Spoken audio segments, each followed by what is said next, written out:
25 milliliters serving. 3 to 4 units. 1.1 UK unit. A What- bottle is 30.1 UK units. Okay. Did you know that? I didn't know that. I didn't know that. Or it's a 2.6 to us, right? But is that a 700 mil or a 750? 700. 700. So you got Because that's the European standard, right? It's the 700. 700. 3.1 UK units. Mhm. 1.1 UK units is a shot. And we're supposed to have 3 to 4 units a day. You're supposed to have 3 to 4. Fuck, that's what the UK chief medical officer fucking decided for us. So we better not disappoint. You already slapped us up? Recommend. Yeah, right? You can't. Did you already go Well, live? Do not regularly exceed 3 to 4. I did go live, yeah. Oh, you could have caught me on a hot mic maybe. Yeah, Right? When, as you do. as you do, talking about the doctors in the UK. I know there was a few guys that were like excited to be done seating Done and seating and whatever, and they finally were going to have a beer tonight. So Catch your breath. Maybe there should be a few. Finally, yeah. I never AV Retray Limited. Trey, Rat Ray, Small bat. Maybe Rat Ray? Rat Ray, or Trey. Retray. I don't know. These It's probably Ratry. It really puts it right on the nose for you how much you don't know about stuff when you start getting into the Start words, trying to enunciate. right? And like I expect In a people to lost know about language. Scotch or like no, Mm-hmm. no, I just got to close this up here. nobody says it like that. Taylor's on. All the seeding done. I haven't said it like that in 200 years. Seeding's done. hey? Seeding is done. Seeding was done on the 12th, and then I seeded for my neighbor for 3 days. It was a disaster. Not doing that anymore. No way. No. It'd be all right if that's all you did, maybe just custom seed. But when you're trying to do your own too, it's a little old. That's tough. It's a little old. It's sprayed here today. Sprayed here today. I think we had like we should have some success on at I'm least excited. 100 by 6. Yeah. Something's gonna happen there. You'll see. The rest, meh. We'll roll the dice in a week or two, and we'll see. That's right. But there's definitely going to be something happen. When you can see it from the house, which is what, like a quarter mile away, That's right. Yeah. We'll see what the rain brings. you're going to know that it's. Oh, Chad, how you doing, buddy? Chad's on. Hey. Yeah, Chad, we were out spraying today. The gentleman farmer and I, we got like 30 acres Making down some here. magic. We just about had the first death for the year in the Peace Country. Tried to roll a sprayer. Fairly aggressive side hill over here. So we, we're 25 acres up here. No, 25 acres down there. 10. 25, 10 maybe acres. 10 here. Yeah.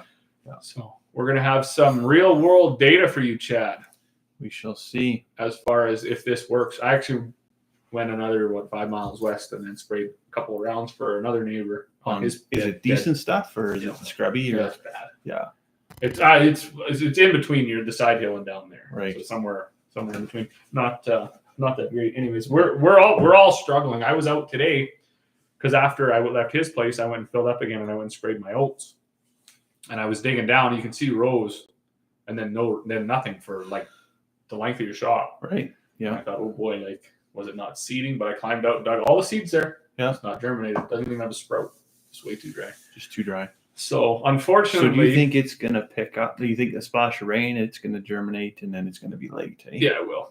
Well, so I was talking to that other neighbor there, David, and normally in a normal year, realistically, historically, we're not even done yet. No, We usually finish on the roadie. You got time, yeah, for sure. And as well as I do, if you see late stuff coming in your garden, by the time you go to harvest it, it's all caught up. It's usually caught up, yeah. So if we can get the rain, I would say within the first 2 weeks of June, we'll probably be okay. What I do fear is we miss the rain on Monday, we miss the rain on the Yeah, second. you'll get those bands of rain that just come in a narrow swath. And then not even enough. Like we need a soaker. Oh, yeah. Not something settling in the dust. We you need need- like a 3-day soaker. You don't want 2 inches of rain. You just need it just little by little so it doesn't wash everything away. And if we this is too funny because I was so mad. I think I told you. So we reseeded some of our wheat. We had set the drill wrong.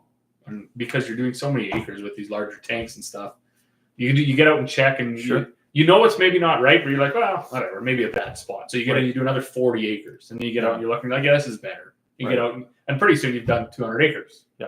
And then you're like, okay, no, this is not right. No. We should have stopped. Yeah. So, but we did it all over again, and that was a saving grace because it. Okay. I put it deep then, and we were seeding into moisture originally. but nobody could have guessed we weren't going to get rain and the wind. The wind. Oh was what yeah, got it us. strips everything. Like the top 3 inches is just dry. And we had like 2 weeks of just face ripping wind. Yeah. Like you couldn't do nothing in normal And years. 20 degrees. And on hot. Yeah.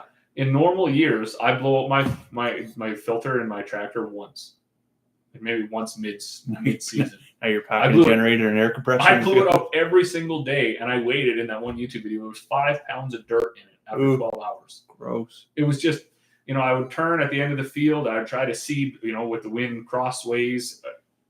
It would just whirl and twirl. Yeah. It was bad. Brutal. So, anyways. Did you see that? I don't know who. I seen it on TikTok. A fella, he's got like a swirling nozzle, air nozzle, and they just go down. That air filter's clean in like seconds. But ours is it's like a big round thing. It doesn't have a hole. Oh, okay. It's like solid on both ends. Right. Yeah, it doesn't work as well. Wouldn't work for that. But anyways, you do a whole bunch of blowing out. So any new folks on, make sure you hop in the live chat so we can keep the conversation going. We are 3 months from the last time we did this? Yeah, I think, and before that we were just as much then too. It's unreal because the winter was so busy, and it seems since we started doing this 3 years ago, the weather pattern seems to have. We've had beautiful winters. We can't even claim climate change isn't real. No, we've had. We were going to do this because the winters up here are so harsh. So every weekend you shovel yourself out and go have a drink. That's right. We didn't even have snow the last 2. We had a little bit more than last year than we had previous. I plowed snow twice this year. The summers have been beautiful and long. The falls have been gorgeous. Long. We've had next to no rain, so there's no. The first year we did this, I remember sitting in here and we were watching the lightning and it was raining, and then we had a couple evenings where we had the doors open and it was raining outside. Yeah, and now it's just thunder and lightning in the background. It's an unlivable desert. Yeah. All year, 365 days, even in the winter. There's just no precipitation. The wind blows so hard that it's unreal. Halfway to Arizona. It's unreal. But anyways, we're going to get back into the swing of it. We're going to do more. Well, we just read the bottle. We're obligated now to drink 3 to 4 units a day. 3 to 4 British thermal units of whiskey. We should. If all the dust is blowing around, maybe this will knock it out. I don't know. Exactly. How do you pronounce this? Stronachy. Stronachy. There's quite an interesting story to that, based on the tasting notes of. You got the box. I don't know. One of only 4 bottles in existence. So what happened there? Did the distillery burn down, I or didn't read that part. I only bombed read in World War One or 2, or there was some big tragedy that happened. Anyways, at the distillery, I think they were left with nothing but the name. Hey. So while you're figuring that out, I'm gonna. Of course, I took my knife out of my pocket. Doesn't actually say where it went. No? No, it doesn't say. It's the obliteration is total, only the name remains. So something, Vanished distilleries, doesn't say why. No, soft honey, earthy. Very earthy. Malty sweetness. Yeah. On the palate, smooth, luscious honey, biscuits. Lingering pepper, honey. Cereal notes. Honey for sure. For sure. Earthy, honey. Finish. And sweet smell. Perfectly balanced and seductive dram. So we were just talking before he went live. That might be one of the lightest whiskeys. Right, amber color, right? Very, very pale. Well, that does smell good though. Yeah. It's sweeter for sure than most. May I pour you one? Absolutely. We've always found so far that the ones with a darker red seem to be sweeter, and then the lighter They're you generally get, fruitier, right? fruitier. Yeah, more spice to them. The lighter you get, you seem to burns the nostrils. And what about you, Taylor? Is there any rain down there in Camrose? I heard you guys were getting it all. I know Chad isn't getting too much, just like us. Yeah, I think he had more snow. Chad's getting the wind. He's getting the wind. I think he did have more snow. I'm gonna leave this up here because it's Sure. quite nice for now. Oh, I'm in there. I'm nervous. I think you're going to need some of your 10,000-year-old water. I think it's got a lot of iodine in it. I think it's going to need 10,000-year-old water to pep that up. What's the ABV on this? Before I take a hit right to the 40, I thought. 40's not bad. 43. 43? Oh yeah. You probably want to swish that around the gums and chew on it for a second. It's going to hurt. But I did double up on the Pepto, so I'm ready.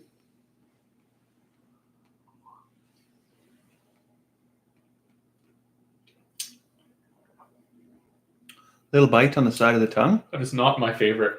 It's not, eh? No, not up. Well, I mean, we'll get through another unit, and then I'll let you know.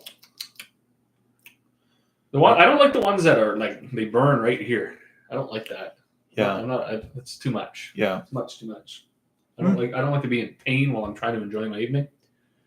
No, I'm like gasping for air. And it's maybe more of a cold weather whiskey, hey? Where's your noggin of 10,000-year-old water? Thank you. There we go. Chad says grand total of 1/4 inch for the month. Suspicious I'll be getting a pasture insurance payment for May. Unless we get a big thunderstorm, which I'd prefer to happen. Yeah, me too. It was clouding up in the west when I come here.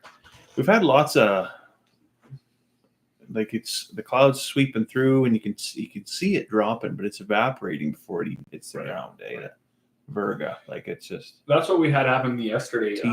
Teasing. We had they were calling for no rain, and then we actually had 2 storms whip through, and it got wet enough that I put my coat on. There was water running off of stuff. Oh yeah. But 45 minutes later, you would have never known. You could just see the pock marks in the. That's it. Eh? When I was in Red Deer, not this last time, but 2 days before that, there was 36 millimeters of rain that one day. And I never brought a coat because I was like, well, fuck, it hasn't rained in 3 years. Who need, totally making decisions based on temperature. What's the temperature going to be? Right. Not thinking I'm going to be soaked to the bone here. So, yeah. Had to be very strategic when I went outside. I believe it. Yeah. Well, I know they were getting hammered. See, that's another thing that I was trying to think. I remember a lot more general rains. Oh, 100%. The last 4 years, it's been like, hey, Stan, is it raining? Yeah, I got 2.5 inches. Is it raining 5 miles away? Bone dry. Nothing. Yeah, nothing at all. If you're not under that supercell or whatever, you get nothing. That's very sporadic, isolated pockets of moisture, right? So, and we're talking within 1-2 miles. Yeah. That's the only radius. And that's the thing. If everybody got a 1/4 inch, we'd all take it. Mm-hmm. But one guy's getting 2 inches and the other guy's getting nothing. Right? What's that about? David said he's got one of those whatever fancy rain gauges. It was 0.09 millimeters so far. Yeah. Saw lightning last night. No rain. Started a fire to the northeast of me. Yeah, I seen that come in actually on the Alberta Wildfire app. That's quite the thing. But I was driving through Whitecourt the other day, and you could see out between Whitecourt and Fox Creek, it was bang, bang, bang, bang. Lots of lightning. But didn't look like it got anything started there, thankfully. So, is it growing on you? The water took it away. The water did it for you? Absolutely. I'm a big fan of that. I can see too why they say if you're going to even toss an ice cube in there, just one small one or whatever. Yeah. I can see that. Or probably if you cooled it down too with those rocks, what are they called? Scotch rocks, the pieces of granite or whatever. Yeah. That might help too. Yeah. I mean, mostly I find this is better room temperature, but see some of these lighter ones, the peatier ones, and then the stronger ones for sure. I get no it's just the same with spicy food. I get no joy in being hurt while I'm trying to enjoy my life. Oh yeah. Your lips are burning, your eyes are burning, your head's sweating. Right. Teeth are burning. Your lip, it's just a nightmare. So why would you want that in a drink? I like spicy food, but flavorful spicy food, not food that's just so spicy you can't even taste it. Right. You rub your eyes and you're crying. But yeah, I gotta take something with it because I will not enjoy the rest of my day. Right. I'll just enjoy that 15 minutes while I eat that piece of chicken, and then that's it. I am very much a bland salt and pepper at best kind of guy. Although they whipped up some soup the other day that How was that? Probably could have used a dash of something. Just to lift it up a little bit? Yeah, It was funny. Cream of potato or no? It wasn't old. It was a turkey that they had cooked, so they fired the turkey in there. And my mom had said like, oh, because she was out there because everybody's working, and she said I made lunch, so I came in and I was eating it. I waited for her to go outside before I started criticizing. Yeah, soup, yeah. like You just eat your goddamn soup pretty hard. Yeah. And then my wife, she's like, I made this. I was like, I thought she made it. Like, she's like, no, I made it. Do not pass. Go straight to the doghouse. She put it on the table. And I was like, well, geez, man, that's not how the text came across. Yeah. Right? Yeah. You just got to let a guy know. Oh, you got ambushed there. My dad was sitting there laughing because he's like, he's not wrong. Yeah. She said, well, there's seasoning on the table. Needs a little salt and pepper. Yeah. I didn't expect I needed a friggin' instructions to eat this shit.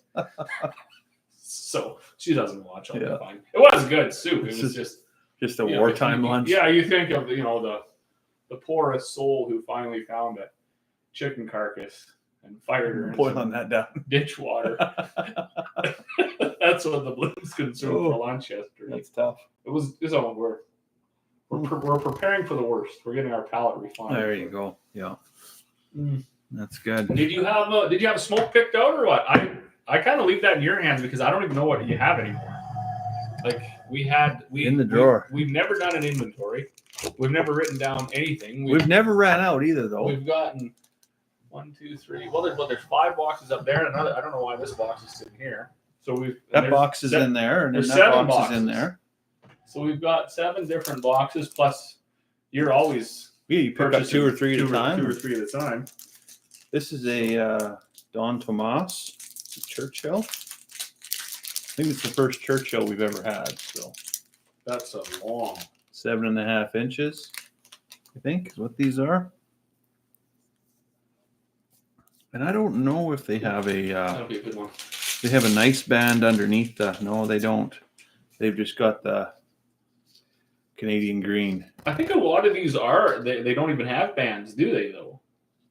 Well, like a lot of these style. These would have bands. Yeah, they would have had bands. Yeah, the Don Tomas Classico Presidente. So this would have been one that you picked up, just a couple of. I got this one in. Oh, it smells so good. Sherwood Park, I think. Okay. What was the name of that place? Nottingham Cigars, I think is what it's called. There was a place like that? I always Google it when I'm in the city, and I can never find it. I think there's one in the mall, Sheffield and Son or something. Yeah, Sheffield. Don't even waste your time. Sheffield and Son is whatever. If you've been there, it's pretty. You can get yourself some Pokemon cards and you get a Zippo Pokemon card, vape juice, and a dry cigar that hasn't been kept at the proper humidity, right? So, how has this been with our hellish wind and no rain? Oh, it's good in here because you're sealed in the building. It's surrounded by wood, so the wood kind of helps. I don't know, like reduce fluctuation. Sure, right? Maintains kind of an average, and using glycol instead of distilled water is much steadier. Sure, much steadier. Yeah, because you got 2 to keep track of now. Yeah, because one's running at 75 and the other one's at 72. Nice. So pretty doggone close. So. Well, that does smell. What do you think? What are you going to cut with today? Well, I'm a big fan of your desktop cutter. So I'm going to try for a punch cut on this one. Are you going to do that? We haven't used that in forever. The old, I can't remember, was this a 7mm or was this a 30-06? Yeah, this is a 30-06. You had your pick too somewhere. I don't know. That's going to be such a long draw that I think the guy's going to open it up. Hey, or what? Well, let's find out for science. It's in the name of science. It's just got a very square shoulder, so I'm hesitant to cut it off in case you take too much, right? Well, that's why I like. Obviously, they've done some science with this punch cutter, or this desktop cutter, because you can always get below, whatever you want to call that. See, they say that shoulder. If you don't have a cutter, you can cut with your thumb, right? Your thumbnail.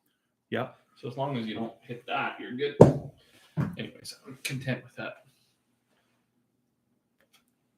Good draw. Coughing already? I thought it would take a whole bunch more to get airflow through that, but obviously it doesn't. Maybe it's not very tightly packed. Who knows? Because what was that? Let's toast her up. What Texas? This.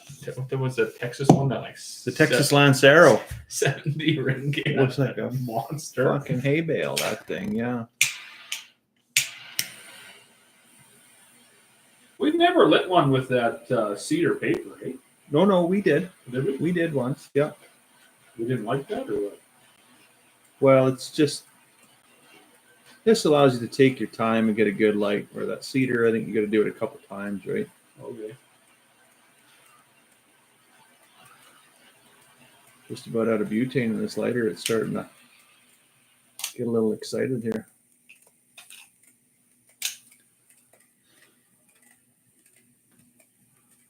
Well, just like a coffee shop in Cuba. Big fan. A few more folks on there. Like I say, if you can hear me, pop into the live chat. Let us know where you're from. Let us know what you're doing this Saturday night. Let us know if you like scotch and cigars. And then help us out with the conversation. So, yeah. If you are new, there's... Uncle Larry's on. What are you smoking and what's in the glass? So, this is a Don Tomas Classico Presidente. And we are having a glass of Stronach 10-year single malt this evening. Based on the tasting notes of one of only 4 bottles, I guess, left in existence. So I'm not. We used to do a really good job of cigar synopsis. And the scotch as well. It was well planned out. We usually had this thing figured out 2 weeks before we'd even do it. We did, and then it's back to what we were talking about earlier. Like the weather patterns changed. You know, you got really busy. I got really busy. So even to throw these things together to do them at all was starting to get pretty fleeting. Yeah, it was good. Even tonight, for instance. Yeah, it was just like we look at each other. Are you good? Yeah, I'm good. Well, okay. What time do you think? 8:00. Okay, let's do it. Mm-hmm. Yeah, I would like to think we'll get back to it this winter again, but I'm not sure if we'll get back to it. Oh yeah. We used to put out polls and stuff, and we would drum up interest on topics and things like that. And then that first winter we had no snow. That we were just busy. I mean, we were fencing in February. That's right. Yeah. So that this kind of fell away, and then we have, we still got the stuff to give away. We would give away on every live we'd enter your names in a draw, those who participated in the live stream, and then we'd reach out to you. And we've sent a lot of stuff, sweaters and whiskey glasses and coffee mugs and stuff like that. Everybody on here except for Uncle Larry there has probably already won something. So right, tell a friend. I know a few guys never did reach out to us when they won, and I think I do have it on my phone. And then we stopped doing the draws because we were getting the same people over and over. Same people. Yeah. And obviously, if you're in here and you're one of the reoccurring people, if you want a whiskey glass, we'll just send you one. Or bring you one. A lot of you guys are local. Yeah. Give us a call. Let us know. Because I know there was a box. Well, maybe there's no more here, but there's a box full of my house. There's a box here. I don't know what's in it, but by the old TV there. So interesting. There could be something. So. But yeah, if you're new, this is a good time. It's a whiskey. It's a conversation. Yeah. Good catch up. Good for a bit of men's mental health. Good to unwind after a tough day, tough week. Well, you've had a bit of a stretch, eh? You've been going back and forth to Red Deer. I put on, 2,800 kilometers this week. Oof. Back and forth to Red Deer and Rocky Mountain House with a relate in the hospital. And now that's no longer a thing, but still requires quite a few trips back and forth to conclude his business, right? So absolutely. Yeah, that's gonna be an interesting thing. And I don't know, we didn't really plan to talk about this tonight, but how do you prepare for the sudden hand down of the farm to the next generation? And especially when there's not like a clear line of succession. Yeah. Like yourself, you've taken on the role of, primarily you're farming the farm, right? And then, but you've got siblings. In my case, this my uncle, he's got siblings. They're probably going to want a piece. Mm-hmm. But that's, we'll see how that goes. Right. So we're going to have to figure all that out, right? And did he have anything prepared Was there any succession or distribution prepared? Yeah, so that was a tough lesson I learned with my dad, actually. So my dad had talked to me, I want to say 18 months before he passed away, and had asked me, like, hey, I want you to be my executor, and everything's going to go to you. And I said, okay, we'll get a will, because like I don't live in country, so right. I know this is like legally this isn't going to work out unless it's written down, right? And he never did. And then of course he dies and no will, and so it goes to probate, and the government just says, well, no, we're not giving anything to a non-British citizen. It's going to go to his sister, right? That's handy. So that was very inconvenient. So with my uncle, we said, knowing, he had pancreatic cancer, so it's fairly aggressive, and you could have 6 months or 6 days. Sure. Right. So we gotta get on this. And so we sent a lawyer to the hospital, we sent social workers, run him through his options. Who do you want to do? So he picked somebody for his medical director. What do they call that? We make medical decisions when you can't do it yourself. And then another person for power of attorney, and then another person for his executor, right? So there was never actually like centralized power in one person or centralized authority in one person. So it forced the family, I guess, to kind of work together a little bit. And then, we'll see what happens here next week when I open the envelope. But yeah. Yeah, I do know that's very important. Actually, we were, interestingly enough, we were Monday, what was the 20th? We were on the 20th. Yeah, we were actually at the lawyer making arrangements for succession and everything on our own on our own farm. So that's very important. Mm-hmm. I know that lots of people never have to deal with that, right? I mean, they got a house in town, and they got a car, and they got whatever, kids or whatever. It's pretty easy. But as soon as you start to get into, especially now with inflated land prices and things like that, it's important to have some direction. Sure. Some instruction, right? Yeah. It was challenging with my grandparents on my mom's side, because like they did everything. They did the succession planning. They went to the funeral home. They bought their burial plots. The funeral was paid for. Like the stuff that you deal with in the first week to 10 days, it's really, really difficult when you're grieving, was taken care of. But they were like, well, we'll just split the farm 3 ways. Well, it doesn't work like that. You got one that's lived on the farm their entire life, right? Who feels that they should probably be entitled to a little bit more. You've got one that's willing to buy the whole thing lock, stock, and barrel and take it over. And then you've got one that lives out of country that just wants, hey, send me my 33% check, right? Yeah. So everybody's got take it in cash, different goals, right? Different objectives in life, and ultimately it comes down to, like, I generally agree with the thought that your will should not be even. Right? Sure. It should be merit based, right? So if you've stayed on the farm for the last 30 years and you've farmed it and you've maintained the equipment and you've been out there busting sod, you should get the lion's share of the farm. Mm-hmm. Whatever. Maybe the other kids get other assets. Maybe you sell the RV or motorhome or whatever, and you get the cash from that. Yeah. Or you get 2 quarters of land, but you don't get 10 quarters of land, because the farm can't sustain itself just suddenly losing 60% of its mass, right? It just doesn't work like that. And that is a 100% like real situation that happens farms right across North America.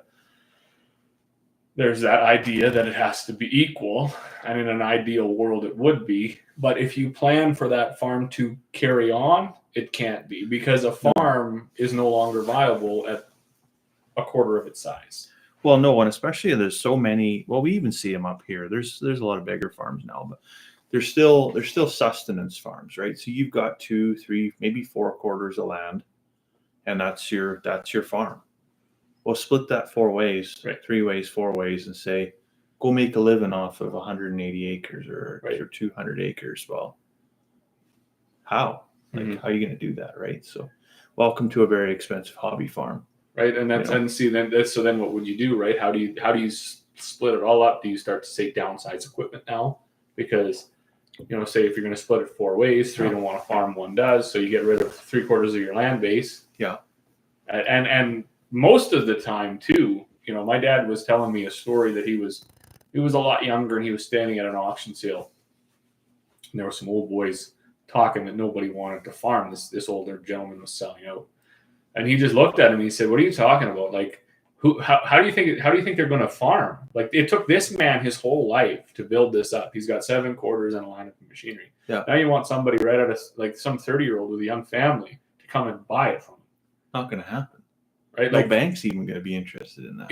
And then that's the other thing. For so many years, the banks thought this was a losing venture. Yeah. You were never going to make it on the land. Yeah. You may as well go logging, go mining, go drilling, or whatever, move to the city and become an accountant.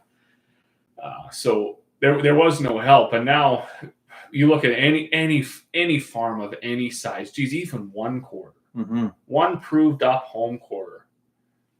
In a lot of cases, you're banging on $2 million. Sure you are. With a decent home and 160 broke acres or fenced acres or any, a barn or a shop or whatever. You start to add this up. And then, so if you have that plus 1, or even that, how are you going to, if you spent, like yourself and your wife have spent a lot of years getting this up. Yeah. So now you want some 19-year-old to come just buy it or some 25-year-old? Like, how it's not going to work. Just to live on the land, on the farm, like you're $1 million, sure, right? You're $400,000 all day long for a quarter of land in this area now. Oh yes, and a house is $500,000 to $600,000 if you're planning to have kids in that home, right? By the time you put some bedrooms in, 1,500 square foot house, you're $500,000. So your land and your house, get your utilities in, you're $1 million. You haven't planted your first crop yet, So, yeah. What do we got for comments? You got a whole bunch. This is kind of a popping off evening. Oh, Uncle Larry says, "Nice, your channel just popped up." Well, that's good. Glad it's getting out there. Share it around, Uncle Larry. Yeah. You're, I will say, you're a real top contender right now for either a whiskey glass or a coffee mug. Coffee mug. Chad's coffee mug is pretty sweet. Uses it every day. That's awesome. I think Chad might have got the first coffee mug. See, we make these ourselves too. So. Chad says, "We started succession planning about 15 years ago. Been taking over and buying out my partner's share of a farm a lot easier. We'll end up starting the process for my kids in a couple years." And Tamboror Station says, "Succession planning is some of the toughest stuff to deal with. So many tough decisions to make." Yeah, I mean, so maybe you also got to think about what I just said and whether or not it's true. So I also have the frame of mind that wage labor on the farm is not necessarily worth $1 million. I've got an uncle who just passed away that spent almost his entire adult life on the farm. But did he grow the farm? Sure. No. Right? He just lived off the farm, essentially. Eked out an existence. And so at the end of the day, the farm, my grandparents passed away, the farm wasn't worth 1 cent more. Yeah, see, that's, whatever inflation allowed it to be. Right. So basically farm for room and board. Right. So that's a different scenario versus somebody that's actively working on the farm to run it like a business and build a business and make the land value increase, get the yields up, purchase additional land, purchase newer equipment. And I know, I shouldn't say I know, because a lot of, I wouldn't know how to describe my personality. I'm pretty easygoing, right? I mean, when it comes to my parents, I just kind of like, I have what I've bought. So you could say, but I'm very communal, I suppose, right? What's good for the goose, good for the gander, right? Mm-hmm. I'm very much a rising tides guy. Like if sure, we should all be able to do good, right? Yeah. So, anyways, but I think it was a big eye opener to my dad that this was going to be okay when we went to buy the newest combine that we own, because we were sitting in at the office in the salesman's thing, and the guy's like, "Oh, this combine's $110,000." Right. And I said, "Well, what about 100?"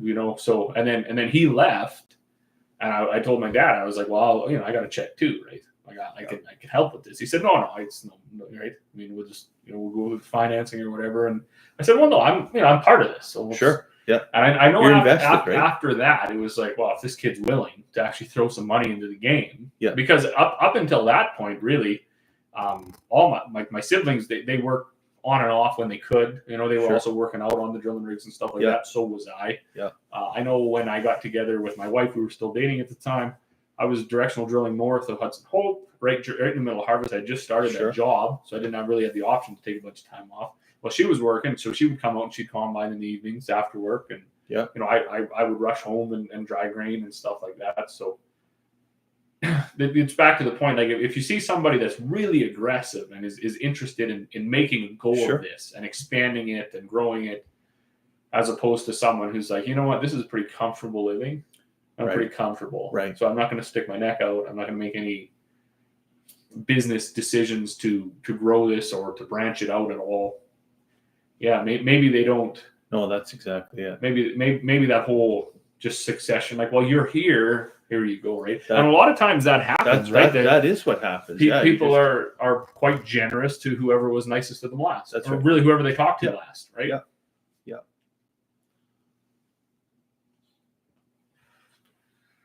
But yeah, that could might end up there. Anyways, that could have been a whole live stream topic of itself. Oh, for sure. Like I said, we might be there. So, well, Chad, your kids are what, in their 20s? So definitely time to start thinking about who's going to be making time to decisions. Think about, what do you want to be when you grow up? Kind of thing, right? Like Chad's a younger man, and I know his wife is very early 30s yet, early 20s. Okay, yeah. So, and him and his wife are younger and really with it. So obviously, there's not a whole bunch of help that they would need, but certainly I expect help they'd want. So my theory is that there's no fair way for us to split the farm that we have. There's just no way you could separate this and say, one kid gets half and the other kid gets half. No. Well, put her in the sale. But ideal situations, and I was actually talking about this with so I have 3. I got one that's 2, one that's 7, and one that's 8. And I was talking with them, just about it. Of course, what can they really shed? And it really got me thinking. Realistically, kind of as is my case, they're not all going to want to stay anyway. No, they won't. Yeah. Right. Yeah. And it's funny because obviously with the whole new age, to me it doesn't even matter who stays.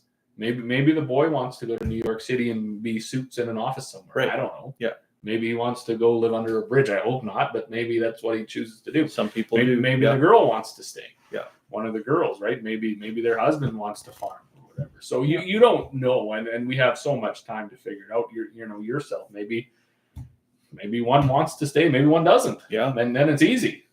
Yeah. Or easier, I suppose. I mean, sure. you can certainly make provisions, with your personal net worth set aside from your farm.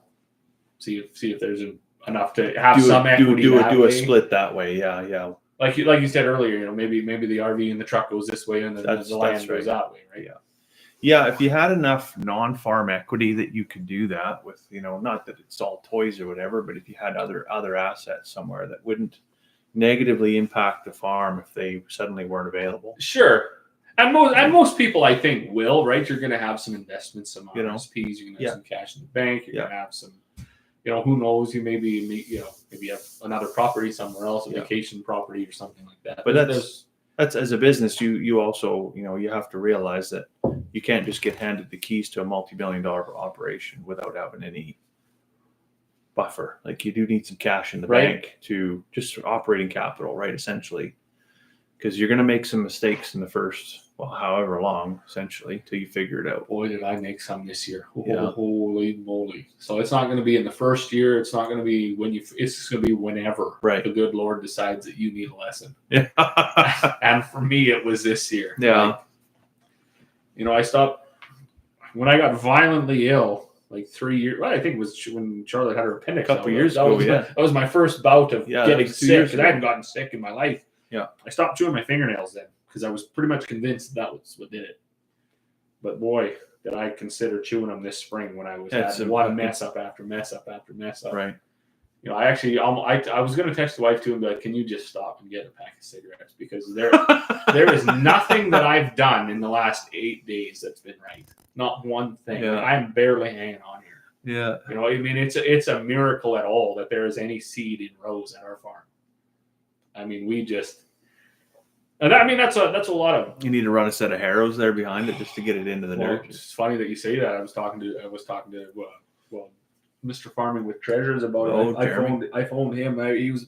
He's one of two people. I think I told you about my issues, and I wasn't telling anybody else because I wasn't proud of it. But I phoned him. I was like, "What the hell do I do?" Yeah. And he said that. He said, "Just don't drag your arrows across it." I said, "I can't. It's too dry." Oh yeah. It's not going to work. Like I said, I got to go back. I got to go back over this. I got to reseed it. He was like, "Well, I'll be curious to see how it works out for you."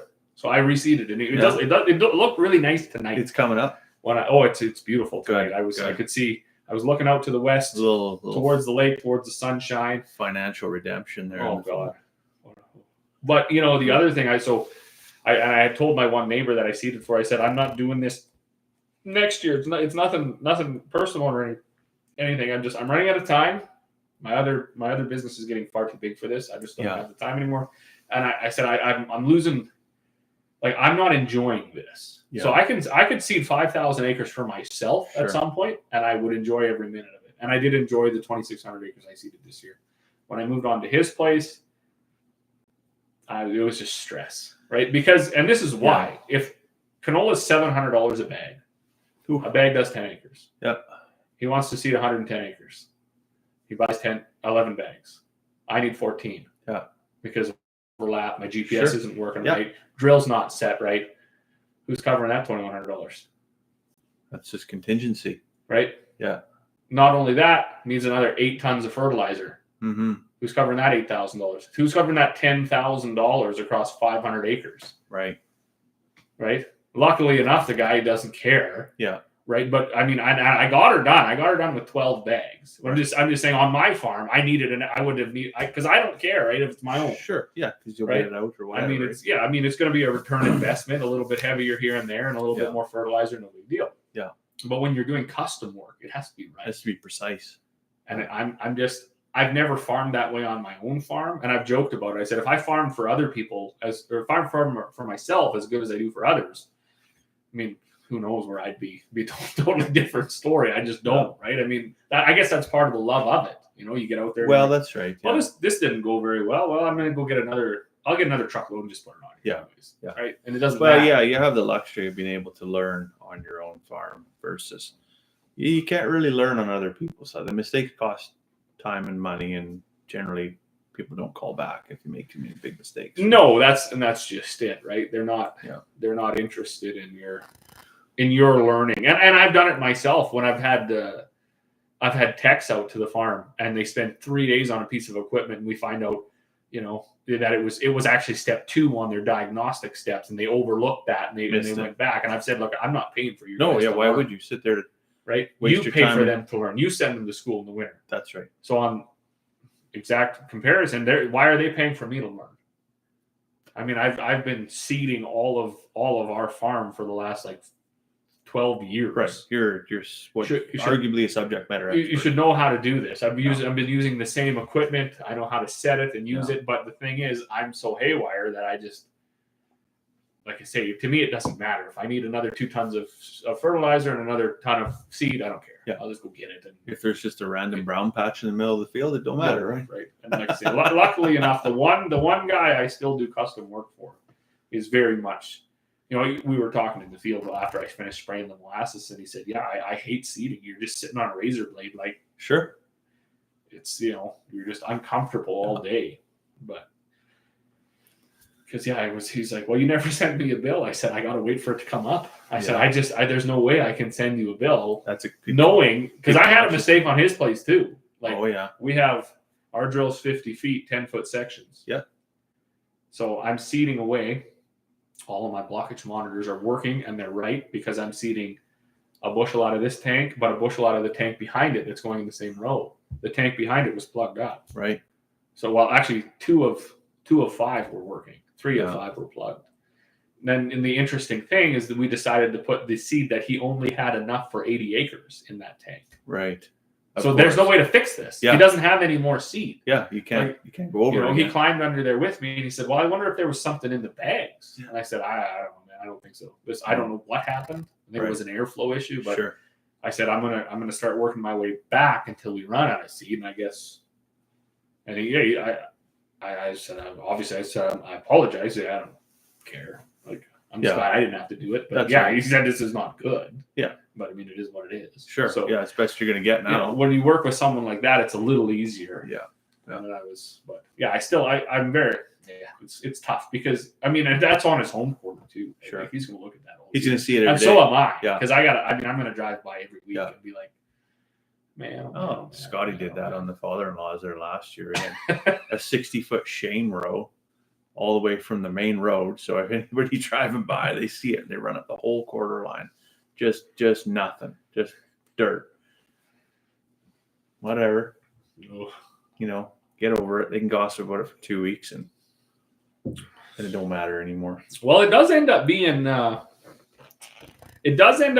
big deal, right? I mean, this was in his green feed. So let's say he loses. It counts for sure. Let's say he loses 2 ton an acre on 80 acres.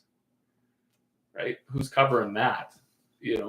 I mean, like you say, luckily this guy's 70.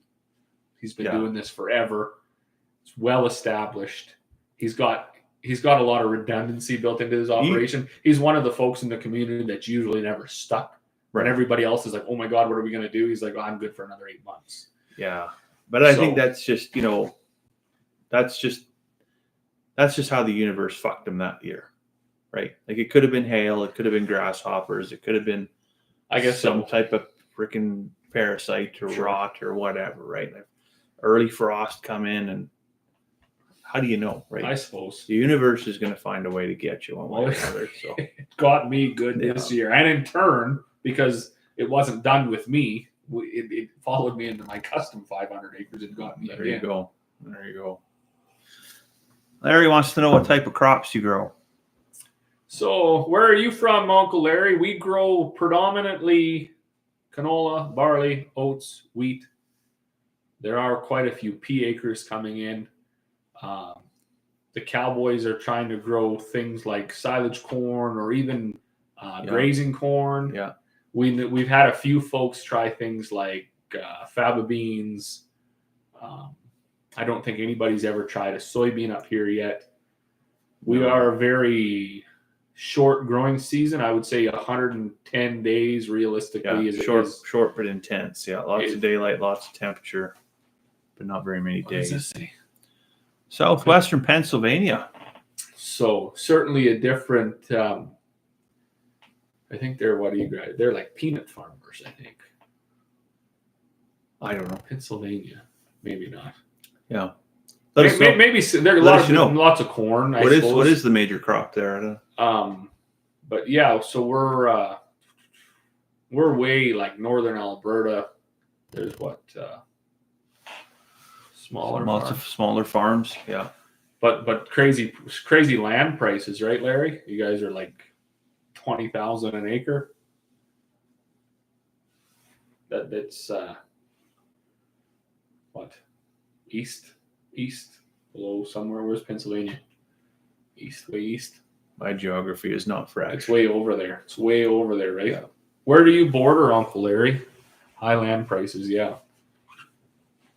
We're just a couple of Western Canadians here, so we got.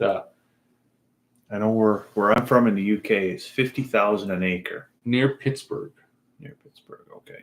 Right, but that's far east, right? Because that's the whole Amish country, right? Pennsylvania and stuff like that. There's a lot of. Aren't you close to New York then? Right, like you're way east. You're inland, but east. You be careful. They might be like, that's like saying that, oh, you're from Canada. Is that near Toronto? Well, no, I think I got it, though. I do think I got it. You could be right. I haven't spent enough time in the States to know. But like, I'm sure they're east of like all the I states. I'm going to have to get a map. But this is interesting. That's why we like you guys. This is why we like you chiming in, because we're going to learn. We learn a lot, too. We're sitting here the whole time. Our last Our last land around here, after a quarter yeah, section, 160 acres, you're looking about 450,000. About 400 miles to New York City. But 400 miles west, right? West, southwest. No, sorry, east.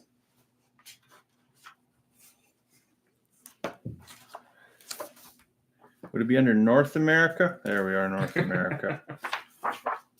North America. This is one heck of a cigar. Like, totally even burn. About 150 miles to New York. Right here, Pittsburgh's right here. Yeah, you nailed it. Yeah, I've South of the Great Lakes. Right. Yeah. Way east, little south, but west of New York. Always handy to have some. Absolutely. But yeah, you said this was a 7.5 50 ring gauge. 7.5 50 ring gauge. Yeah. What a good smoke. It's a Churchill. Holy moly. Beautiful smoke. First third, very smooth. Hey. Even the whole, it was the last live we were talking about, because we've taken some flack for what Stan's built here, because this is in his shop. And a lot of people are like, you guys are losers, you should be in your house. And we're like, what are you talking about? Like, we have young kids and wives who are not going to appreciate stained everything and cigar smoke. But we've had some that have really filled the aromas totally filled the mezzanine. Oh yeah. And this isn't doing it.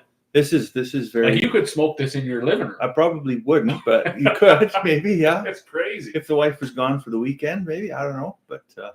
No, this was definitely the spot to build this space. It is nice to have a dedicated space with hard surfaces, no gyprock, nothing can permeate into the fabric of the building. Like that smoking room at the airport where the ceiling tiles are greasy and yellow. It looks like they've been deep frying chicken in there. The hard plastic seats all over that got ass grooves in them. And just terrible. Stan did a very good job. This is my old bedroom actually. When we bought the place, it was just a bare quarter of land, and we lived in our RV and built a shop, and we lived up here on the mezzanine. That was our gig until we finally got the house built and we could live like civilized people. And then, once we started having kids, it was like, sure would be nice to have a spot that you could just unwind. Mm-hmm. And I've never been a fan of the man cave. I know there's still a few people that use that term about this space, but I don't think of it that way. Like, there's no video games get played here. There's no neon signs. No neon signs. I don't even watch hockey. There's not a deck of cards. There's not a poker table. Yeah, it's not a games room. It's not a place to play. It's just a place to unwind, chat with a friend, have a glass of whiskey, a cigar. It's just, we class it as a study, right? Absolutely. And interestingly enough, Uncle Larry, this was born out of really nothing. Like, two people that didn't drink or smoke. That's right. And we were stopped for a bullshit session. Yeah, it was during COVID, and the first one we did was hoodies and a bottle of Appleton Estates rum. That's why it's still up there, because that was the OG right here. That was the maiden drink. Right here. Just a couple first one in the row. Couple of high school kids right there smoking little tiny stogies, because we didn't. Well, neither one of us smoked, so we didn't know what we were going to do, and we thought, you know what, we're probably going to turn green. Right, let's do something cool. Let's have a rum and a smoke, and we'll have a talk. Yeah, and then that was down. We had the tractor in the background. And we were sitting at a plastic table, I think. A couple of fold-up chairs. Very primitive. Although I do miss the maple tree. We got the SS Metcalf up there. The maple tree. Oh yeah, it's still in there. It's in the back of the frame. Is it? Okay. That's the picture. Crazy enough, it's very pixelated in real life, but on the internet, it seems to be somewhat less pixelated. So that is Mr. Gentleman Farmer's family crest on that ship. On the sail of the ship. Yeah, you got that for me. Actually, that's awesome. And then we've been just you can't see it, but he picked up. He's got a sword in here now, and this wall is just lined with. What do you call this kind of art?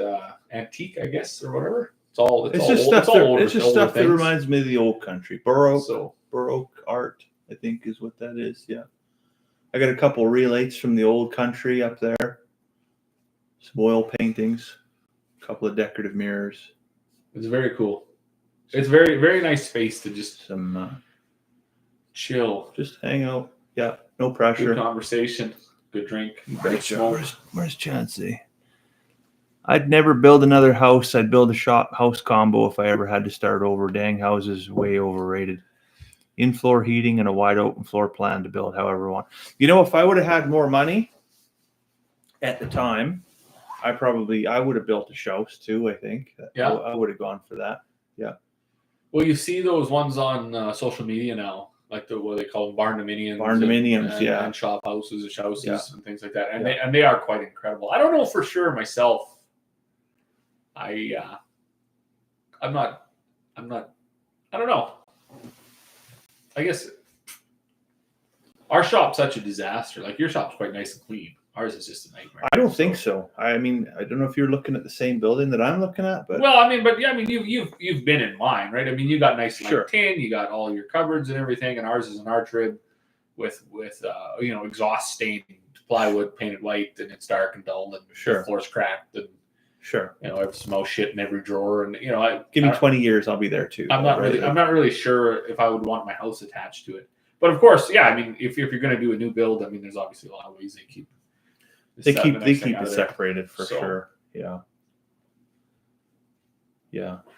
But I probably would have spent more money here if a guy had a crystal ball, right? And well, in 5 years, where am I going to be at financially? Like, am I going to be secure or am I not going to be secure? When we built this, a bunch, no different than today, right? There's a whole bunch of bad stuff. I wouldn't even say necessarily bad stuff. It wasn't all bad stuff, but a whole lot of change happened. Sure. At the same time. We listed our house for sale in Beaver Lodge for $250,000. And it sold that day by noon. And the guy was like, get the fuck out. Like, we want your house. And so, that's a big decision to make, right? And we're moving on a quarter of land. At that time, land was at $300,000 a quarter, which I'm like, wow, look, we're buying bare land for more than my whole house is worth. Right. This is the biggest financial decision of my life here. And within like 2 days, my dad passed away. And so then the person that a guy could go to for advice, even though it probably would have been terrible advice, he still, would have been nice to have something to bounce something off a sounding board, right? Just to even if it would have helped me to be more reserved in my decision making, right? So what we did is we poured every cent we had into this building, basically. Deposit on the land, you get a 25% deposit on the land. We bought half of it. Clayton bought the other half, and then poured like $120,000, I think, by the time we were all said and done, into this building. Big bucks, eh? Right? Holy. And so that's your life savings, right, at that point. And what do you do from there? It was good. It was good because we literally stretched ourselves, not to the breaking point, but just so thin that we had to figure it out. Right. So, okay, well, now I have to progress my career at work. we have to, because we got bills to pay, and this thing isn't going to sustain itself for the first 3 to 5 years. Now it's at a point where it's sure, just does what it does, right? And right, you can absorb if there's a little flux, but yeah, tough to get into unless you're like very, very driven and motivated and can handle having an ulcer,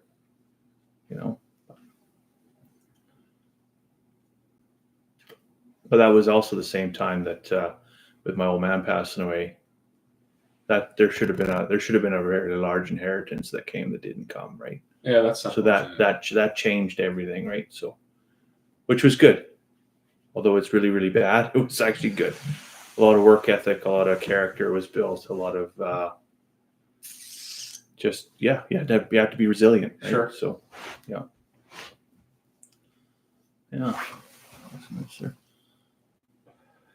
He's got a brother that started farming later in life, cooperate with him, but started from the start, so the bulk of the farm comes his way. We partner on some equipment, land, rent, etc. Yeah, I don't know. I don't know how that works. That partnering on equipment. I've seen, a couple different, not directly related, but extended family where they've bought stuff with a brother or bought stuff with, and then suddenly there's a falling out and who gets what, and it can get ugly in a hurry, eh? Like, well, I know in all of our like arm's length and maybe even closer yet, and closer and further, I suppose. But these situations, they're tough. I mean, I know even folks, because myself and my dad, we battled hard for like probably a 2-year stretch, and I can't even think now to when it really was. So I don't think Corey and I were married yet. So maybe I don't even know how long we've been married. 10 years. So 12 years ago, say. Where it was really to the point where it was just like, okay, well, I'm out of here. So deal with it yourself. Right. I don't know what changed. I know my mother, a lot of these farm women, they don't get near the credit, and I don't even understand why, because they do keep a lot of this together. If they're strong, sure they do. Yeah. I mean, they ensure that the husband and the son will work. They have to figure it out. Yeah. They're the matriarch, right? That's right. So yeah. So she, I mean, she really held things together with a lot of advice both ways.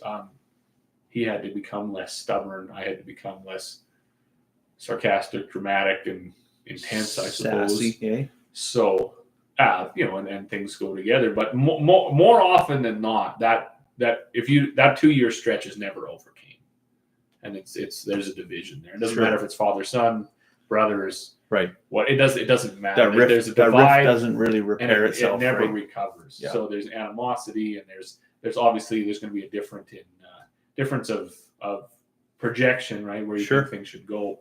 I do have to say, as we got more involved, as I got more involved with the farm, I think I'm not sure what happened. There was a few things that really worked in our favor. Grain prices were one. Right. They hit all-time highs, never seen before in the history of the country. Sure. Of course, land prices inflated to. I mean, there's a land that my dad knows of that traded for $500 an acre in his lifetime. That's now traded for $500,000. Right. So I think that was like an 8,000% increase or something on some of this land. Yeah. So financially, the pressure, I suppose, was off. Certainly, a lot of this land, some of this land people got with the VLA Act, like the Veteran Land Act or Homestead Act, they actually got for nothing. That's right. So now in 2025, you can borrow $400,000 against something you got for nothing. That's right. So and it should be paid off because you got it for nothing. You got it for nothing. Yeah. So shouldn't owe you nothing.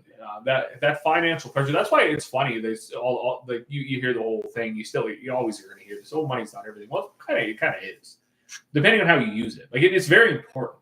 Yeah. I mean, you can't have a real comfortable business or even a comfortable future that isn't financially secure, unless you're wired just totally different than I am, where you can run and be like, well, whatever, it is what it is. Money can't buy you happiness, but I'd be pretty fucking sad living in a cardboard box. Well, and that's 100% right. I mean, it'd be pretty sad without it, right? I mean, and then it's not for. We were talking earlier. It's not for the $90,000 riverboat, right? No. It's for the fact that. God forbid somebody gets sick or whatever. You need some security. The luxury and the security now that you can take the time to deal with these things. So with that all changing, I guess it got easier for the previous generation to sort of pull back and be like, okay, this will work. Like this isn't so serious now. Like one mistake isn't going to lose it.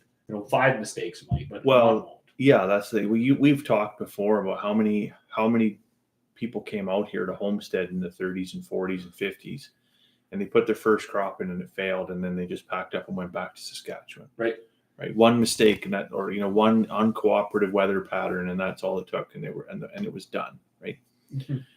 So, the modern problems require modern solutions. We don't face the same problems that they faced in the 30s and 40s. Economically, we don't face the same problems, but it's not that the hill's not as steep. It's just a different hill entirely to climb. Sure, 100%. And maybe you have more traction now to climb that hill. Yeah. Right. Yeah, you got more borrowing capability, more buffer. Technology's greater. the old man's always going to be pissed off at you for every decision you make. Sure. Because that's not the way he did it. But the previous generation and our generation now, and our kids are going to be getting into it, have to exercise a little bit of grace and say, well, these kids need to make a mistake. Absolutely. Right. They've got to learn the lesson that is relevant to the time that they're working in, with the challenges that they're trying to overcome. Sure. Because me trying to tell them what happened during the 1980s housing crash, or even in our working careers, 2008 crash, right, when everything went for shit, or even during the 2 or 3 years of COVID, will not be relevant to our children. No. Right. No. That's 100%. We're trying to tell you can't do this, or you'll be destitute and you'll be living under a bridge with a van. And that's probably not even true. That's probably just overly dramatic. Right? Sure. So okay, Dad. Might have been true 40 years ago. Yeah. Right? Well, okay, Dad. We'll get you in the house now. Well, and right. I know we had because I had made a joke of it on social media that, and my dad had phoned me. I was seeding. It was May 3 years ago, 3 years ago, and he said you should sell that wheat. Wheat had hit $17. Never heard of that. And I guess being maybe petty and feeling overworked and underappreciated. Sure. So I don't have time to haul it anyway. So why would I sell it? Like right. Nobody's going to haul it. Nobody has a driver's license for the truck. Yeah. So on and so forth. They said, I'm going to worry about marketing when I'm done seeding. Yeah. And he said, well, you should sign it up now. Like sign it up for delivery in a month when you're done seeding. And I just wasn't willing to bend the knee. Right. And he said, okay, well, whatever. Figure it out. So anyways, we didn't sell it. Yeah. And the summer we get done seeding and we get everything cleaned up and put away. And I said, I think I'll sell that wheat. So we loaded out that wheat for like $14.20. And I thought, wow, that was a $2.80 lesson on 30,000 bushels. Right. So a $60,000 kick in the face. Yeah. Right? It doesn't sound like much when you break it down per bushel, but when you talk about moving 10 loads, 16,000 bushels or whatever, it's just like, oh boy, that's a big chunk of change, right? But I mean, he was very much, and this is back to the situation being different. 14 was a lot of money. Yeah. 17 was just a lot more money. It was a lot more, right? Yeah. I mean, you were going to be profitable all the way down to probably 9. That's right. Right. We had in the grain side of things, we had 3 really good years. If you were to pay attention, the Cowboys are moving into that now.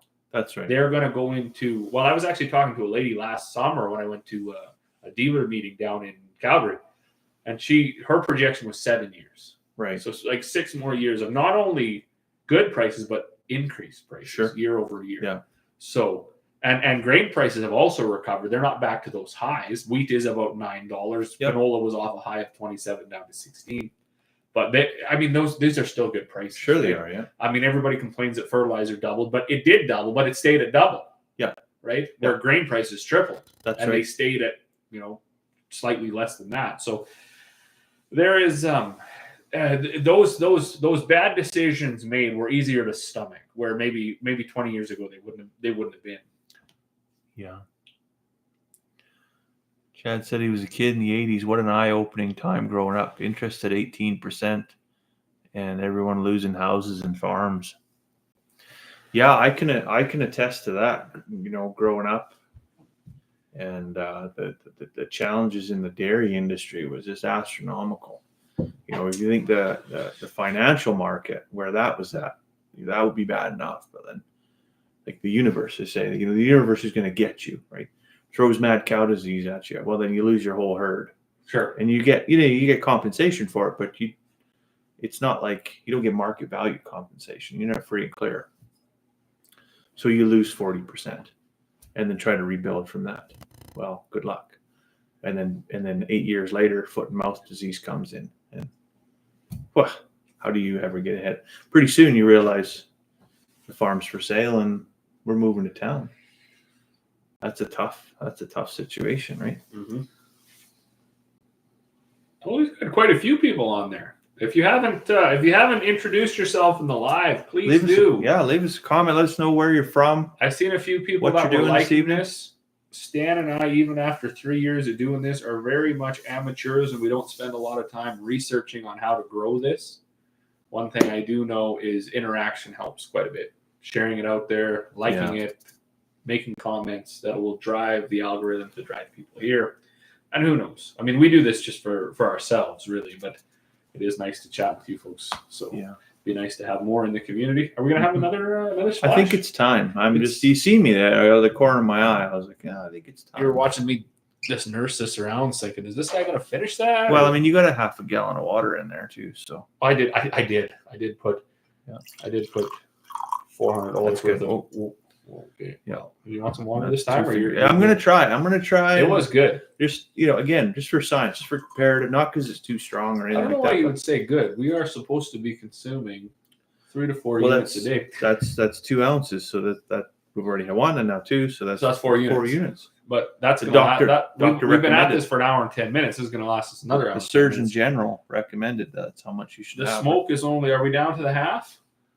You don't have a ruler. I don't have a ruler, but I was doing all the talking. I mean, if I was to ask the wife, she would tell me that's 8 inches. So I don't know. God bless her. Yeah. So good thing she doesn't understand metric versus imperial. Boy, was I riding the struggle bus trying to figure out what that molasses was worth today. Holy moly. I just could not. Going from liters to gallons. You're ready to crash a plane, hey? Oh, man. If you were to look at the scratch pad that I had, you would think it was something out of... just doing calculus? Oh, God, yeah. You'd be like, what is this guy building? Yeah. I had numbers and signs and things written all over the triangles, place. And you're drawing the hypotenuse. It was nuts. It was totally nuts. Finally, I was like, you know what? I figured this out once before. I need to put in 240 gallons into the tank and fill the rest with water and spray it at 10 gallons. So that's what we're doing. Yeah. So that's what we did. So yeah, Chad, you're going to have to definitely stay tuned into the Gentleman Farmer because he's going to be doing updates on field trials, 10, 25, and then a Brazilian out there. Yeah, we got 100 by 6. I don't even know what you would call that. We basically sheared off the corner of the ski hill, wherever you could get without rolling the sprayer, because it's just scrubby and dead, and it looks like it's half strawberries, because it's just. I did see that when I got out there. I was like, it's compacted and I can't drag a disc or a plow through there because it's just such unfavorable land, right? That one hillside is. That's tough. That's wind whipped. It's wind whipped and it's rocky and so. Whatever you can throw at it. I don't know if we need to try and rotate more often through there or what the deal is, but what you do need though is now that you got Aunt Jemima, you need to drag it. Yeah, like a heavy drag. Yeah, that's what I should bring my grater blade over. Yeah. I'll just throw her on the trailer and just drag it smooth. Like even if you just broadcast some grass seed onto it and then just drag because it's quite rough too, right? Yeah, you'll bang those anthills and stuff. You need that surface disturbance. Yeah, that's when I had the Deutz here. That's why I would throw my snowplow blade on the back on the 3-point hitch, right? And I'd just rip around the field and blow anthills out of the way or whatever. And that's what you got to get. Worked pretty good. Because a lot of times, like they say. I mean, you look at your lawn, right? You mow it, you treat it like crap. You drive over it, you walk on it, you mow it, and it grows like crazy in a year where it's supposed to grow. So this stuff needs some adverse condition to it. It does, yeah. If it just sits idle, it's just idle. That's right. So it needs to be, it needs to be turned up. Wonder if that molasses would pay better on a better stand. Well, I don't think it would. He's got 20, 30. I didn't even realize this guy's got like 9 different parcels here. Right. We sprayed 2 of them. Yeah, we've got a checkerboard to play with. So it was totally insane. We can literally do that as no different than a research farm, as basically an isolated experiment on a little box, right? And we did 3 good shots today because we got 10 with stream nozzles, we got 25 with fan nozzles, and then we got, like I say, that 100 by 6, which I expect. If you're going to see an adverse effect, you'll see it there because you can see it from the house. It's a quarter mile away. You can still see it. We'll see it, but we're also going to see the overlap on the fence line. We will, right? So, and we're going to see how it competes on scrubby land, which is on a hillside, versus flat land, mm-hmm. and we're going to see with different ruminant rotation. Right. So the 26 acres sees rotation of cattle over the fence line, however much boom you reached over the fence line with. We should have got 75 feet. 75 feet. Okay, so that's on sheep rotation. And this 10 acres up here, we rotate cows and sheep through it. We go cows first and then sheep afterwards in the fall. So just all different conditions, same product, different land, different utilization. So it'll be interesting to see how it all comes up. But the molasses doesn't feed the leaf, right? It doesn't feed the stem. It feeds the root. It actually feeds the enzymes in the soil. That's what we were building here. That's why we did stream nozzles. You're targeting dirt. You're building up the microbiology of the dirt. Yeah. To be able to sustain itself. And I'm wondering if 10 gallons through stream nozzles is even enough. Like it might. Like I know the gentleman that did this in Prince George. He sprayed it at a rate of $100 an acre. Right. So I said this was about $6 a gallon or something like that. Yeah. So he would have put what it was 100 divided by 6. He would have put that many gallons down. Yeah. Chad says he's gonna have to come down for a visit after we get some rain in a month. I sure hope we get some, like June monsoon. That's the thing, right? I sure hope we get lots. Chad, if you make a plan, we'll have a cigar and a whiskey, and I'll come over. Yeah, we'll do a thing. Yeah, absolutely. We've never had a guest here. I tried to get the old man to come tonight. Oh yeah. He's like, man, I'm too old for that. And I was like, well, really? You come for an hour. We could have wheeled up a chair. He never. He's like, I'm going home. And I was like, are you sure? Mm. Because I mean, he's not scared of a cigar. No. Yeah. Oh yeah. He's right. He'll have a. The old boy's pretty cool too. Yeah. Right. Yeah. Well, good.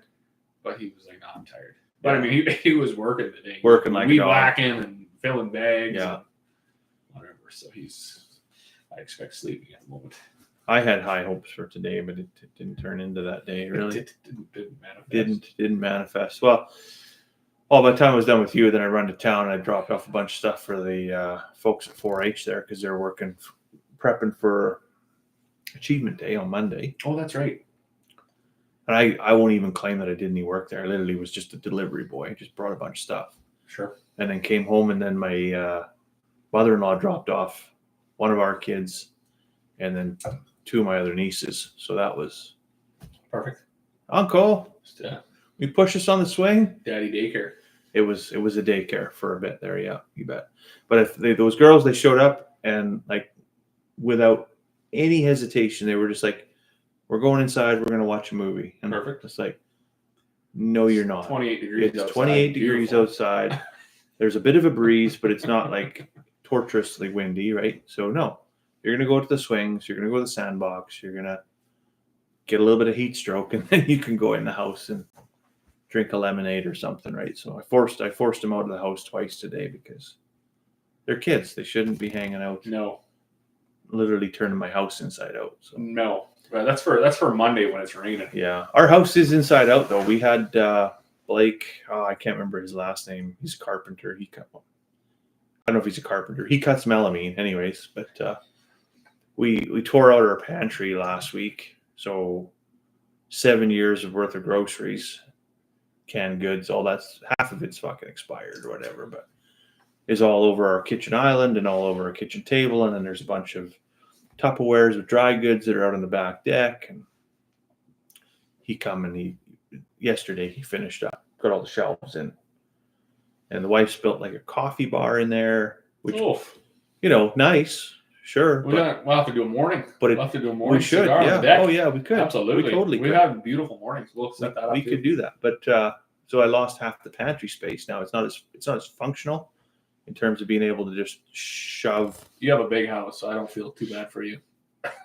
I'm sure you can find a spot to shove some more. I don't need the space. It's good because it's less space, and now it forces you to be more efficient with your space, right? Yeah, and not live like it's 1935 and just got to have 8 years worth of canned goods in your pantry. You don't need that, right? So, what do you say? What is the majority of the cattle breeds up there? Red Angus. That's a Chad question. Yeah. Yeah. Simmental, Charolais, Hereford.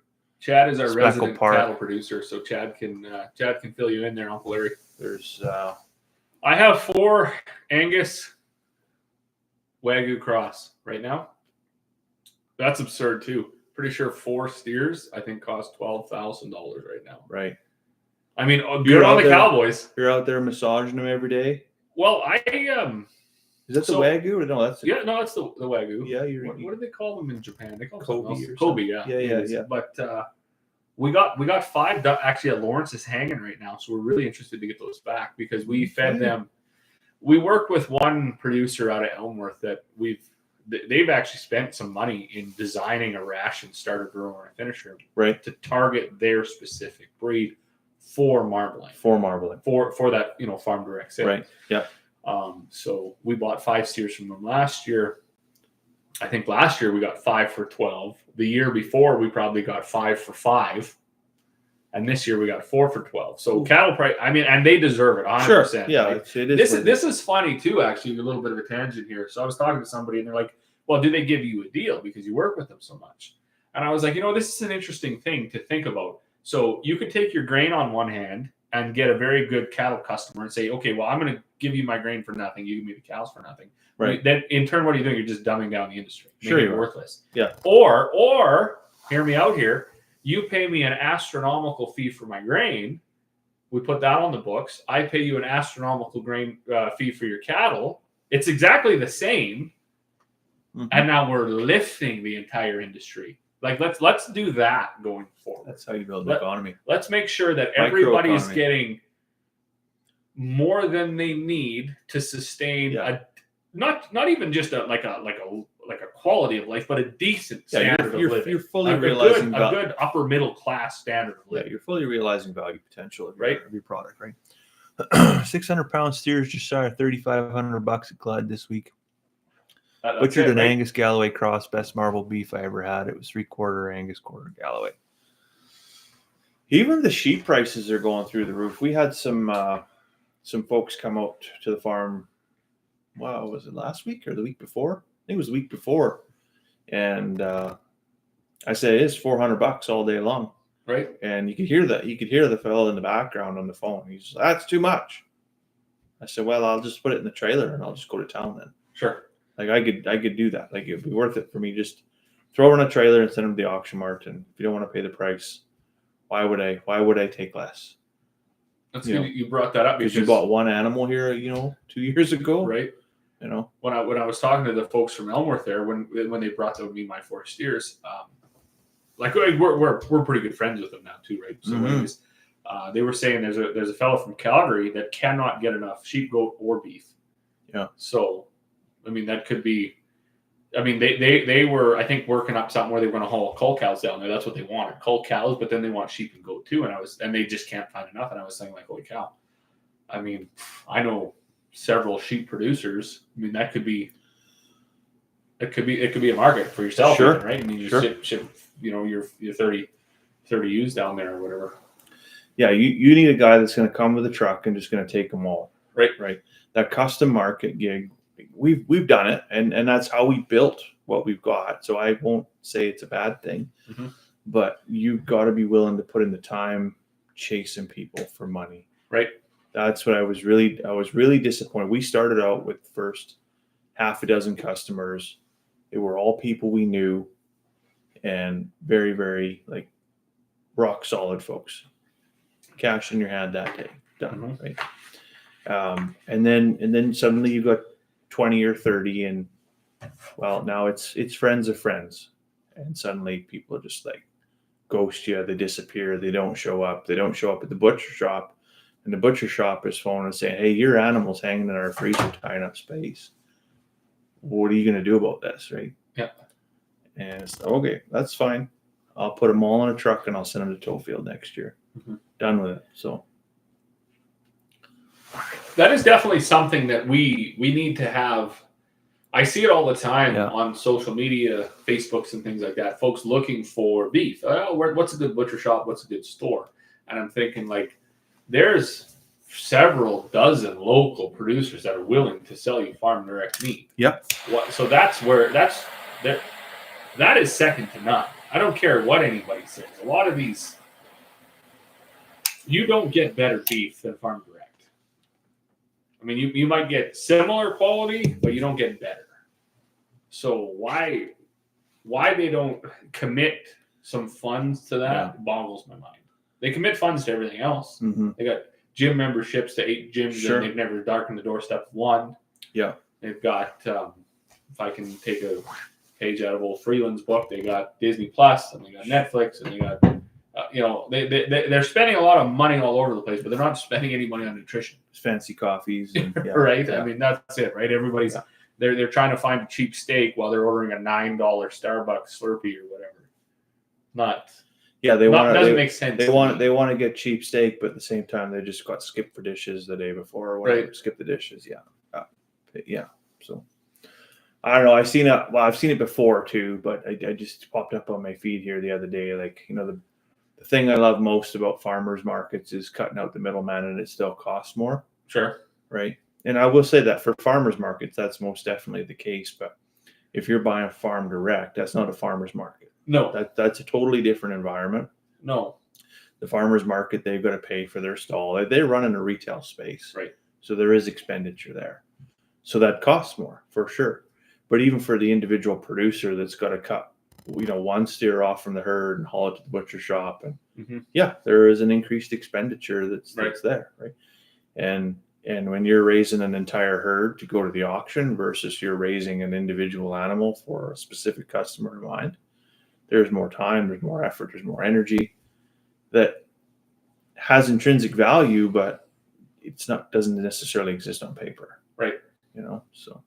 And that's a good point too. And I do cater more to farmers markets and their prices, or I guess I have more sympathy towards them, right? A little more understanding of where they're coming from. You look at, say, you go out here and you say, we've tried to grow okra, right? Like, oh yeah, because I had it when I lived in Oklahoma, and I thought it was a very interesting. I think it's a vegetable, right, or whatever little bean looking thing. Yeah. And when we were down there, we went to a farmer's market, and I bought a few jars, and they were a lot more expensive. And I thought, like, this makes sense though. Like this individual grew it, then they canned it themselves, like without any machinery. Right.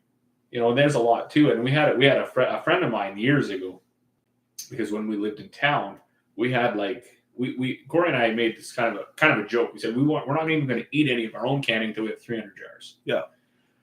So we were canning beets and pickles, and we tried our hand at canning meat and potatoes and all this other stuff. You got a wartime pantry too. Just whatever, right? Yeah. I mean, what is that saying now? We knew how to do this for 2,000 years, and one generation lost the knowledge. That's true. So that is true. And Corey and I, our neighbor was an old lady across. So kitty corner to us in town, they were an older couple, and I mean, for quite a while, we were the only young people even living on our street. Yeah. Certainly the only young people interested in any of this preserving food or anything like that. So we were learning all of these things. And then a friend of mine who wasn't interested in any of this stuff, he was getting married, and he'd come in and he's like, I'm going to have a Caesar bar at my wedding. Can I just grab a whole bunch of jars of beans? Yeah. And I was like, no, you cannot. Yeah. Because they're like $25 a jar. Yeah. Wow, they're like $8 at Costco. I was like, yeah, I know. And they're probably better at Costco. Then go to Costco. Yeah. Like, this is literally blood, sweat. There's 360. Well, I shouldn't. What's the growing season? There's 110 days into this. I mean, we seeded this garden in May. Yeah. Watered it, weeded it, picked the, bought manure to put on it, rotated it in, worked it in, picked all this stuff, washed it all, made the brine, bought the jars, put it in there, canned it, had 9 or 10 of them blow up, and dropped the box going down the stairs, and like this. These things are priceless. Some real sweat equity in there, right? Yeah. I mean, you're not just, and to me, it's worth more. Yeah, the jars at Costco are just fine. Sure, arguably better for a Caesar. Yeah. However, shit comes in a truckload. It's dumped in a bin. It's all there's 10 tons washing, and then into there's assembly lines all over. That's right. So they spit out at the end of the day a really good product for $7 a jar. Yeah, I need 70. There's 14 jars here, right? Because we had 2 rows of beans. We ate a bunch, right? Yeah. So I'll need $70. message. Yeah. Thank you. Yeah. And in a lot of cases, I mean, no, I'm willing to. I guess I understand that price requirement a lot more because we've done a lot more. Even yourself, I know when always watching your videos, you really struggle on the side of the hill to put in a garden. Like it's hard. You may as well go into the arena when they take the ice out and start beating into concrete. Pretty much. And be like, this is going to grow me a potato. Yeah. At some point. Good luck. After 7 years of investment. Chad was saying the other day, he's like, "Oh boy, you really like potatoes more than I do," and that's the thing. Like, we just put so many in, expecting them to fail. Sure. Right. And expecting that we're, hopefully we get enough to eat and enough seed potatoes out, so that we can plant a crop next year and have enough left over that. Whatever, maybe the economy tanks, maybe whatever. But yeah, you go down into your cold room and bank can take the house, but they won't take my potatoes. Your co-worker's having a beer and he goes down with his gunny sack and fills it up with spuds and leaves $5 on the table, and you just like, no. Yeah.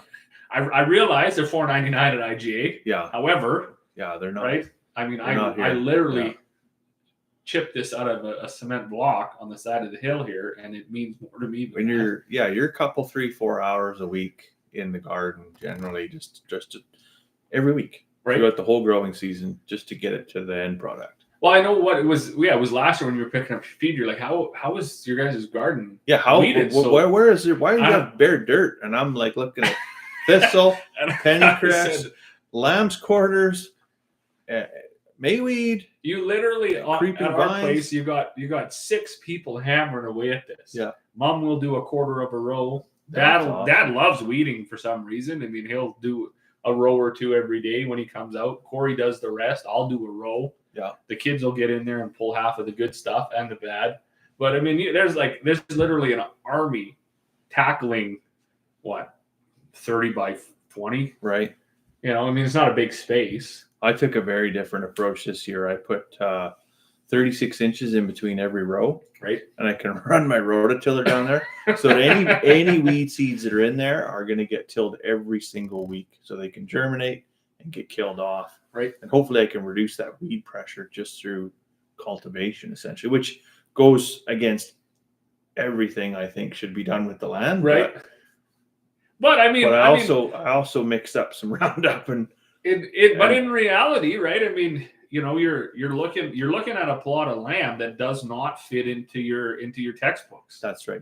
And it's just like, a friend of mine was picking up some feed and we were talking. So we have 2,600 acres that we put in this year, and I would say, out of 2,600 acres, we have 80 acres of good dirt. Yeah, it's scattered amongst those. It's down by the creek. It's down by the lake. It's around the dugout. It's beside this one bush. Yep. There are farms, Pennsylvania, Illinois, that have 2,600 acres of 6 feet of topsoil. Well, and that's why their land is worth $30,000 an acre. Right. That's right. Where I grew up, like we had 3 feet of topsoil. Right. And you will not use the same farming practice there as you will for your 1/16 of an inch of leaf mold. Yeah. And then 14 feet of clay and then solid bedrock. We would plow. Like every second year, we would plow and just roll up like the blackest dirt you've ever, like as black as that microphone, hey, and just roll it up. Mm-hmm. And you could do that. And it's land that's been farmed for 10,000 years. Right. Whereas here, I mean, you're still seeing glacier, like rocks that are pushed up by glaciers popping out of the field. Like, where did these come from? When I was just spraying some molasses on my oats, I stopped and I got out because I had hit a strip where there was nice oat rows and then nothing for 100 feet. And I thought, oh my God, I wonder if the drill wasn't seeding. So I climbed out and I started shuffling through the dirt. All the seed is there, but the ground was so hard that, and I've heard this about my specific brand of air drill. Right. The frame is so light, right, that when you put 1,000 PSI of down pressure onto 50 shanks, it actually lifts the whole frame of the drill up because the ground is so hard. Yeah, it's just skipping. So even though it's set at 1.5 inches, the oats went in like 3/4 of an inch, half an inch. Yeah. So they're now laying in that dried out dirt. So unless we get a rain, But the seed is there. It's just but waiting. you're going to need a sustained rain because if you germinate and then it's just they get that wind again, That's right? the fear that we have. The plant Right. is this big with no moisture at all. How long is that going to live? It's going to get leggy and die again. Right? You're 5 days to wilt. Yeah. Right. So. Oh, Chad said, I'm not mucking about with direct. I've been asked about it a lot. Time and energy is too much for me, and commitment first time you sell something not up to snuff, you're done. Now that's true. Yeah. Oh man, the criticisms you get, it's unbelievable. And Larry said said at one time the Great Plains had 18 feet of topsoil. Is that some right, locations from the Buffalo? I've seen Joel Salatin said lots about that. Where the native grasses, you could sit on a saddle of a horse and look eye to eye with the flowering heads of the grass. And yeah, just topsoil as deep as you could reach in the dirt. Well, it was actually, and to be totally honest with you, it was only after meeting you and hanging out with you that I got really into this more of a regenerative ag and a sort of a permaculture approach, even soil science. Right? Yeah, to figure this out. And so when we started talking and we were doing these lives, because we've done some lives on soil health and your most profitable acre and things like that. And then, so that's where this molasses was born out of. Actually, when I was spraying for the neighbor, he said, well, what do you do? I said, man, what we're spraying, well, it's not, there's variations of it. This was never, ever made before. No, that's right. The first time this was ever sprayed on pasture was today. It was sprayed here and it was sprayed at his place. There you go. I sprayed it on my barley and my cereals last year and some canola and peas. But it's never been sprayed on grass before. So I said, we are literally the science. Mm-hmm. But I said, this is definitely born out of research of a bunch of components that I asked the folks at Westway, who did a bunch of bench testing in Texas, if they can put all these components together and keep it in suspension long enough. Just see what it'll do. To be applied to the land. And everything that's in this mixture should be a net benefit to soil health. Yeah. Plant health, but soil health for sure. And that's definitely, like, if you look at, the depletion of topsoil over the last 100 years that's occurred, they say globally there's 3/4 of an inch topsoil left. It's got pretty much just a 60-year shelf life left until there won't be any usable topsoil left. If you continue on with the current intensive agricultural practices across Western Europe and North America, which is the breadbasket of the world, right? Arguably, right? So the chemical fertilizers that you apply, the pellets, they're feeding what? They're feeding the plant. They're not feeding the soil. No. They're feeding the plant. And in a lot of cases, they're like detrimental things like anhydrous ammonia. Right. They actually kill the soil. They kill the microbiology in the soil. They absolutely do. It does recover over time, but initially they're dead. So, and arguably this is a theory, but the science backs it up. It just will remains to be seen what the field trials will tell. But yeah, if you feed the microbiology in the soil, you will also feed the mycorrhizal fungi, which creates an expansive network in the soil. So it's going to be able to pull nutrients from 10, 15, 20 meters away and deep within the soil. It's going to pull moisture, it's going to pull minerals, it's going to pull all kinds of stuff back up into your plant that your chemical fertilizers are just doing at the surface. Right. So fingers crossed. Well, we'll see. I'm very hopeful that it's going to be work. And I would like to see a visual effect within 2 weeks. And you need a visual effect, but also, I mean, we have to recognize the fact that field trials only work in a controlled environment. Sure. So the fact that we don't know if we're going to get rain, that could screw everything up. And you may even need a second application. Yeah, right? Well, and that's true. And I was thinking when I left here, I was like, shit, we didn't even leave a chunk. Well, because I don't know who messed that up. It don't matter. Probably your daughter. Right across the fence line, there's the exact same grass. That's true. Right? It's right next door. But so you feed the enzymes, and then those enzymes go through their life cycle and they die off. The second generation of enzymes are going to feed on the decaying enzyme, the carcasses essentially of the dying enzymes. Right? Now, when those run out, you may need a second application of some sugars to sustain it. Right. If your rotational grazing of your cattle, if your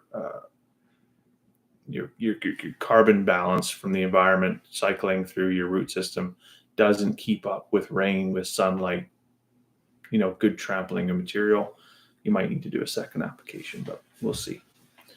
We shall see. What do we got here? That's amazing. Feed the soil and you feed the. I can't really see it. That's why I get this close. I don't have my glasses on. Feed the soil and you feed the plant. I wish I would have paid more attention in soil science in college instead of sitting there over and bored. So many interactions to learn about. And diesel power. Oh, hey, we haven't seen you in a while. Hey guys, agree. Anhydrous must be the worst option. Well, yeah. If we're thinking about new technology coming out of a dust bowl, you're literally doing anything you can possibly do to get a crop to grow in a field. Right. And that is one thing that does guarantee that something's going to come up out of the soil. And we're guilty as charged. We just anhydrous 2,300 acres. Mm-hmm. The only land we didn't anhydrous was our pea ground. And one thing that was like I said, I didn't pay too much attention to this either. And of course, my dad would speak differently to this because he's made a living here. I can't take that away from him. However, he was doing the best he could at the time. Was he doing the best? Sure. Right. That's up for debate. Yeah. So now, and we were actually just talking about this today when we were once I got home, I said, ideally what we would get to be doing is instead of spending the extra $50 an acre over and above, we'd be taking that from the anhydrous and the commercial fertilizers. It's a replacement. That's right. A direct replacement, right? And that's where I'm at. Now the thing is, how can you be so confident in basically I can't say it's an untested theory. It works all over, but it's untested here. It's untested here. And to take your entire farm and to just roll it over like that and say, we're no longer doing this. Right. That's a huge financial risk. A huge risk, especially in years where, we don't know what the weather's going to do. And we've had some confusing historical different weather in the last few years. Yeah. Historically different. I will say, there's one thing that we could say. So the land where I seeded the oats, we had anhydrous last fall, right? As a little bit of a time saver. Well, that was the land that got so hard that it almost couldn't be seeded. Right. So what would you do to soften up your land? Well, we would take this, we'd do another 8 inches of. Yeah. So you're releasing all that carbon now. You release it back to the atmosphere. It's a short-sighted approach. To get this year's crop, we're going to delay, the 5-year plan of rebuilding soil health. Right. So. Well, so that's, that's a tough thing on grain, like predominantly arable land, on grain land. Is you do crop rotation, but do you ever cycle in ruminants? Some farms can do that, right? But so that's where and a lot of the good successful ones do. They're weighted 60-40, 70-30, 50-50, mixed right? farms, right? We never got into livestock production at all. Yeah. So of any numbers, and interestingly enough, when my parents bought the place that we live on in 1997, the previous bachelors that had lived there ran about 300 head of cattle. Sure. The land that they had fenced, where they pastured their cattle, is noticeably better than the land they did not pasture. Yeah. So we know this, but it's yet again it's a mental struggle to and especially now you can't, right? I mean Chad could speak to this. It would probably be foolish to go buy 100 bred cows. Sure. Like it's just who. It might not be if we get a 7-year increase to go out and buy $300,000 worth of cattle. How you get there? You need a loan shark or whatever, right? But what comes with that? Now you got to find yourself a baler. You got to find yourself some pasture. You got to find yourself a hay mine. You got to do a lot of fencing. I mean, we spent my entire life taking fences down, right? I mean, we took all the cross fences down. Yeah.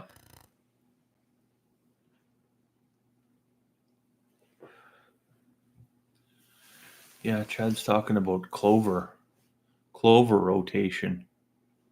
Clover is good because I think it's a nitrogen fixer as well, isn't it? And it breaks up the soil compaction. Right. There's that yellow, is it the yellow clover that grows? Well, it's funny because I was watching I was talking to Chad about it, and Chad does this, and it's interesting because my dad said, he said, why doesn't nobody grow that yellow clover? The stuff in the ditches that grows 10 feet tall. Yeah. Because cattle can eat it, and there's new varieties of Sure. it that they can eat as well. But and there's a gentleman on YouTube. He used to be called Farming 4G. Now he's Farming North Dakota. They do that. Yeah. You know, and they do quite a bit of tillage too. I mean, but they'll grow it just to work it back into the ground. And I think, you know, yet again, something on our farm that we'll look to do, and maybe we do get a little more involved in livestock production. I mean, hey, we went from nothing to 3 rabbits, 2 goats. Everybody starts somewhere. 2 sows and a boar. Yeah. 2 emus. Yeah. I think Corey ordered. That's a pile of work. 100 broilers this year and 20 chickens. Right on. So, and plus her laying hens. So I mean, we went from nothing to like. Sure. I don't know. It's probably. Do you have an incubator? We don't. Oh man. We never did. We don't have a chicken plucker either, but we know someone. You know a guy. I should put. I know a family that. I should put a batch in for you, and just it's fun. We just got to make sure we do no more Scotch events prior to turkey killing day. Turkey killing. Oh yeah, that was terrible. That was a nightmare. That was awful. That was a total nightmare. I never did hear back from the driver. She came and got her turkey. It's for the best. But she, there was no follow up. Like, hey, are you guys doing this again? I'd sure love to drive you. So no, God bless her. This is good. This is good. Right here, right at home. It's safe. It's secure. You don't get carried away. Right. Yeah. What do we see here? Acting like a bunch of teenagers. Sweet clovers, yellow blossom clover, hate all the time. Sweet clover, that's sweet clover. Yeah, I haven't seen much sweet clover up here north of Dawson Creek. Chad's up by Peace River, Grimshaw. Hey, yeah. We do have a little bit in the little pie shaped piece, which is like, I don't know, what would you say that is, like an acre and a half, 2 acres. No, it's a chunk because not the big pie shape that we swung with. There's just a tiny little, tiny little wedge that's there. So you got like 9 chunks of land. I didn't. Yeah. So, but we've got that. It's just a transitional space to get from the dugout into the pie shaped piece, and it's full of clover. And but the sheep they clean that at home. It's cleaned up, and it doesn't recover quick. Like it's eaten down and it's gone. We almost need like a new breed of ruminant. Like, I don't know what's out there, but if you could have something as big as a cow, gotta get camel. They could put 50, camelid. They could put maybe 50 pounds of manure on a field every day, but have it evenly spread like a sheep. Oh, that would be the answer. That went out. That's a nurse in that. I had one relight. Yeah. Because I've been talking more tonight than I have usually. I was gonna say I thought I was doing all the talking because I smoked this thing, but maybe. Anyway, so this has been a good one. We've had some good engagement, good conversation. I'm a big fan of this. Yeah, I wish our one pasture actually the field we sprayed today. I wish we could get more clover in there, but we had such a noxious weed problem that we had to apply some chemical treatment there. It was more than a person could ever pick it was more than an army of people could pick in a lifetime. Just the pipeline right away. When I phoned the oil company and said, you guys got to come and manage this, 4 guys picked 4,000 kilograms of mayweed, like just off a 26 acre, but it's not even the 26 acres. It's just that pipeline right away that runs through there. Yeah, that 20 I think it's 2.5 acres is what it totals, right? 4,000 kilograms of mayweed they pulled off. So lay it on thick, and if only thing that grows there is grass, and that's all that grows there is grass, right?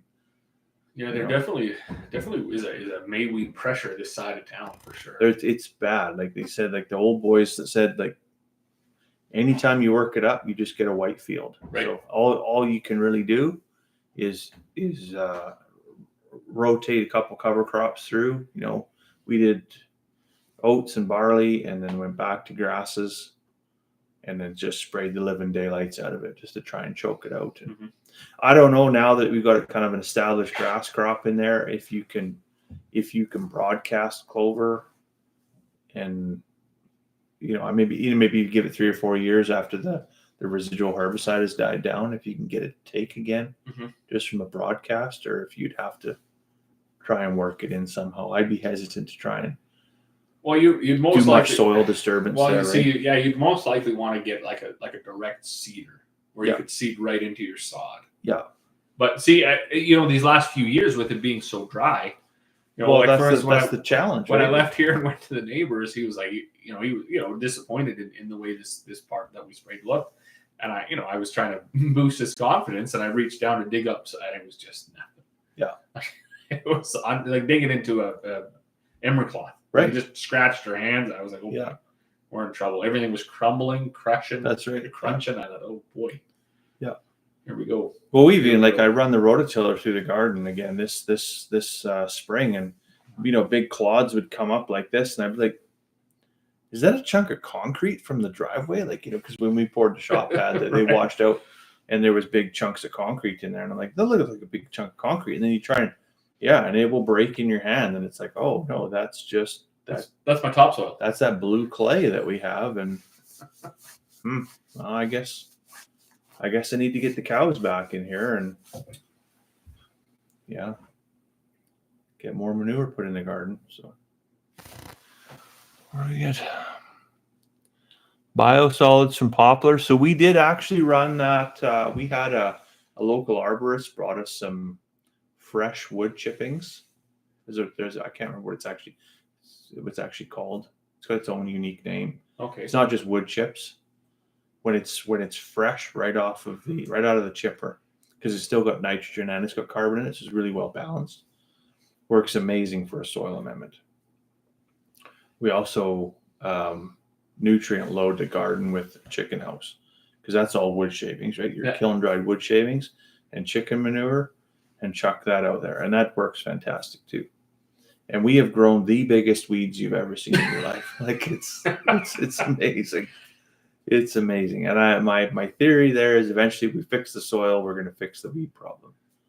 Because good, healthy soil shouldn't grow weeds. Right? And that's funny too. You say that because we've always wondered, they're always talking about genetically modifying plants and all this stuff for longer growing seasons and resistant to certain fungicides and pests. You're turning crops into weeds. And I thought, why don't we just grab some DNA out of a Canada thistle, or mayweed, for instance, and pluck that into the barley, because then we could literally have drought resistant. You could, and I seen this one year. We still had our old sprayer, pull type sprayer, and we seeded. I don't know what happened that year. Maybe fertilizer was hard to get or really high price. So we doubled up our pea acres so we could reduce our fertilizer usage. And boy, did we have Canada thistle come. And I thought, how? And it was a drought. So the peas were short, the land was hard, it was unbelievable. But the Canada thistles were unfazed, 5 feet tall, healthy, stems as big as your wrist. You can't even keep up to this. We're popping off tonight. Yeah, the comments are coming in hard and fast there, but comes on fluid, forms on tankers that spread and disked in. Heavy on phosphorus and nitrogen. What are we talking about there, Chad? What are we talking about? We're talking about stuff from trees? Is this making like a tea? I think we were talking about different things there for a second. Biosolids from the pulp mill. Oh, yeah, he was saying he did spread that. From the mill. Yeah, okay.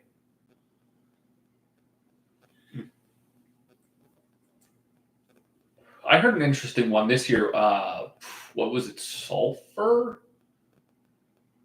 Traditional sulfur fertilizers were high in salt content.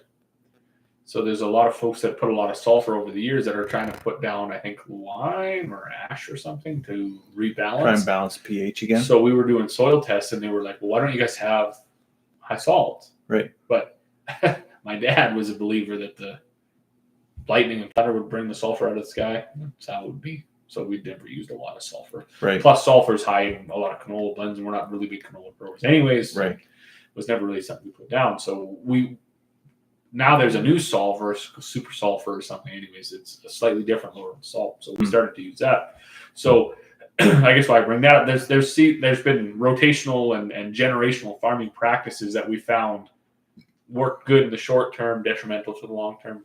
Yeah. And, I argue this with a lot of people who are so bullheaded into holistic, natural path, organic, and everything that we're doing as conventional farmers is wrong. And I say, look, man, like people were doing the best that they could. You'll find very few people that attacked anything with malicious intent. Right. No, it's not. I mean, people were doing the best they could financially, the best they could time-wise, the best they could with the equipment they had. And even the knowledge that they had. That's right. So we can't attack past generations for doing things that we now know weren't right. Yeah. But what we do have to do, and I think you've read that same article, 10 Ways to Go Broke Farming, and do what your dad did, never, so on and so forth. What we just, because someone said, some people have asked me last year, and I've gotten like several emails and stuff really across North America about the molasses, right? Because I did some videos on it last year talking about it. And said, well, why would you even look to that? And I said, well, I mean, if you're not growing and moving forward, you're dying. And if you can't admit that there's things you don't know and there's things to learn, there's better ways to do things, you're most likely going to end up stagnant. Sure. Most likely down the road out of business. Yep. So I said, we're certainly looking to find replacement, to better ways of managing soil health and the land that we are stewards of.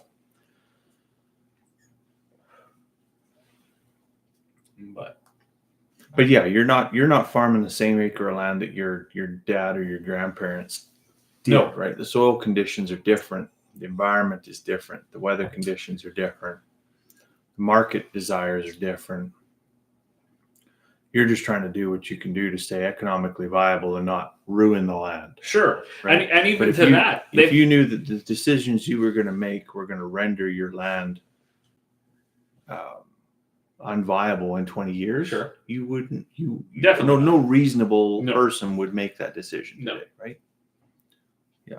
That's the other thing, and I was just thinking of it now. So I was talking to when I was down at a different. Well, we just got back from another dealer meeting about 4 weeks ago, and they were talking there, and they said what most cattle producers don't understand now, and I mean they should be proud of this, is their herds, while they may not be papered, are most likely fairly purebred because they're buying high-end bulls, they're buying high-end heifers, replacement heifers and things. So when you look out at your commercial herd, it's not your grandfather's commercial herd that has 19 different breeds and whatever. So the nutritional requirements of your herd are quite a bit different. For sure. So when you start to see conception rates differ, cycle times differ, weaning weights differ, it's because you cannot feed your herd the way your grandpa fed his. They're not the same anymore. Yours is arguably a lot higher quality. Yeah.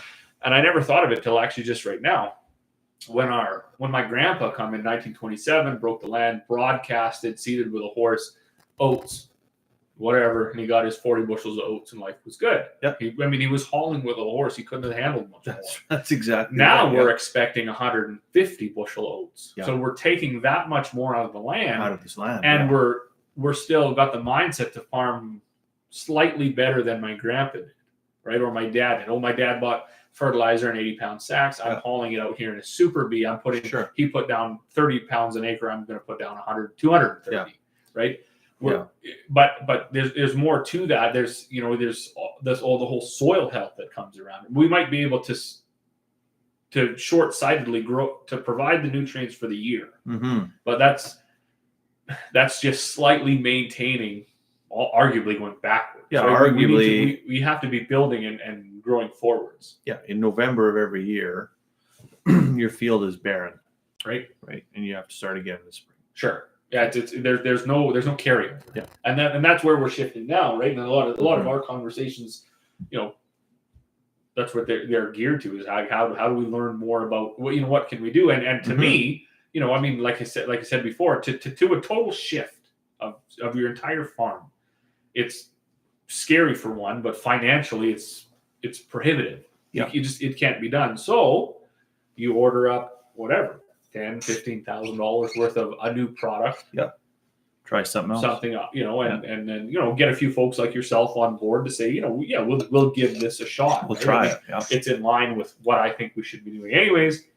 So let's give it a shot. Let's try it on. Let's try it on hay. Let's try it on the Whip side hill that is unproductive. Let's try it on established hay. Let's try it on cereals. Let's try it here, there, and the other. Let's do some good research, some tracking over the next 8 weeks. Yep. See where we go. Maybe, like I say, maybe in 4.5 weeks, a guy, because I've got some different meters to bring over and check sugar content and stuff. Maybe you need to spray 2 gallons an acre, and then 8 weeks later you need to spray another gallon. And maybe one quarter of land is different than another quarter of land for application rates, right? So all depends. Is it for cereal crops, it's bare soil versus grasslands that already have an established root base. They're going to need different things. Absolutely. But you got to try. You do have to try. Yeah. Buy the corn around 130 bushels. Really good yield. Hayfields are brutal last year.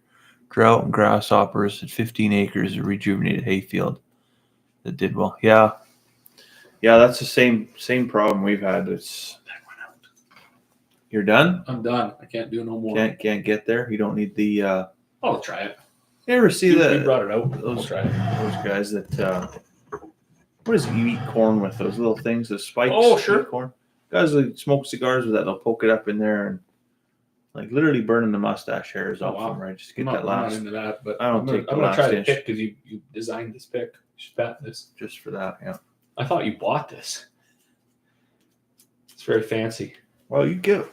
And then you can buy them. You gave me a lot of grief for using it. This was the one of the first just for accessories for a draw tool. Yeah, unreal. And then I got a lot of flack for using it, so I had to bring it up. No, that's that fair. You yourself said to use it this way prior to me using it this way. Try it. What can happen? Burn my fingers off. Yeah, that'd be it. Yeah.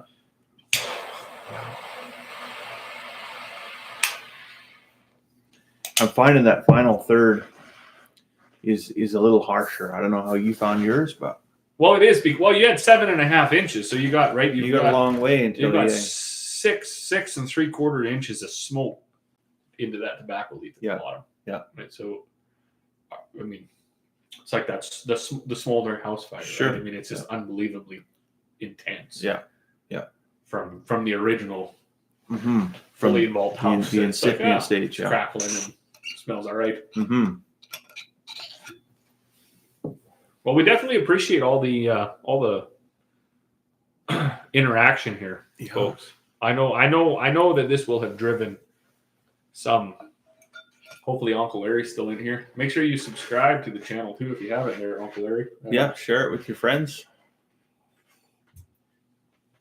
And Chad, if you do make a trip down here, shoot me a text, chat a text, let us know. If you want to see more about what we do on our individual farms too, you can chase that. This is our joint channel, but chase, look at Millionaire Farmer and the Gentleman Farmer. Both have YouTube and TikTok. Yeah. We had a TikTok smoking oak, but I think we're both locked out of it now. I have no idea what it was gold though, too. It was gold. We had some good traction. Some shenanigans. Our individual channels are definitely a lot more as soon as they got a new family phone. Friendly. This is usually more the YouTube is more it's very family friendly. This is more just this is pretty you got to get something off your chest. Right. This is the place to do it, right? So there's a lot more cursing happens here. Yeah. So yeah, nice seeing you guys. Well, yeah, it was nice to have you in here for a while. It's only half an inch of rain here so far since the last snowfall. Need an inch of rain soon. What would be great is if we could get an inch of rain, not in one burst, but just spread over the week. Right. Every week for the next month and a half. And I wouldn't mind that. I mean, like if I woke up tomorrow morning and it was raining and it drizzled all day and it drizzled all day Sunday and then Monday and then Tuesday and we ended up with an inch 3/4 out of it. Yeah. I would not mind that break at all. I was very spoiled growing up. So where I grew up in the UK, it would rain 300 days a year. But being on the coast, all the weather systems would come in almost like clockwork between 2 a.m. and 5 a.m. So it would rain almost like, early in the morning before anybody really got up and started their day. And then it would be reasonable. I wouldn't say nice, but reasonable weather for the rest of the day, typically. Right? Beautiful. That's gorgeous. Unreal. We couldn't buy a half a raindrop here. So check out your channels. Yeah, no, that'd be great. Yeah, come see. Chad's gonna phone us. Sure, come down to see next month. We'll make a day of it. Yeah, I'm gonna have to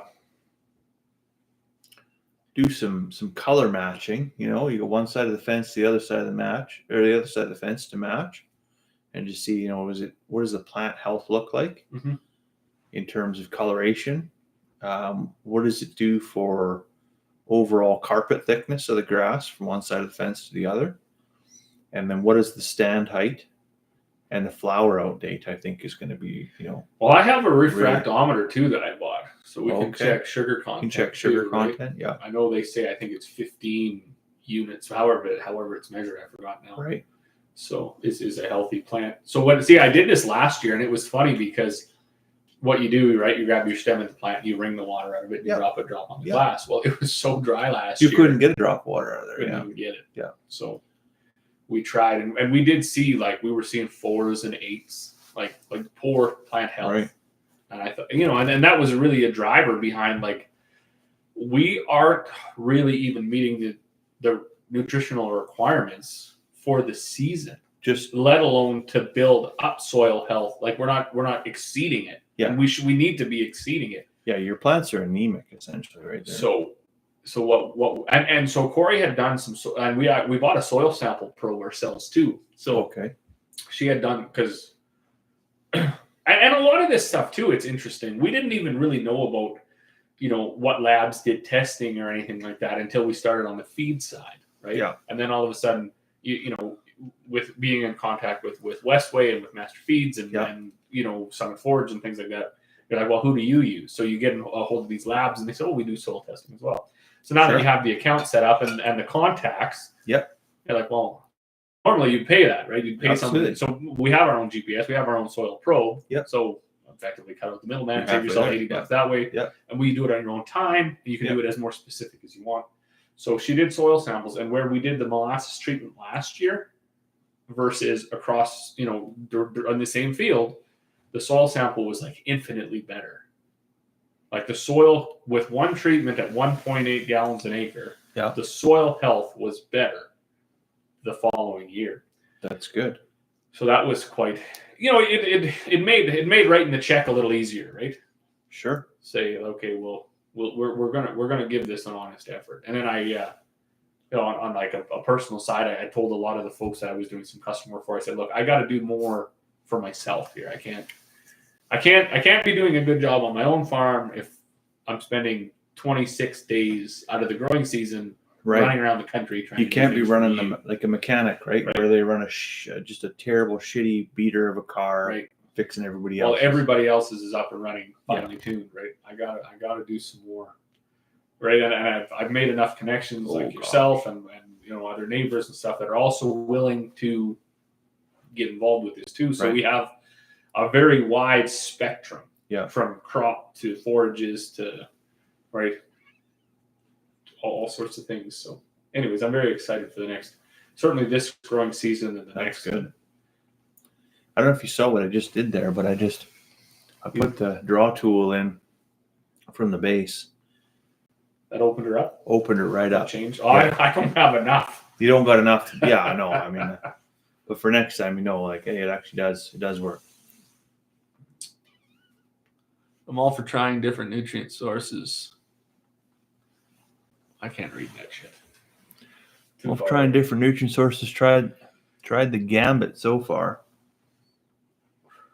Yeah, and that's one thing I do. I will give credit to my dad. He was willing to try stuff like different tillage tools, different harvesting heads, different seed types, different chemicals, different things. I mean, nobody can nobody can be like, wow, they were just set in stone. They just did the same thing here. Yeah. We definitely tried a lot of, we went zero till for quite a while.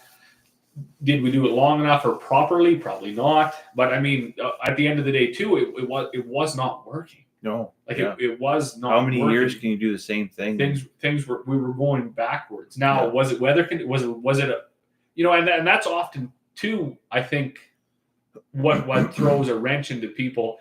They maybe strike out at the wrong time. Right. Like had you done it 4 years earlier when the weather conditions and maybe the crop prices and the entire climate was different. Yeah. Might have been better. So you do it at the wrong time, puts a bad taste in your mouth, and you say, well, I'm not going to do that again. But maybe you should. Maybe you should do it again. I think sometimes that's definitely true. You're doing the right things at the wrong time. Right. Or you're doing the right things, but it takes you longer to achieve the result that you desire than you think it should take. Sure. And so people give up quick. Give up too quickly. Oh, we tried that and it didn't work. Mm-hmm. Well, maybe you didn't try for long enough. See, I was just kind of wrestling that today. I thought, like, so what do I do now?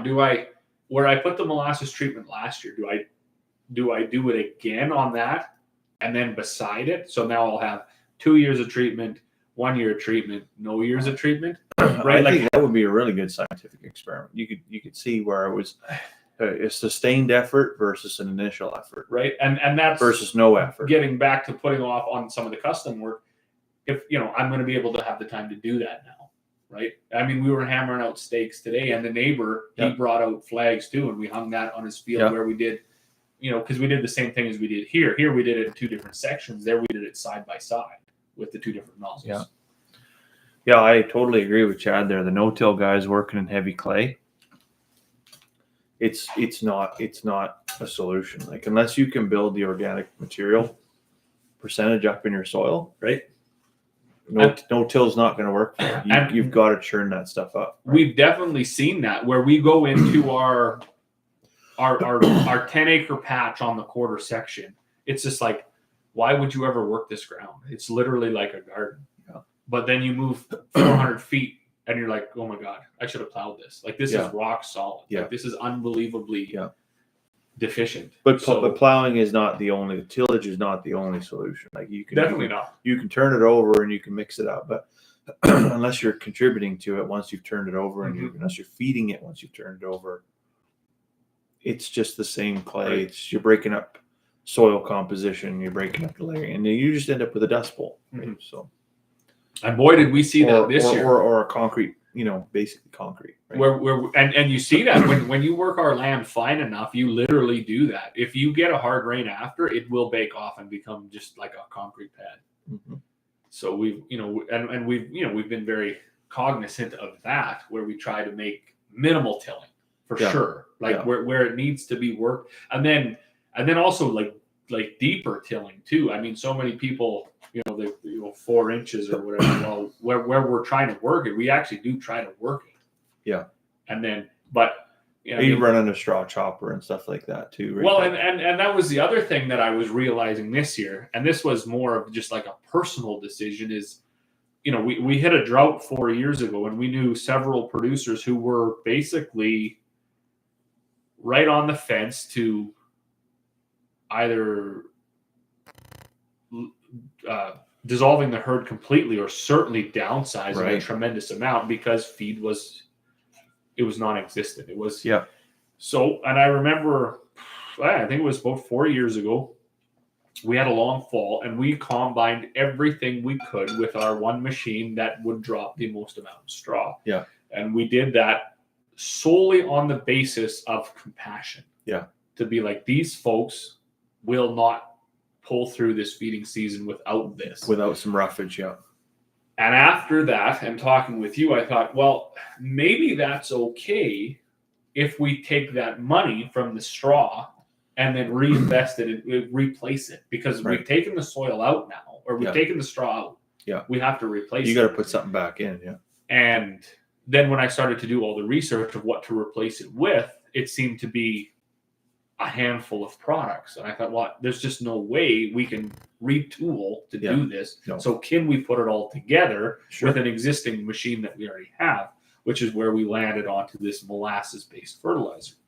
And I think going forward, we could probably get away with dropping half the straw, because dropping all of it we could see it. Dropping all of it for 3 years in a row has definitely impacted soil health for sure. There's no denying that. Yeah. But maybe if we drop half of it, right, and we start to add molasses to all of it, we shouldn't even maintain. We should still build at that point. Yeah. Is my plan. What are you seeing for insects? What are you seeing for worms in your soil? 0. Because that's the odd beetle. Right. And it's very discouraging and disheartening. Yeah. Once you talk to folks like yourself who understand and do a lot of research into soil health, and you're like, I get it. Yeah, if I was to take a square foot of my dirt, there is no life in it. Right. And that's concerning, to say the least. Yeah. Because it's not supposed to be that way. Mm-hmm. Mm-hmm. So we definitely have to. You own a microscope? Kids own a microscope? They got one. Yeah, it'd be interesting. Just take and run a slide and just see what moves. See what moves in there. I'm gonna do that. Yeah. Tomorrow. Take Buddy. Because there's things that maybe it's not worms, but maybe there's there's bacterial life, enzymes, there's nematodes all working in your soil. No, we will do. Because there's positive life and there's negative life that's in your soil too that you gotta balance out too, right? So. We got there. Oh, damn, Aurora's out. Gotta run for the night. That's the problem with grain farm and monoculture. It's sure tough on soil. Oh, it's very tough on soil critters. Yeah. Yeah, it is for sure. Yeah. And especially that is hard. It's really difficult to take those practices like we're talking about, and then make that. No, how do you make that scalable across 26 quarters of land? Right. That's a big. You can't, right? You can't do it overnight. No, and that's the thing. It's such a long-term investment that. But I really do think that you're going to, if you're willing to do the numbers properly and then to do the work, you're going to find out that sooner than later you're going to find a positive impact, because in my mind, really adding anything should work. So even here on the side hill, right? I don't really expect to see much visually out of this, but maybe in 8 weeks we do another shot. Right. Yeah. However it works, or we measure some, or maybe by this time next year, you start to see slightly more life. Yeah, I'm hoping to see increased life. I'm hoping to see better recovery. Sure. Those are the two things I'm really hoping for. I'm hoping that, like the last 3 years where we've seen your stand come up, it flowers out at 3.5 inches. And then just burns off and dies. Mm-hmm. I hope that doesn't happen. Right? I hope even if it comes up, that maybe it can sustain itself. There's enough life in the soil to sustain the stand. Maybe it flowers out at 3.5 inches, but it doesn't just die. The cattle can graze it, and then I can move them off, and it can rest and recover. Mm-hmm. Right. So, but there's a lot of eggs in the rain basket. So. Well, I mean that's the whole thing too, right? Yeah. Because David and my dad today were both asking. They said, "Well, what happens to this as far as never getting any rain again?" And I mean, as you had, because when we drove over the plywood over there first with the stream nozzles, you kind of see like almost like a sparse rain. It's exactly like that, yeah. But big drops, and then when we drove over the other one, you see like a slight sheen. Yeah. Like it was so. I said, most likely what you're going to end up with, in my mind, is it going to be just a sticky leaf and not a lot else. But however, if you use the stream ones that have hit the dirt, that's going to stay there. It's going to hit the dirt. It's going to impact the soil. Yeah. Because where the stuff that's on the leaf, it needs the rain to get it to get it washed off, and that's why we switched halfway and switched nozzles up just to see if we can. But you're right. It's 100% based on rain. What hit the side hill with stream nozzles? If we don't see any rain this year, it's going to be there next year. Yeah, like it won't go away. However, the stuff that's on the leaf, once the leaf dries up and dies, I guess it's still there. But it's still there. But who knows it and what? If you don't get rain, it stays on the leaf. We run the cows through. It gets consumed, right, and gets dispersed, not evenly, because the cows are just gonna, you're gonna get a 12-inch cow patty wherever you get a 12-inch cow patty. And I certainly don't have the ambition or the time or the resources to run, 3,000 chickens across my farm to disperse all that manure with scratching and tilling. Right. Maybe a guy could, like you say, run a drag or whatever, or run a set of harrows across it and try and, scratch everything up. I don't know what the solution is there, but we will find out. We will see. We will see. Time will tell. There are interesting times ahead. For any of you folks that are in here, make sure that you definitely tune into both of our channels. Stan's for sure, because he's going to be the one that's got it right out front. See it from his house. Right in the front yard. Yeah, we'll be able to see right off the deck that one 6 foot by 100 patch. That was unbelievable when we come back up here and you could just see I'm hoping that's the one patch that's just it's just this tall in the field. Right. But it should be. It should be. Like everywhere, even if I got the garden hose running across the yard. Yeah. And I get that little drip from wherever the connection is in the it's amazing how much better that grows. Right? Just with a little bit of extra help. So Chad says biggest problem is how to feed a 40-year-old pasture without rejuvenating it. I don't think you can. Like if you're gonna get root bound, you're gonna get compaction, you're gonna get just enzyme decay, and then it's just dead, right? So you at some point in time you gotta turn that soil over. But back to what Uncle Larry was saying, though, like across the Great Plains, I mean it was that way for many thousands. It was, feeding 1 million bison that had roam of the whole country versus it's guys trying to run 35 to 40 cow-calf pairs on every single quarter of land. But my point is, like, somehow it was done. I guess. I mean, I guess you'd have to figure out numbers of efficiency. Yeah, it was done without fences, right? When you had maybe one animal unit was 700 acres. Right. Right now we're trying to make 7 animal units per acre. Yeah, and you were trying to feed 1 billion people. That's now true. We're trying to feed 9 billion people. That's true. Mm-hmm. And so if the land wasn't cooperating, the people were nomadic and they would just move to a different spot. Sure. Or they would just starve to death. Well, that did happen. And that doesn't happen in today's day and age. No, we shouldn't be letting it happen. For sure. So I need a half a splash more. That cigar got real bitter at the end. I know. I was hitting the water real hard because I didn't know what was happening here. I still got a little bit left here yet. It is mighty fine when you put the water in there. Do you need a warm up? I'm good here yet. You're good for now. I have yet to be disappointed to adding water to any scotch. Yeah. I mean, we haven't done it to all of them, but every one that we have, I think it certainly has enhanced it. I think I've got a little bit too much there. No, it was perfect. What's it supposed to be, like a drop, 2 drops, couple drops? Just enough. Just enough. I think I got about 5 drops in there. Chemistry in there doing its thing, but. Mm-hmm.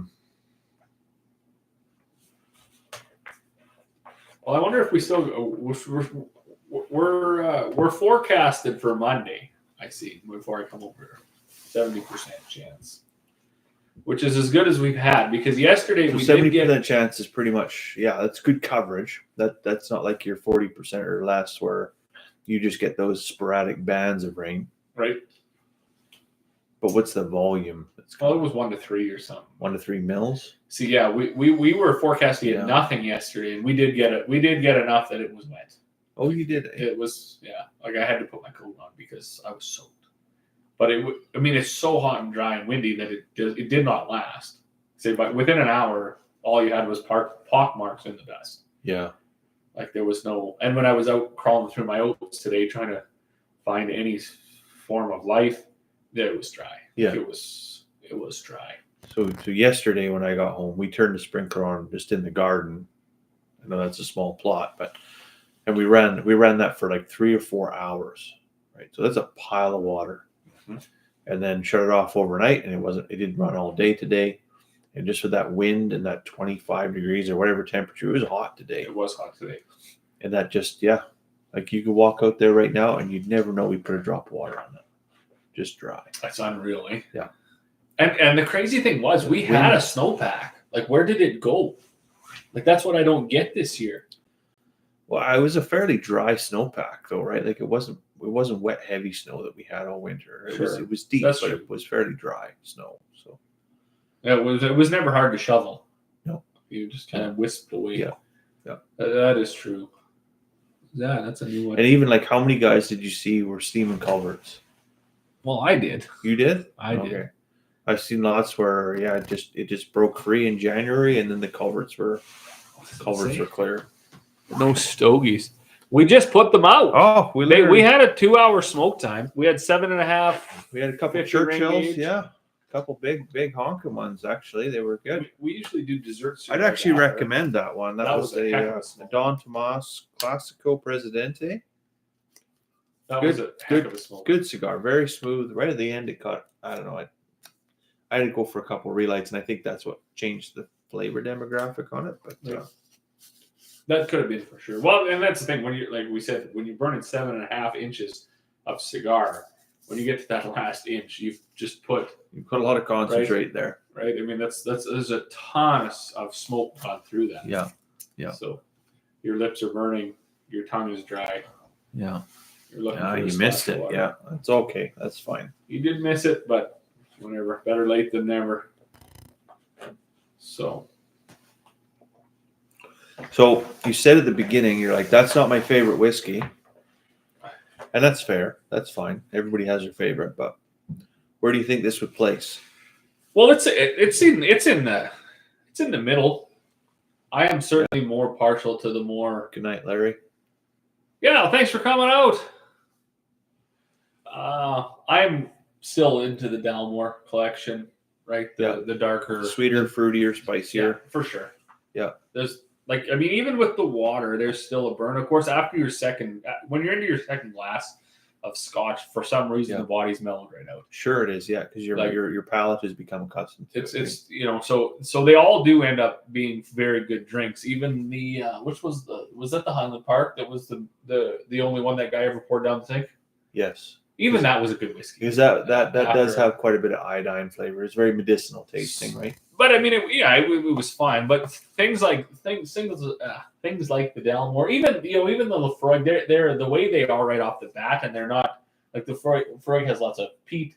Yeah. Dalmores are more sweet, but this is like this. I don't like the burn right off the bat. Yeah, the Lefroy it's a kick right in the throat right off the get go. But like we don't have any Ardbeg here, and I'm kind of glad we don't, because I find that's one that, even by the second or third glass, it still packs a punch. Like it's hard to, like you don't grow accustomed to it. Okay. So you just gotta like that flavor. Right? There's another new one in there at the bottom. Devin just got off the drill for the day. Oh, good. How many acres did you get done today? And are you close to getting done, or? Gonna crush a shower bourbon. Hey, that's the life, eh? Yeah. I don't think I've ever done that. Had a beer or a whiskey in the shower. No, I can definitely say I never have. I've never done that, but this is the place to do it right here. Sure. Yeah. But I'm not a 440 to go, got 180 in today. Oh, good. Good work. That's good. Good work. Beer in the shower is the best. I have never done that. No. I actually had a beer today on the deck, and I don't know. It's not my thing. No? No. Leaves a terrible taste in your mouth. Huh. I'm just not into it. But I did get into splitting wood. Like a new hobby of yours? What do you mean get into? Yeah, like my thing now. Like I'll cut down one of our dead spruce trees. Yeah. Which is holy fuck. That's your outlet. Fucking devastating. And we spent so much, we did a lot of planning. So I was going to ask you about that. What's the deal with the spruce trees? Chad's a logger. Fuck, he knows. And he said, when the cat runs along they crushed the fucking roots, and it made a lot of sense what he said. Okay. But there was a couple of trees that we were talking to the cat, and the cat operator was like, we're gonna put the house here.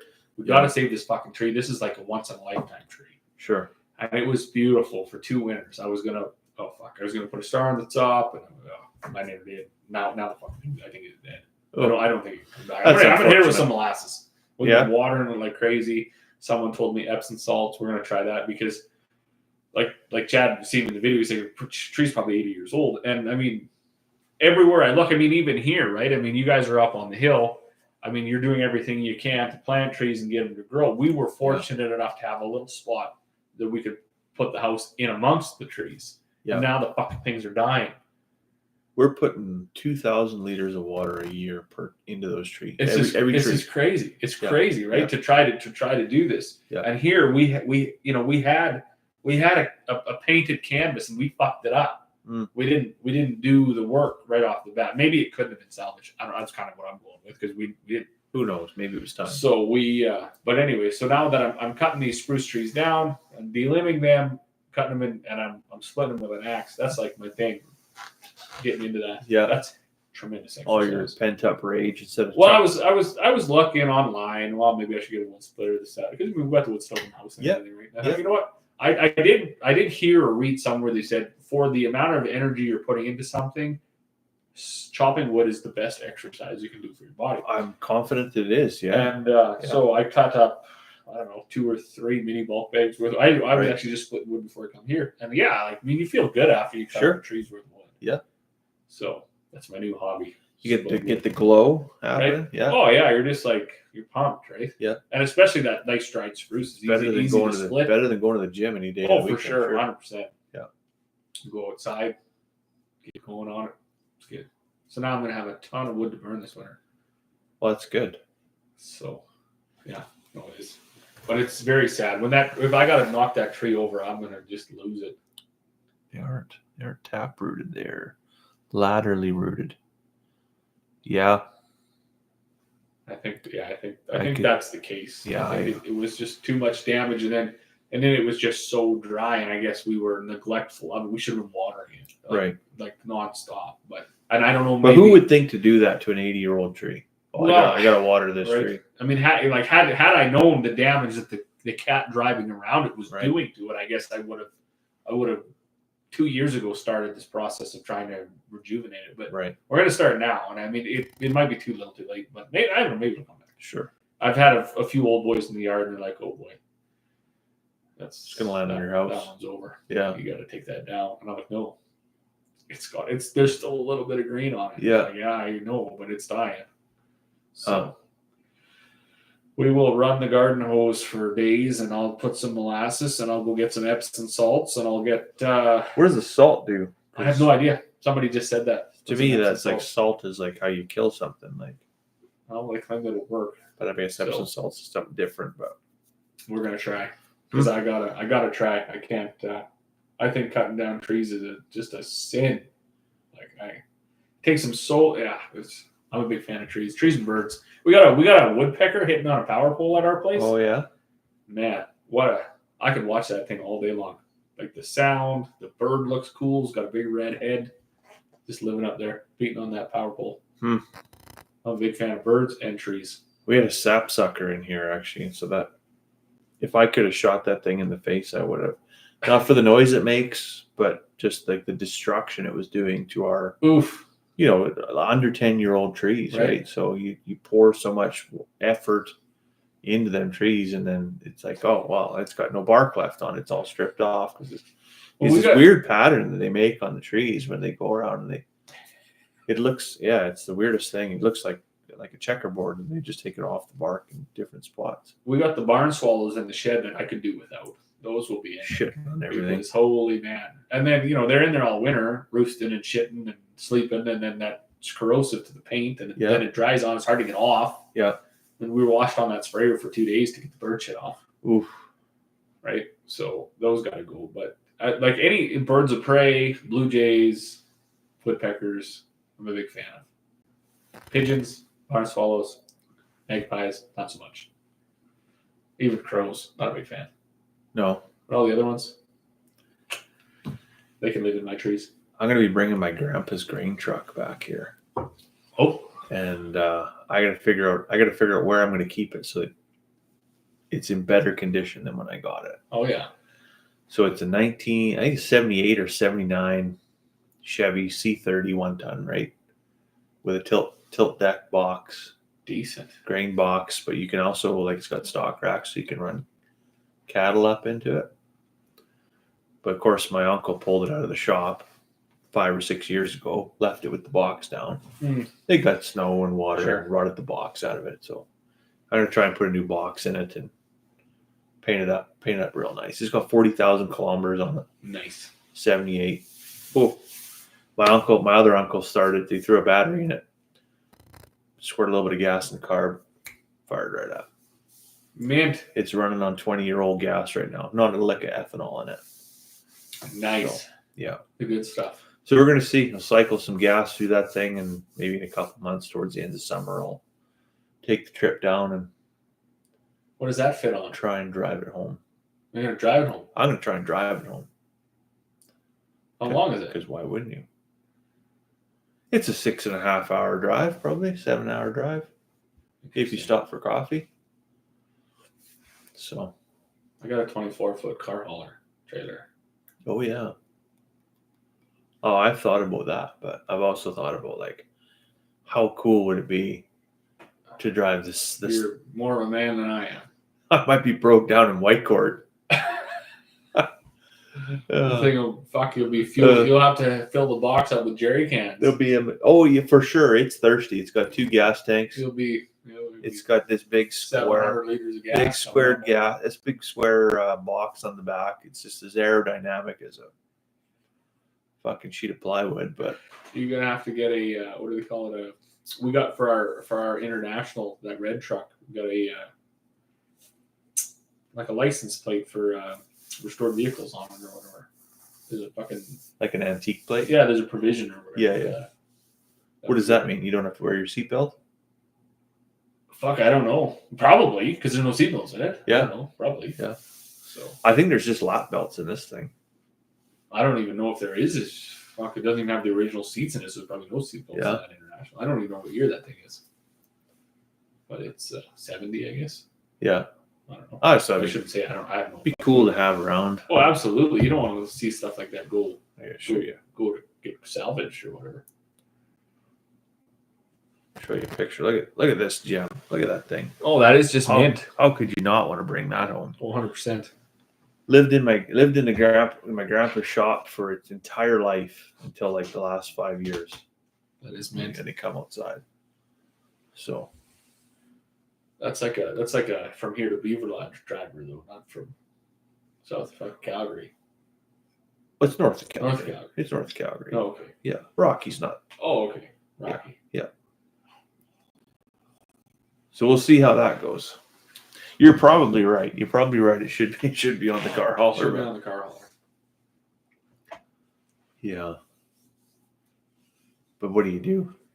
Take the Chevy 3/4 ton with 450,000 kilometers and drag home a vehicle that's got 40,000 kilometers on it? I get who should be pulling who here? That's true. That's true. You know, so yeah. Let's see.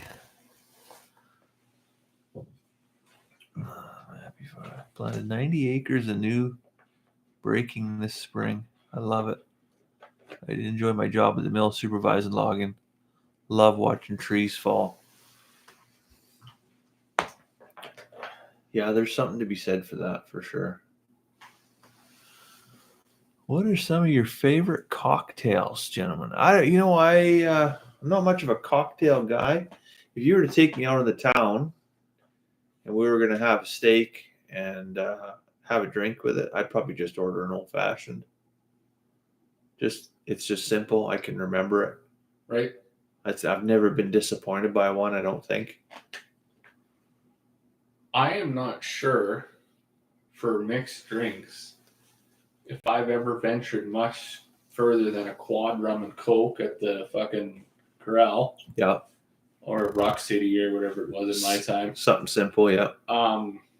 course, your Caesar is your go-to mix for. I can't do that. I can't have a Caesar's tomato juice. Gross. For any restaurant. But well, it's funny because we were saying earlier when Uncle Larry was in here for two guys that really don't drink. Like, when my wife and I went on our honeymoon, actually, someone was like, "Well, how was that?" Because we did 5 days in San Francisco, then we flew to New York City for 3 days, and then we flew to Nashville for the last 2. We went for 2 weeks, right? And then we flew home. And they said, "Well, Jesus, wasn't it expensive?" And we never ordered a glass of alcohol anywhere. No. We just didn't. I don't. It's not necessary. Yeah. I'm not really. I don't need to have a fucking mimosa for breakfast, and then even for I can have just a glass of water. Right. Yeah. A Pepsi or whatever. Sure. So I never look at a menu or whatever. It's nothing. This is the only place that I drink. We were You're a bad influence. I'm a bad influence. Yeah. Right. For also a guy that generally doesn't drink, but when we were down in Red Deer last week, we got in. I think we got into town about 8:00 at night, and then we ran to the hospital, went and see my uncle, and then we got out of there, and it was closing on 10 p.m. We hadn't eaten supper yet, and you have to make a decision every time you eat when you're really, really hungry, or it's really late at night. What am I going to do here? Am I going to go through the drive-through and get an absolute gut bomb? Probably not sleep tonight, or can I make a reasonable decision? So I said to the wife, I'm like, I'm hungry. It's late. Don't look at me. I'm gonna go to McDonald's and just fucking ruin my life. So you tell me where we should go. And she found this place. It's called I think it's called the 111 Lounge or the 111 Grill. It's in the back of the old brewery in Red Deer. It's basically just one of these, exposed brick. They have like live music, and a guy plays a harmonica or whatever kind of. It's kind of a hip joint or whatever. But I had prime rib there. The wife had beef Wellington. I had a glass of cider, and she had something else. And man, I tell you, that's probably one of the best meals we've ever eaten. No way. Yeah. And lemon drop cheesecake for dessert. We usually you're full, we don't get dessert or whatever. Right. And they had this lemon drop cheesecake, and it was amazing. And the next day, you don't feel like garbage, right? Because you ate some real food and it was good. Yeah. Usually I'm not the one. I usually don't go out and be like, oh, I want a steak. Right. Because I got a freezer full of them. I know. That's been my hardest thing since moving to the farm and getting connected with the whole livestock and the whole farm direct community. It's hard to eat out. You're just like, what the fuck are you doing? I'm not paying $38 for an 8-ounce steak. Yeah. That's probably trash. Yeah. I've got literally the best meat on the planet in my own freezer. Yeah. So we do a lot of pastas, a lot of fish, chicken dishes or whatever. Right. I rarely order beef. Yeah. It's just always a letdown. But like you say, there are excellent establishments, obviously, that are making really good meals as well. Paul's Cherry. It says, do you guys use decanters? Oh. Well, you want to take this one? Didn't you have one? What the hell did you call it? There's one back there. It's the infinity bottle. That's right. So basically, we had a bottle that cork disintegrated because it was a gifted bottle. It hadn't been stored properly. The cork disintegrated. So we had to push the cork into the bottle and then strain it through a coffee filter and get it into a decanter. And then if you ever get to the heel of a bottle, you can add to it. It just creates your own blended whiskey, and it always changes. There's always something different in there. But if you look back at the collection that we have, we've never really finished a bottle, so it's kind of a moot point to have an infinity bottle. Yeah. So that decanter is sitting back there behind Humidor. That's right. There it is. It's never dropped, and it just sits there. Now, the challenge with decanters is because they don't seal the same way that an actual cork does generally, and so you can get off-gassing that occurs from it. And you also have to store it in the dark, no different than any other whiskey, but you can't store it on its side, right? You can't keep your cork wet or anything like that. So if you're going to take whiskey and you're going to put it in a decanter, I'm of the opinion that's just a good way to church up a cheap whiskey to give to your guests, right? Because it looks fancy, but it has to be something that's done by a whiskey drinker, so that, it's constantly cycled out, and then you get fresh whiskey in there. I was going to say it has to be consumed. It has to be consumed, whereas we are somewhere between. We're not a whiskey buyer. We don't hold the whiskey. We're not a whiskey drinker. We're somewhere between a whiskey drinker and a whiskey collector. Like, right. We buy a bottle, we try the bottle, give an honest feedback about it, and then maybe, just maybe, in 6 months we'll revisit it. And at this rate, maybe 2 years. I don't know, but sure. Generally don't go back to it. So decanter is probably not the vessel of choice. And also, a lot of these bottles are art in themselves, right? Like you said, you're just basically churching up a cheap whiskey. So something like this is a plain bottle. It's got a fancy neck. It's got a beautiful label. But you look at things like the Dalmore. There's a few more that are the bottles themselves. It's an actual work of art. It's tremendous how I forget which one it was. Maybe it's one of them. The bottle. You wonder how they even made it. I mean, the Dalmores are fancy because the Highland Park is just an absolutely amazing bottle. Yeah, I think that, as I said, I'm sure it came out of a black box, but the Dalmores are fancy. They got embossed emblems or whatever on them, and that's. But yeah, generally, I don't know. I would think it would be kind of a sin to take any of these and take them out of their original packaging and then dump them into a decanter. Keep them in a plain bottle. Yeah. Watch them sit there and off gas and basically deteriorate, disintegrate. Because we're not going to get back to them for. I mean, there's only probably 3 that we've ever revisited. That's right. I think another one we got to do eventually is a Dalmore Alexander, because I forgot all about that. Maybe that's such a special one that might have to try that tonight yet. After, who knows? Mm-hmm. At least look at it. Well, the next question: do you have grackles up there? You know what a grackle is? I do not. We're gonna look it up. I think it's a bird. Think it's a bird? I think it's a bird.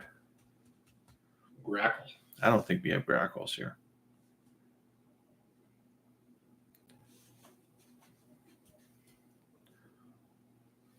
Yeah, it's like a weird, is it a crow? Is it a magpie? Oh, okay. Yeah, we don't have that. The common grackle. I've never seen a bird like that. No.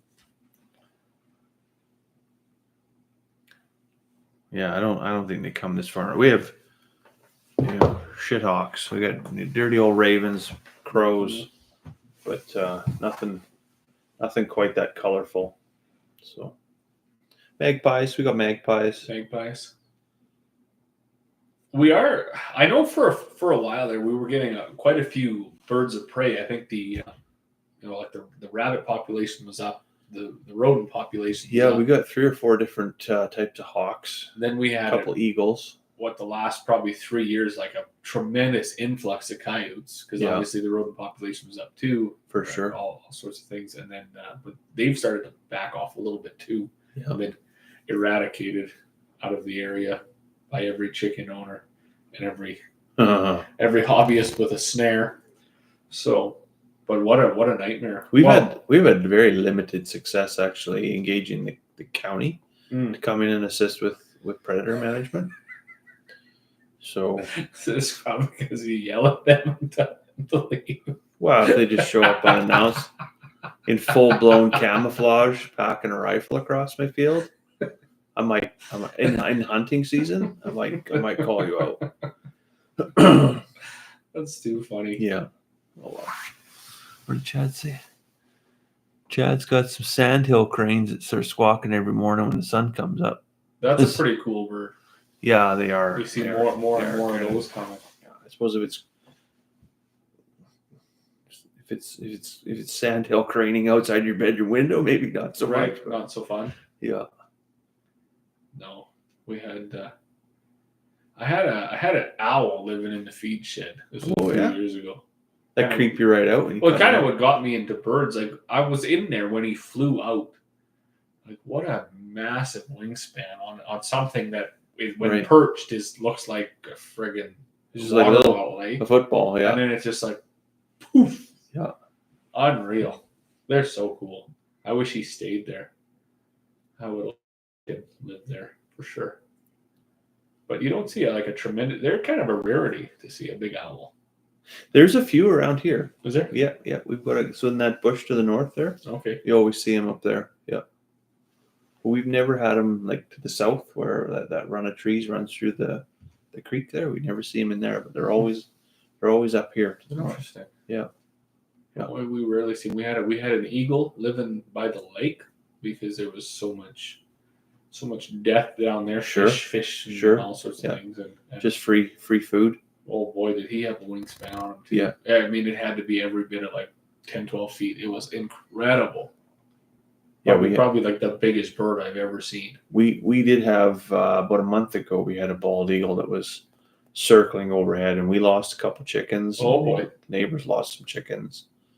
I mean, why wouldn't you? Right? It's like literally the China buffet up in here, right? So, right. Yeah. Surprised you didn't lose a sheep. And then we've had a fox come through, cleaned up some chickens, shot one, and then I see there's two more floating around, two different coat colors, so you know they're two different foxes. But the one was running across our south pasture there, and by the time I come out of the house, I was either going to hit the barn, hit a sheep, or hit the neighbor's house. Sure. So I was like, ideally you don't hit the neighbor's house. Probably prefer not to do that. Yeah. No. So, yeah. But we brought home a new dog there on Wednesday. I saw that. Yeah. It was a couple they were living on an acreage. They had a Great Pyrenees. It was bred by that couple out in Byzance in there. Okay. It was bred to be a guardian dog, but they've had it on acreage. It hasn't really had anything to do with livestock. So we're having to do a bit of a slow integration here and just see how it settles in. Right. Because it's basically been a big pet. Right. Just a big old pillow. But it's 3 years old, so it's got all the piss and vinegar out of it, and it doesn't seem like it wants to chase sheep. So that's that's step one, right? Don't kill my sheep, or we're going for a walk. So yeah, we'll see how that fella makes out. Hopefully, he can bring home some coyote parts or some fox parts. That would be great. Yeah. Trophies. Hopefully, not the neighbor's dog. So, what does Chad said there? I guess Alberta is in what is called an owl explosion right now. Really? Got owls everywhere. Brother had a small one in his barn last winter, and we've got a few big horned owls hanging out along the back road. There's do you know Amos Weeb? No. He's a photographer, a local photographer. Okay. And yeah, he catches owls all the time, and like he works with I don't know, like a bird biologist or whatever. Okay. And they catch them and they band them and they record everything. And how do you catch an owl? I don't know. Like if you just you have like a glove with a squirrel in it, or I don't know how you do that, but they literally catch him all the time. And he's got pictures with like an owl just perched on his hand, like a wild owl. It's wild. And then, or he'll go out and you get a lens this long or whatever. Yeah. He can spot him in the bush and get a photo. And no way. It's crazy. Yeah. To check that out. Good guy to follow on. I follow him on Facebook or whatever, just to see what he spots. Right. So pretty cool bird. So that's one thing I thought would be cool. I've seen it on TV a few times. Is the whole falconry thing? Is to have a trained bird. That's like a next level of manhood right there. Imagine going out with your bird and just so cool. Yeah. Yeah, that would be cool. I'm not even sure how you would get into that. I don't know. The first time Carmen and I went to, I took her back to the UK, and we stopped at, I think it was Warwick Castle, and they have a falconry program there. Right? Okay. And so they've got 17 different types of birds of prey. And they put on this falconry show. And they've got everything from like a red kite to like a Russian sea eagle, which is just a massive bird. Like it's like a full-grown man perching on your arm, essentially. Right? And yeah, like that guy, he just takes that like a whole squirrel and just pitches it in the air. And what that bird can do, it's incredible. For, like dexterity and vision. Oh yeah, the speed is just like holy cow. Like, yeah, like you can move like that bird moves faster than gravity. It's incredible, right? Yeah. Well, they say like, you know, them falcons and stuff, they dive at like just incredible speeds and fly at incredible speeds. Unreal. Yeah. A very overlooked animal. Yeah. Underrated, I suppose. Underrated, yeah. Like it's just incredible. Yeah. Totally incredible. It would be wild to have one, like to have a pet. Well, I mean, I got emus. Well, yeah. I'm not sure how they could perch on you. Probably, yeah. Fucking thing 6 feet. They lay an egg, so they're gonna have a hatch one out yet? They never laid an egg. Someone was like, well, maybe they're both boys. And I was like, well, shit, I don't even know how to tell. You could be right. The people I got it from said it was a breeding pair. Right. But we did have them in with the steers all winter. And I assume they must be similar maybe to a chicken where if they're too stressed out, they won't lay. Right. So next year, we've got them in their own pen and their own lodgings, their own, be safe, on their own, mellowed out. I see. Because it was awesome because where we built the house, we can overlook the animals. We'd watch them fight every night. It was incredible. It was awesome. They're not like... No, they'd get along all day. They're not bedding down and... No, they weren't. But they, sexy time? No, they didn't seem to be. But they'd be fighting with them steers. So the steers would fight each other, and then the emus would watch, and then the emus would get involved, and then they'd go lay down and watch the steers fight some more, and then get up, chase the steers, and the steers would chase them. So obviously there was no time for shenanigans or whatever emus do to lay an egg. Babysitting cows, they got no time for that. So, but next year, you'd think they would lay an egg regardless of whether it was fertilized or not. Well, I didn't. So I was talking to another lady. Her husband is a vet, and she said she got a couple of eggs out of her emus. She wasn't really sure. She said, well, maybe they're too young yet. I don't know how old they are. I don't know how to age of an emu. But we'll see next year. I was really hoping to eat one this year, like one of their offspring. I just thought that, like, imagine putting that in the oven. Fucking 60-pound bird. That's a lot of it's a lot of so chicken Caesar salad there. Yeah, just a ton of gravy. Yeah. But I didn't get my chance, so I wonder, would it be more white meat or dark meat, or I never even looked into it. I don't even know if people eat them. Well, they must. Wasn't that the thing during the 90s? Was ostrich and emu meat was going to be the new beef? Yeah, they thought it was going to take over from beef. Obviously, it didn't. There are obviously ostrich farms. I know they extract the oil. Apparently, there's a 2-inch gland or 2-inch stripe of oil on an emu's back that's super has incredible health benefits. When you say extract, you mean like extract while it's alive? I think so. I didn't do any research into this, but to me, it's what it sounded like. Maybe they killed them first. I thought they took it alive. But there's a farm down in the Lower Mainland that apparently is very renowned for this emu oil. So it's probably great for your hair. We thought, well, I don't have any hair, so. Oh, well. Rub it on your chest or maybe on my back or my ass or something. I don't have any on my head. So maybe I should. Maybe that's what you need to do. Between that and then maybe I should walk under the sprayer too and see if I can get some molasses on it. Mind you, my face was so sticky after trying to fix those nozzles. Yeah. Like, it was just like I couldn't even blink. Face was like stuck shut. Just like you spilled Coca-Cola on yourself. Right. Oh, for sure. It's like I just took a fucking Mentos Coca-Cola to the face. It was unbelievable. It's still sticky now, and even at a shower, it's like kind of dry. You ever see that Grandma Sandy video? No, you ever seen that? Think so. Oh, I'll have to look it up here after. It's so funny. What are you supposed to Google? It is Google it. That was the grackle. Oh, the bird. Yeah, I'm way behind. Yeah, interesting. Yeah, Grandma Sandy. She almost looks identical to your mom. Okay, like same kind of age, right? This nice looking old lady. She drops that Mentos in there, and it just like, she's just like, oh my god, fuck, is it funny? Yeah. And it's like narrated. It's not Morgan Freeman, but it sounds like Morgan Freeman's voice narrating the whole thing. Yeah, that's too funny. Yeah. Oh my, it's quite the deal. So, what do we got here? 3-hour runtime. We still got 6 folks in here. This might be one of the top lives we ever did. Yeah, the champs.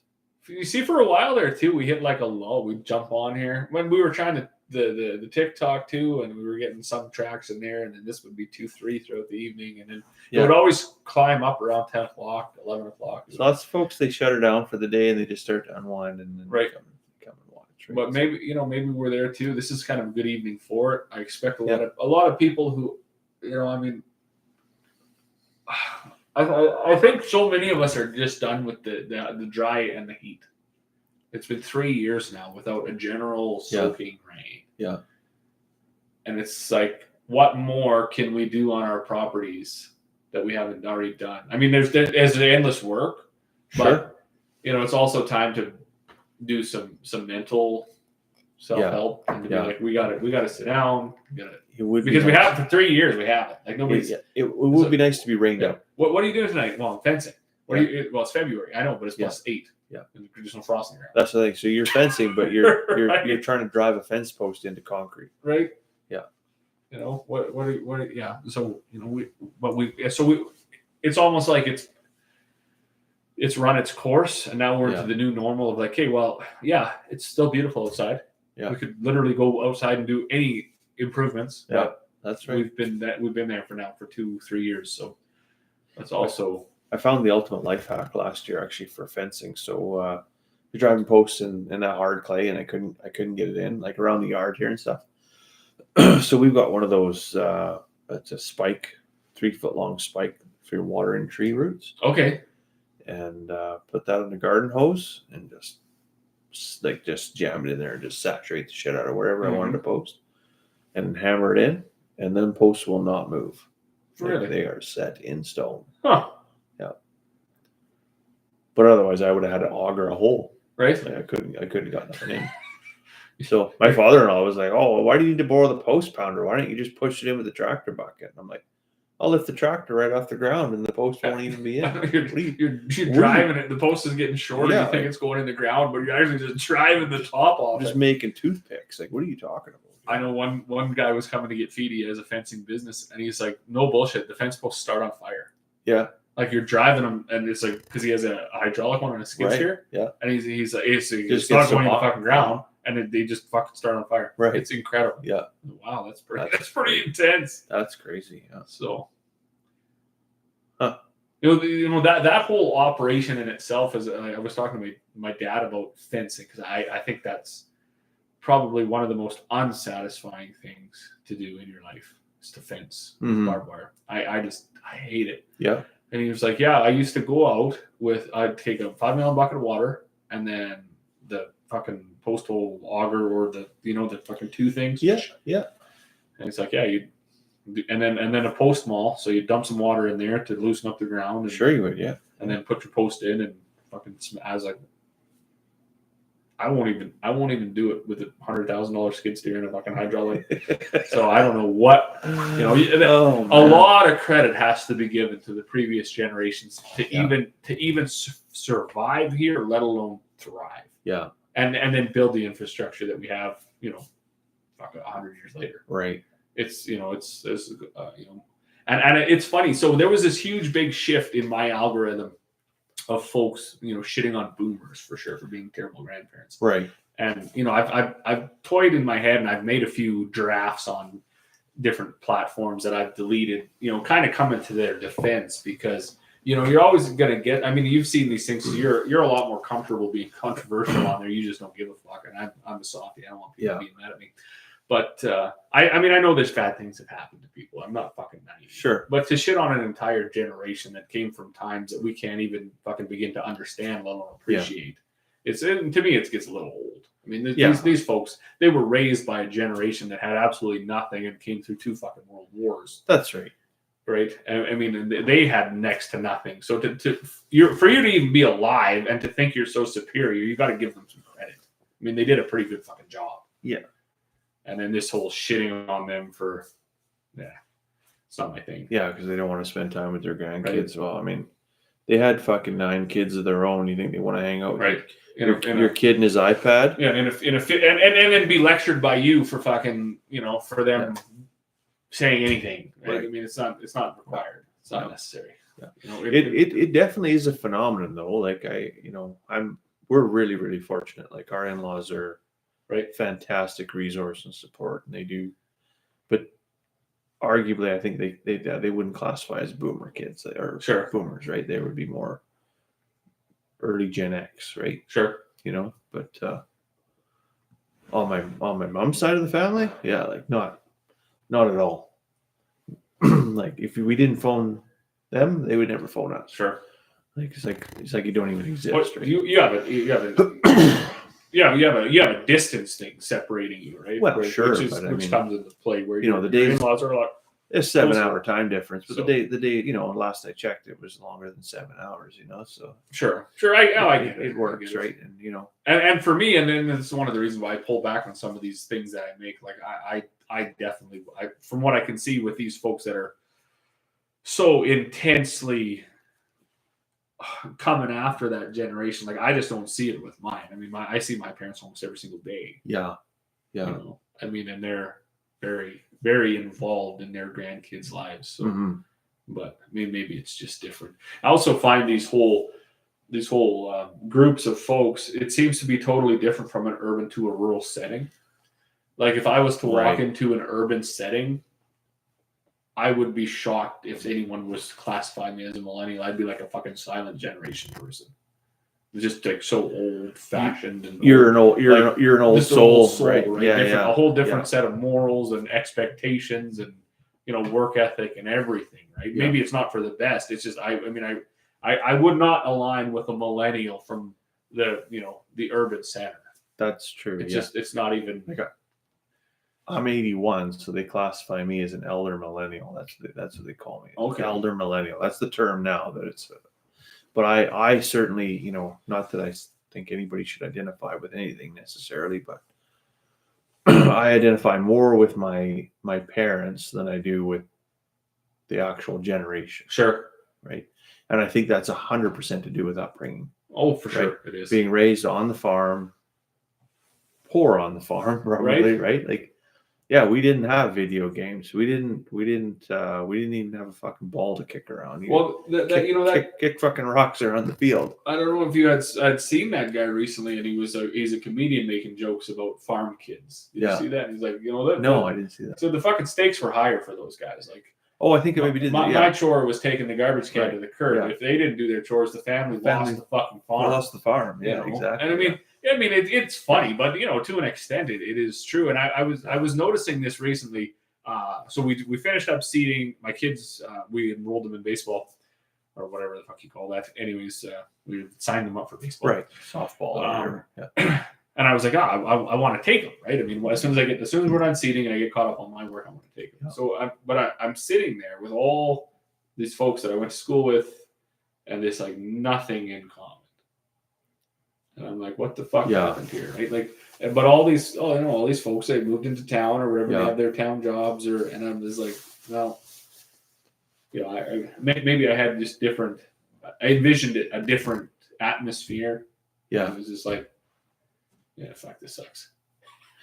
I find that too. Like, I pride myself on being like highly involved in what my kids do. Yeah. To some degree, because my parents probably weren't at all involved in what I did, right? Sure. Other than like get your fucking chores done, right? Go milk the cows, whatever, right? But yeah, so I'll go to the, and of course, father of girls, right? So you show up and where's the dads? Like, they're not there. I mean, whatever. I don't fault them. They're probably away at work or whatever. But yeah, the moms they all got their nails done, the hair's done, the big Stanley cups, and it's like, fuck, we're living in a different. Right. Yeah. We got nothing in common at all. Walking into crazy town. Yeah. That makes no sense. Yeah, it's a different. I don't know. I would say it's a different exposure, but it's not necessarily that. I think it's a different level of privilege, right? Sure. So. And yeah, once in a while we see a dad show up to a thing, and they just kind of like, hey, what's up? And then that's the end of the conversation. Because that guy's going home to watch the Oilers game and fucking drink 6 beers and hang out in his garage all night. And, right. Fucking wipe down his riverboat or whatever. Sure. I get that too. Even guys I work with, they're like, I don't know how do you find the time to do this? It's like, I got just different ethics, different priorities in life, and yeah, I did a live stream on time management once, so now I know how to do it. I know how to do it. Yeah. Like I really don't give a fuck if my lawn is 1.25 inches in the same shade of green across the whole yard. Sure, right. Probably bigger things to worry about, right? It's funny you say that about the lawn. I know someone was like, well, if you build a rink on your lawn, isn't it going to be dead in the spring? And I was like, yeah. Yeah. Like it might be dead fucking a week and a half longer than yours is, and I'll go and I'll aerate it or thatch it or fucking mow it or molasses it or maybe I won't. I don't know. I don't give a fuck. It doesn't matter to me. Yeah. We literally just spent fucking 18 days in the winter skating on here. We had the time of our life, right? It was really fun. So why the fuck would I care about? I mean, I live in the country too. It doesn't fucking matter to me. You got 4.5 acres of lawn. Yeah, like it doesn't not like you're 400 square feet that you have. What are you talking about? Fuck, and I had said that. I said I'm not going to not do it. Fucking maybe it'll be dead anyways. I don't know. Let's say horse soldier. I gotta look this up. What's happening here? I missed again. I said, have you guys heard of horse soldier? Horse soldier whiskey. So no. The answer is no. Horse soldier. I think it's horse soldier bourbon. So no, we don't have any bourbon in the. Oh shit! And after that fucking nightmare of an evening, I don't think I'll ever have it again. Yeah. So some backstory. We've gone a couple years to the whiskey tasting in town, and it was originally put out as a Scotch tasting, right? And it was a good time. It was good. It was good. But when you go to an event and now it's not a Scotch tasting, it's a whiskey tasting, and so suddenly you're trying, like you're just mixing drinks, right? That's what you're doing. Maple syrup whiskey, it's a bad time. And they have beers and your guts don't cooperate with you. Yeah, some people puke on the way home. Some people might puke in a $120,000 vehicle. And off the chauffeur lady. Never, ever live that down. Turkey. But nevertheless, we don't have any bourbon in the collection. So if you try it and it's good, maybe come back next time we do a live stream and let us know and be interested to hear. Oh, definitely always interested to hear, but I don't know if we've ever had even the temptation to add anything. So we have a wall here with just randoms. There's Captain Morgan's and there's some other. There's some rum and stuff. Some ryes and some rums. Yeah. And see that Florida Canna rum too. We never even. We never cracked that. Yeah. Year. That's just sitting there. That's probably worth more now than it was 4 years ago. Maybe we are buyers. There we go. We got one that's not even opened. But this just sat here for over a year. This one just sat there on the shelf. Yeah. Oh, interesting. I know there's a couple we haven't opened, but yeah. Mostly we stick to Scotch. If we ever hit it big, that's where we're going. Oh, that's the place to go. That's where we're going. We're gonna spend. I don't even know. Like, what's big? When you say hit it big, and we're going, what's big mean? Enough to go and not impact. Because. Well, you worked on the rigs. You met all the characters, but I worked with a fella. Chris Albea was his name. And I think, if you could turn a paycheck into powder and put it up a guy's nose, that was pretty much what his MO was. But he always said, like, $5,000, I'm out. $5,000, I'm out, right? So people's version of, like, when you think you've made it is the scale is not equal, right? Right. No, well, if I ever come into a large sum of money where I have lots and lots and lots of actual disposable wealth where it does not matter if you light it on fire. We're going. Oh, there you go. We're going. We're touring. We're most likely coming back with some ownership of some distillery.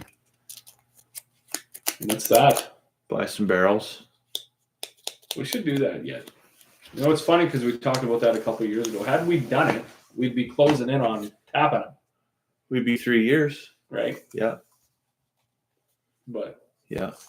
You know, and I kind of blame it on them as well, too. Like their salesmen and their whatever you want to call them. They didn't do it. They didn't really do a good enough job of relaying, or like, because it wasn't a lot of money. It wasn't, you know, in the scheme of things.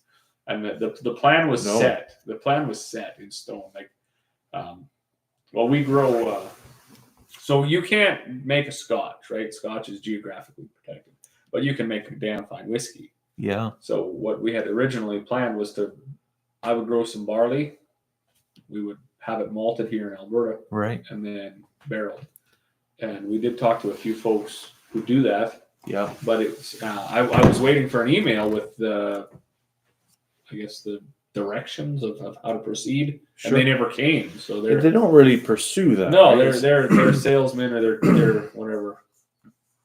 It's very outreach team, but they're busy too. Whether it's elitist or whether it's they're busy or I don't know, but yeah, you would think if somebody was like literally willing to hand you an expansion opportunity, I don't know. I think I'd be interested at least to hear it out for sure. Well, I mean, we did get interest at the last tasting, but we also didn't leave that place in the best we weren't necessarily condition to 100% upright when we left there. Yeah, for sure. Devin wants to know who we worked rigs for when we worked on the rigs. Like who, what company or what people? I worked for Stoneham Drilling. Yeah. Who was later bought out by Horizon Drilling. I got my last paycheck from Horizon Drilling, and then I went and I directional drilled for Cathedral Energy. There you go. Then I abandoned ship and went full-time farming. Went farming for a living. Then I worked for a company called Poncho.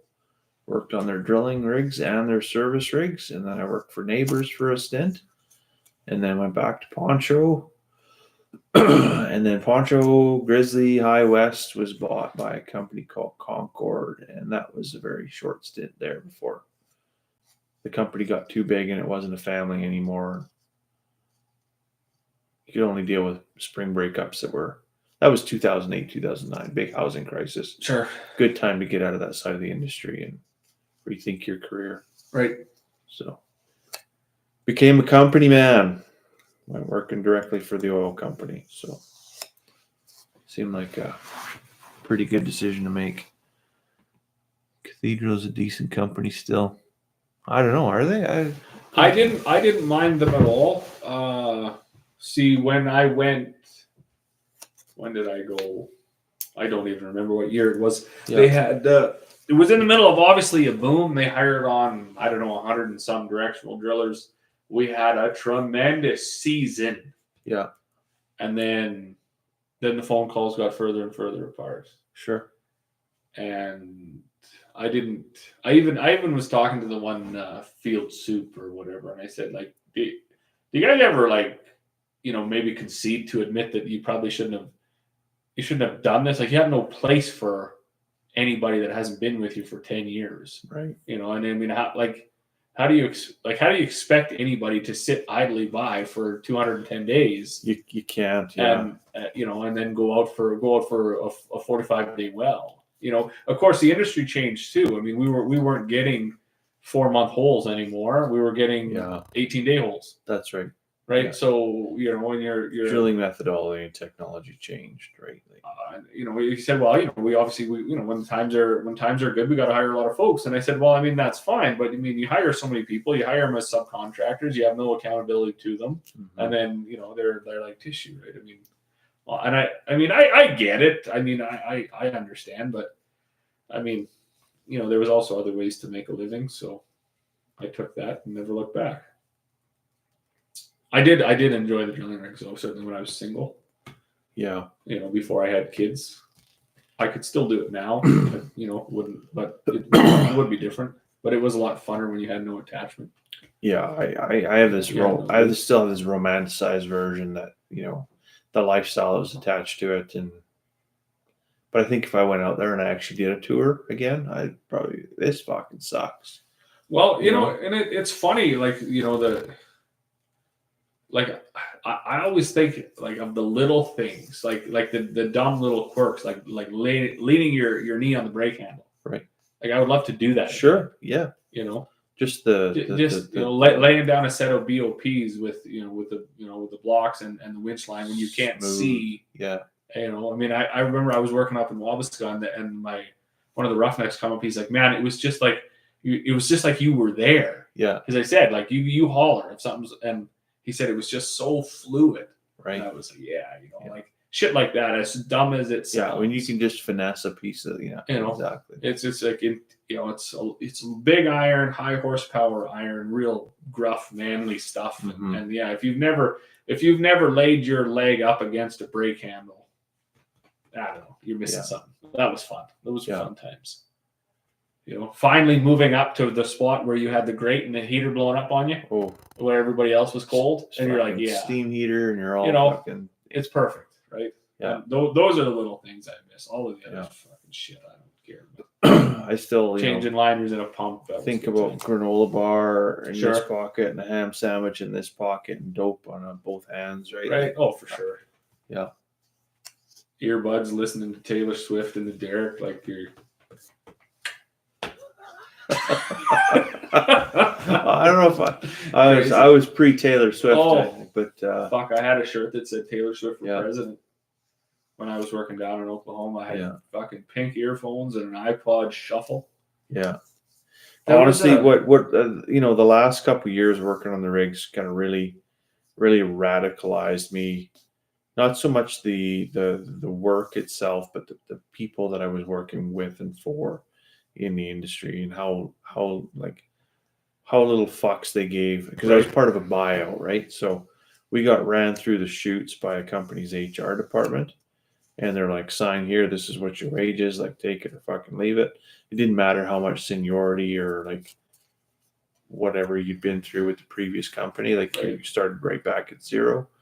And when things slowed down, it was like you just get shipped off to a different rig, and it didn't matter where that rig was, and it didn't matter if you had a family and whatever. Like it was less personalized. With the previous guy, when I worked for Poncho, like Don Wickberg, fantastic guy. Like he could show up at the rig once a year, and he could tell you when your kid's birthday was. Oh yeah, So think like details like that matter, right? Mm-hmm. You're really working for a small company that's like it truly is a family, even though we're a family of rejects, essentially, right? Sure. But yeah, I think big motivation was get out of that, get sleeping in the same bed every night, and it's been, it's whatever the math is, 2009 to today, sleeping in my own bed every night. Right. Aside from, the odd, when you got to go to work in a hotel or whatever, it's different. But, if I had to spend 3 weeks in camp now, I'd probably be pretty miserable after about day 5, I think. Yeah, I'm not sure too. Two small kids. I don't know. I got to give credit to the guys that are still able to do it. It's a hard life, right? So, and the industry isn't what the industry was when I worked on the rigs either, right? So. Well, I think it was getting exponentially worse because I only started in 2006. So by then, safety was fully immersed, but it was new. It was just all there. Yeah, I remember. It was 2005 when I got promoted to a push, and that was because Safety came in, right? So we were the only one that knew how to read the field soup. While the field soup showed up to the rig, legislation had been passed. Said like you got to have a safety meeting every morning. It has to be written down. You got to write a hazard assessment, and the tool push is like, no, I'm not doing that. Right. So okay, well, tell me how you really feel about the well-being of your guys, right? And so it was that was an easy transition for me, right? It was, let's take 15 minutes and have a quick chat about what we're going to do here, guys. Doesn't seem like a big deal, but Yeah, but a couple of years before that, I remember standing on the driller's pad, 2 broken ribs in the field suit, calling over to the tool push and saying, "I don't care if that guy's fucking dead. Shove a broomstick in his coveralls because he's coming to work." Like, it's a different mentality about people's well-being, right? What are these folks saying here?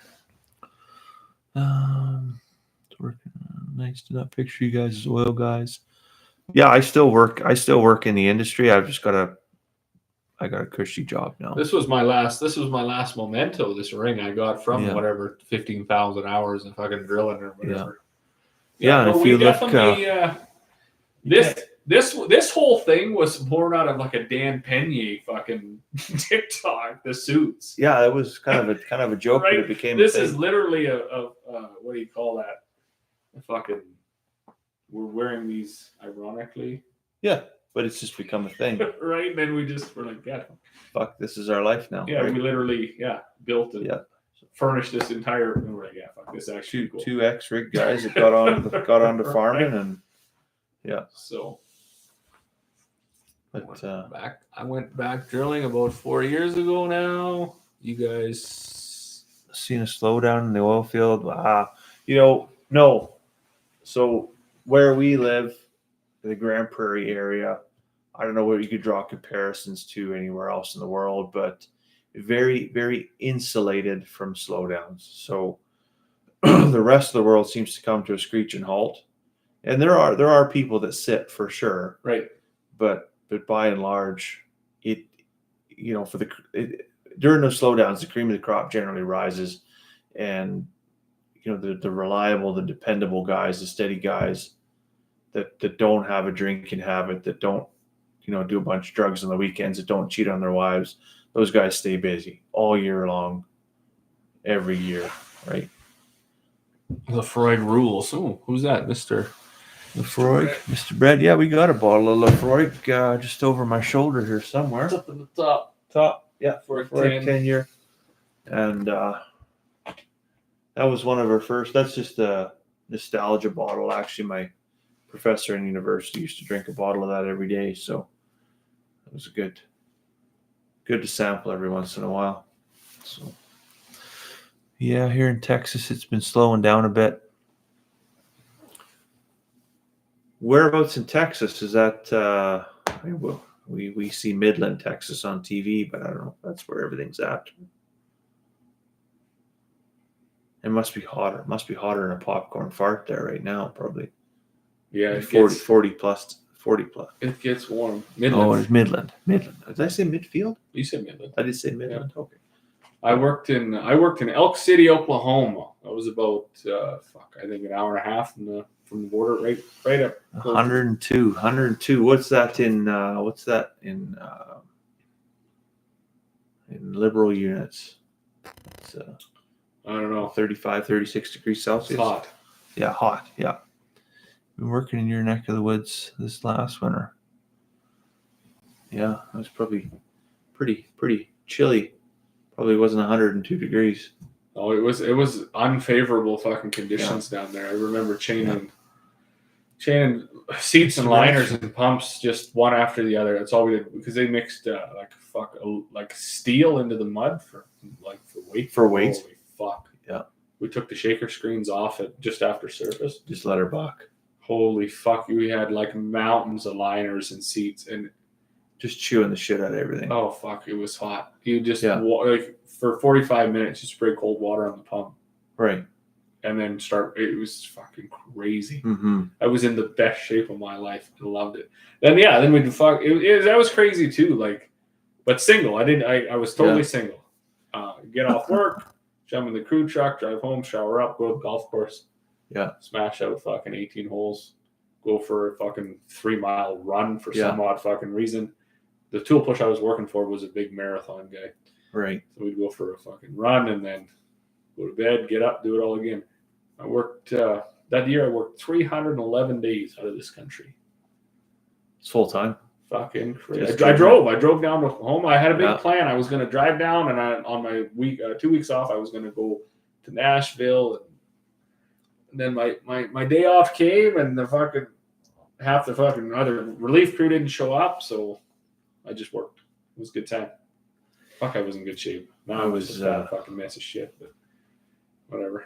I was searching through the CCAN yesterday, looking for family photo albums, and I found an old picture of myself from 2003 when I was working Derek, and just like gaunt in the face, just all 6'5", cock and ribs, just nothing else, Just the best shape of my life. And I think, honestly, this winter and into the spring, I just become a horrendous water, if you please. A horrendous fat fuck. I don't know what happened. I know when I started. I went and got refitted for a suit, and the lady's like, "Oh, what size are you?" And I'm like, "Oh, I'm a 46 tall." And she just looked at me. She's like, "No," without even measuring me. She's just like, "No, you're not."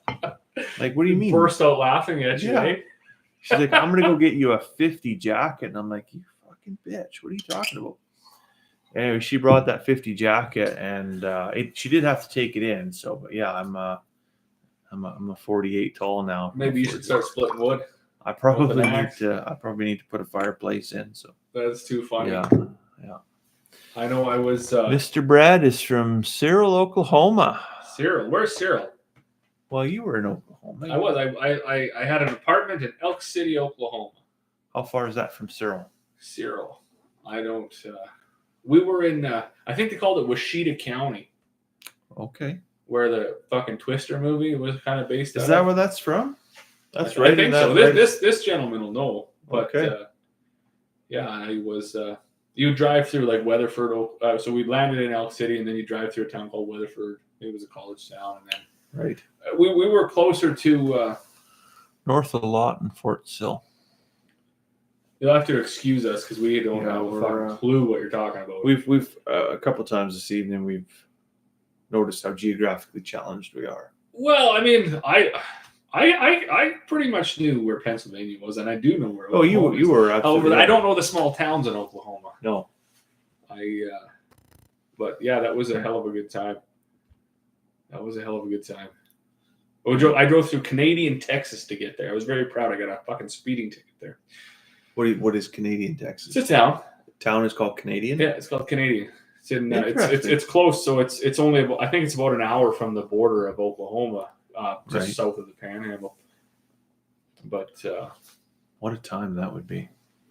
It was. I never spent any time working in the States. The only amount of time I really spent down there was when we built that fire truck. Oh yeah. And I went to South Dakota, Sioux Falls. Oh yes. Built that fire truck. What a time that was. No, that was funny. They asked me, so I said, when you got set up pushing, you were the only one that could probably fucking read. Someone was asking me, see, when I went to Oklahoma, I was 19 years old. So I couldn't even drink. Most money I ever made in my life because I couldn't even go to the bar. And they said, well, how the fuck did you get to go? Like, how did you, at 19 years old, it was a brand new 5,000 meter fucking AC triple, brand new rig. Sure. Yeah. They said, well, how did you get to go down there? And work Derek for the first month, or Motors, sorry. Then the Derek hand broke his ankle, so he got to work Derek right away, and then was drilling by the end of that year. And I said, fuck, literally, I was like one of the only ones without a criminal record. Yeah. So we got to the airport in Calgary, and Stoneham had all of our work visas and everything done for us. And then you'd go into your interview, and it was unbelievable. They'd send us in like almost groups of 3 or 4, and fucking three or four of them would come out and fucking deny it. Yeah. And they'd be like, okay, well, I got denied the first time because of the fucking group I was with. Right. They were like, these guys are so fucked that we don't even know why you're with them. So we got to do some more looking into you. Guilty by association. So, yeah, best decision I ever fucking made was to go. I mean, it was certainly elevated me in my career as far as you can be elevated on a drilling rig. But, make reasonable choices. Like you said earlier, right? The guys that are making good choices. Yeah. Good things happen to those, right? So it was very good. We worked there for a year and a half. They told us you had 5 years worth of work, guaranteed work. We worked for a year and a half, never fucking drilled another well there. Went back 3 years later to get the rig, moved it to North Dakota when they had their big boom. That was a fucking nightmare of a place. Actually, if you go on YouTube and you check out the North Dakota oil boom in 2000, yeah, it's very interesting. It's incredible to see how fucked up that was. Like, and we lived it. It was unreal. Talk about the fucking Devil's Playground, Temptation Island. Holy fuck! No doubt. Yeah. You like whatever you wanted was at your fingertips there. It was totally nuts. Dessert? We should have one. Thank you, sir. Yeah. But I managed to stay clean there too. I actually gave that one up just under the on one reason alone, and I could not live in a Texas camp with fucking filthy fucking people, with 9 filthy fucking people who couldn't even wipe their ass and flush a toilet properly. I could not do it.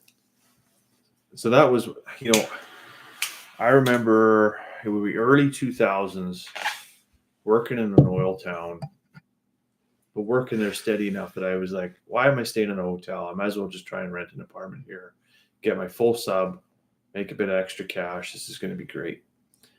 And you think that fucking bitch would rent me an apartment? She said, "Oh, you're just a rig pig." And I was like, I take personal offense to that. Like, right. I get it. Whatever. There's a reputation that's attached, a negative stigma attached to that side of the industry. But I'm a grown ass man. Like, I can take care of myself. I can be respectful. My parents raised me right. I'm here because I want to make some decent money, and not because I want to live fast and die young and trash somebody's fucking apartment. Right. Mr. Brad wants to know where we're from. We are from. You get yourself a map. You find Canada. You go way west and way north. We're northwestern Alberta. Right. Canada. Which is actually incredible because I think we're more central. They just call us north. Yeah, if you look at still like 9 hours. We're still a long way from the northern border of Alberta. Yeah, you bet. Yeah, you still go a long way, but it's in terms of the actual occupied space within Alberta, or I shouldn't say occupied, but the population is definitely south of us. Population density is way south of us for sure. Yeah, so. Right, like if you need any intense medical treatment, you're 5 hours south. Yeah. Apollo Cherry says, you guys got my subscription because you're oil field guys. I'm not a Scotch guy, but a bourbon guy. So. Well, we appreciate that too. That's right? Awesome. Yeah, no, that's good. And we have individual channels too. You can look at this is something that we do intermittently throughout the year, just to kind of unwind. De-stress whatever we got going on in our individual farms or individual lives, and we got a lot in common, so it's just a good outlet for that. But if you want to see what we're up to on a day-to-day, you can check out Millionaire Farmer or The Gentleman Farmer on YouTube as well. We got you can see what we do on our individual farms. That content is totally different. There's no cursing. There's no scotch. There's no scotch. There's no cigars. It's just no rig talk. To see us, a tractor, the kids, the family, the kind of the life that we left the oil field for, really, I should say. Yeah, that's it. Or what we do outside of the oil field, perhaps, So Devin said them American girls sure love a Canadian rig hand. I don't know. I couldn't say. I think, there's a lot of boom towns no matter where you're at in the world. And I remember working in Rainbow Lake. And if you showed up at Rainbow Lake at the bar with a set of baffin boots and some coveralls on, that was the signal that you were gainfully employed and you were a contributing member of society. And there was a good chance that you could maybe take a young lady out of Rainbow Lake, So, well, we definitely did see that. It kind of bothered me because the rig hand in the United States isn't held to the same standard as they are in Canada. Like one thing, and see, I mean, I know the owner of Stoneham was very instrumental in that that program, the trade program. Yeah. Right? And I actually went all through that and got red sealed and everything. Yeah. So when we went down there, and part of it, we had American workers on the rig as well. Right. And they were just like totally confused at, first of all, the wages. Sure. They could, and I mean, we had because there was one old boy, and I was really good friends with him. A lot of the guys on the rig didn't like him, but some of the guys I went with had the attitude that we're going to go down there and we'll fucking show them, man. We'll show them how to fucking do this. And I didn't. I mean, I watched There Will Be Blood. I was like, fuck, man, these guys have been drilling holes down here for fucking ever. Like, maybe we could learn something. Yeah. So we get there and we'll take the shaker screens off. Well, fuck, everybody thought it was retarded. I didn't. I was like, well, fuck, I don't know. Maybe that's why they did. I don't know. They got a reason for doing it. Yeah. So I was befriending this old guy, and I was like, well, why? I said, you were drilling and pushing on other rigs. He said, fuck, are you kidding me? He said, I can make more here roughnecking with no accountability to nothing. Right. He said, these guys are laughing at me because I'm washing the walls. Fuck, are you kidding me? Highest paid janitor in the world. This is incredible. Again, just hanging out, brand new iron. Yeah. It was well looked after because it was brand new.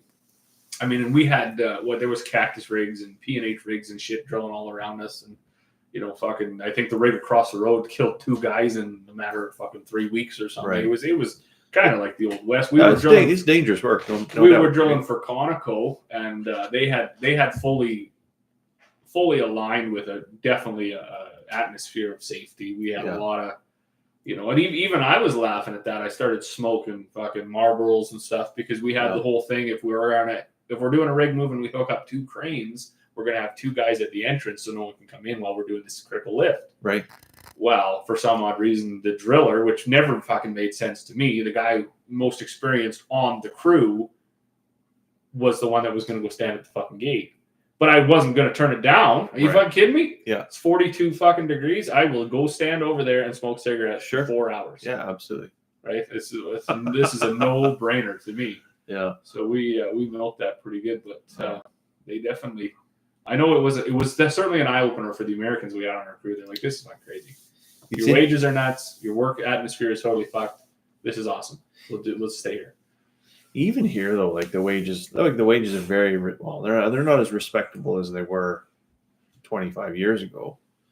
But like when I started roughnecking, I think it was $13 or $14 an hour, right? So it wasn't, by today's standards, that's less than minimum wage. But sure, by 25 years ago, like that was really good money. And but lots of roughnecks would come in and they'd do a couple shifts and like clean the fucking dog hose, scrub the derrick, clean the fucking mud tanks, whatever, right? And they bitch about it and complain about, all I'm doing is scrubbing all day. And it's like, you were literally the highest paid janitor in the world. Right. Like, just brain dead fucking work. Like, just shut the fuck up and you're going to make a mint. Yeah, because, 4 hours of every day is overtime and fuck, the entire weekends are double time. Yeah. So, like, what are you complaining about? When you got a camp to go back to, if you're living in camp, you got a crew truck mostly supplied. Like life's good. Well, when I was drilling and pushing, we would bring our own trucks. So we would get, I was getting $60 an hour, plus a truck check. So every day I was getting my day rate for my truck. Oil changes paid for, tires paid for, insurance paid for by the company. Like fucking making a mint. And I got a free diesel. Like, right. Oh shit! How could you ask for better than that? See, when I went directional drilling, I did a course in Calgary, and they were saying like you're going to get paid for your sacrifice, not for your work. Yeah. And I was like, oh, okay, whatever. So when we started, they sent you your spreadsheet or whatever how to fill it, and fuck, there it goes. Cell phone, $20 a day. Printer, $20 a day. Yeah. Computer, $80 a day. Truck, $190 a day. Fuck, and I was like, are you serious? You bill for everything. Sure. You bill for your fucking socks. Yep. This is crazy. You sit here for 12 hours while they trip pipe. Fucking nuts. I would get $500 to drive from Rocky Mountain House to fucking Fox Creek. Just to show up for my shift. Sure. Right. And then I get $500 to drive home at the end of my shift. That mileage actually was one thing that never sat well with me. And I was thinking about it. This will be a little bit of a tangent with sponsorship dollars and donation dollars from these large companies. Now I get it. So multinational companies, right, that are operating in your area that are worth billions of fucking dollars. Sure. Certainly they can be named in your sports arenas. Yeah. But our smaller companies that have the ability to do hundreds of thousands of dollars worth of philanthropy. It sounds ungrateful. It's not. It's more of just like how did we get, like, why do you have so much fucking profit? Right. Like, are we not maybe distorting things and creating a situation where only the rich can survive when we do this. Like obviously your day rates and what you're billing is highly fucking inflated. Sure. Like if you're to be that profitable. So when I was working, so I was only working about 2.5 hours away from the site. That's where my house was. Right. They would suggest or make me bill from Calgary my mileage. Right. And I was like, I can't do that. I'm not fucking. And they said, you bill from the farthest office. Right. So if you're working south of Calgary, you bill from Nisku. If you're working north of Nisku, you bill from Calgary. Right. And I said, man, it takes me I'm 180 kilometers away from the rig. I'm going to build them 180. No, you build them 700. Build the full and I'm like, holy fuck, this is crazy. And then the thing was, they would pay me 180 and they'd keep the fucking rest. Yeah. I thought, I don't like this. This is not good. Right. Yeah. This is why that's crooked. Yeah. Cathedral can become the fucking, they can name the sportsplex. I didn't like that. Because at the end of the day, someone's paying for that shit, right? Yeah. So, Follows Chariot says, "What was some of the biggest innovative and game changer tools you guys saw from companies and on the rigs?" I think the biggest one I saw over the years has been the way we drill wells. So we would drill a well to, and I'm going to speak in meters here because we don't generally use feet for drilling wells here in Canada, but we would drill to 3,500 meters, 4,000 meters, straight down, true vertical depth, and then we would frack or perf and frack and complete a well right there. And depletion on that well would occur over 5 to 10 years, and then you're putting pumping rods in just to try and get the water off of that, and then the well would be done, right? Versus now, where you've got long horizontal legs and you're drilling down to 2,500 meters, you kick off, and then you're drilling another 25 to 3,000 meters. This is a well just south of our house. It's the at the time it was one of the longest wells in Western Canada, 7,000 meters, and in the Montney gas, and you're getting 2,000 decks of gas and 450 to 500 cubes of light condensate coming out of those wells, and you're doing 150,000 ton fracks versus what we would done 20 years ago, which was like a 5 or a 10 ton frack, right? So, but your recovery on that well now went from you see 5 to 10 years of decline to now you're looking at 30 years of decline, and your efficiency of actual, like when your pool drainage, you would leave 80% of what was in the pool before, and now you're leaving like 15% in the pool, right? So big change. We also went from you do like you said, 6 weeks to drill a well and maybe 3 weeks to complete it, 4 weeks to complete it, and then you get it back onto production. Now you're looking at drilling a well in 5 to 10 days and doing a completion in a week, and you're making these massive production numbers, right? But even in terms of tooling too, like when I started on Stonehenge 6, that was a conventional double, Kelly by rig, plain Jane catwalk, one in my tank. And then by fucking within 10 years, we had cyber chair rigs. Yeah. Every rig had a top drive. Yeah. Iron Roughnecks. Everybody's got one. Fully automated catwalks. Yeah. It was just totally mud mixing shacks that rivaled fucking anything you'd ever seen. They used to be just a Venturi fucking call. Sure it is, yeah. A fucking bag that you had to lug over a suction line. Yeah. That technology was incredible to see change. Yeah. But and it's funny, we were talking earlier about laying your leg up against a brake handle.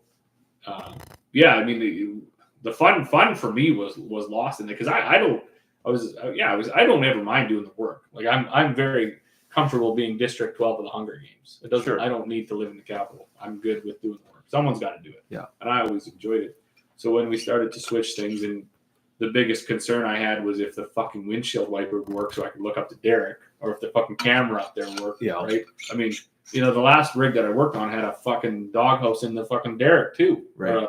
What I don't fucking call it, heat earned shit. Yeah. You got a little. You can fucking live up there. Right? Yeah. This is incredible. Yeah. Winches up there. It was crazy. So all of that was definitely for the better. Really, I mean, it did add to efficiencies. Yeah. But I guess as long as it worked, right? A lot of that shit was nickeled and dimed together too, right? Built by the lowest bidder. Sure it was. So you come out with faulty controls and faulty remotes, and half the shit didn't work or worked on its own. Or that got a bit old. I was fortunate enough to see like the primarily diesel driven rigs to go in to see diesel electrics, and now diesel electric conversions that run off of natural gas. Right. And so you'll pull onto a multi-well pad where you've already drilled 5 or 6 wells, and you're going to drill 10 more in a row. And they're taking fuel gas off of the wells that have already been drilled, right, to power the rig. And then when the rig is done, the well is drilled, and they're moving completions in, and they're going to come and frack, and they got 35 big frack pumpers lined up there, and they've just got a fuel gas manifold, and they're just so everything's super efficient, right? Way less, almost self-contained. Self-contained, yeah. No fuel trucks coming 17 times a day to fuel everything. No more hot fueling, right? Any of that. Your fire risk is down, and your GHG emission, like greenhouse gas emissions, are way down from where they used to be. So a lot more environmentally responsible in the way things are done. I also remember 25 years ago where you had fluid left over at the end of the job, and you know where that went. It went out into the fucking bush. See if someone can get the hoe in here to just knock this berm down a little bit, and then I think there's a creek several hundred yards away that'll take care of what we can't. Yeah, there was a lot of the solution to the pollution was definitely dilution, right? But you don't see that anymore. I remember which is good. We drilled a well south of Grand Prairie, and it kicked so hard it was funny because I was arguing with a few die-hard oil patch guys, and they were like, well, once they cement it, it's fine. These hippies complaining about their groundwater and blah, blah, blah. And I said, yeah, no, if it's a good cement job, for sure. If it's a good cement job. And he said, what do you mean? I said, we took a kick on a well south of Grand Prairie that comes so fucking hard. When we shut it in, it blew out of the well fucking on the other side of the bush, right? And it was funny because the push at the time, I asked him, the casing is rotten. I said, how are you going to deal with that one? He said, I already talked to him this morning on the phone call. I said it was nothing that a light skiff of snow wouldn't cover. Yeah. And we blew invert fuck all over that bush. Yeah. I mean, you're calling sand gel in, and you just cement squeeze until it tightens up, right? We were doing underbalance stuff there. It was wild. Good times. Yeah. Well, man should have come. Fuck, he's got 50 years of this in his head. Yeah, he could tell a tale or two. Fuck. Yeah. I joke with him now. I said, fuck, we were back when the derricks were made of wood and the men were made of iron. Yeah. But lots of Fort Nelson work he did, Horn River stuff. That's why he laughs when guys talk about shit here. He said there was wells up there that they knew they couldn't even drill. They knew they'd come so hard they wouldn't fucking even attempt it. I think they're doing it now. I think, in fact, they had the biggest frack in the fucking world up there a couple of years ago. Yeah. So they're doing it now, but they weren't doing it in the 70s and the 80s, I guess. What amazed me is, I think I was working in Hinton, which is just, as you know, is in the Rocky Mountains, right? And we were drilling 4,500 to 5,000 meter wells there, do a 40-ton frack, and you damn near lift that flare stack off the ground. How hard those wells would come in, right? And that's like not even close to what they do. Like the flow backs that happen now, they don't flow back to a P tank and bring all your sand back. They fucking put her down the pipeline. They run sand separators at surface, and it's full recovery versus fucking well testing for 2 weeks to prove a well up. No, they already know before the rig is even coming there. They already know, right? So, so a lot less guessing for sure. Nobody's drilling dusters anymore. Well, I think they did out our way. I think they drilled some shit that they weren't very happy with. Some exploratory wells. Well, so there are some areas where they still drill. They drill strategic dusters, or they know that they're going to drill a duster. They got to prove up production,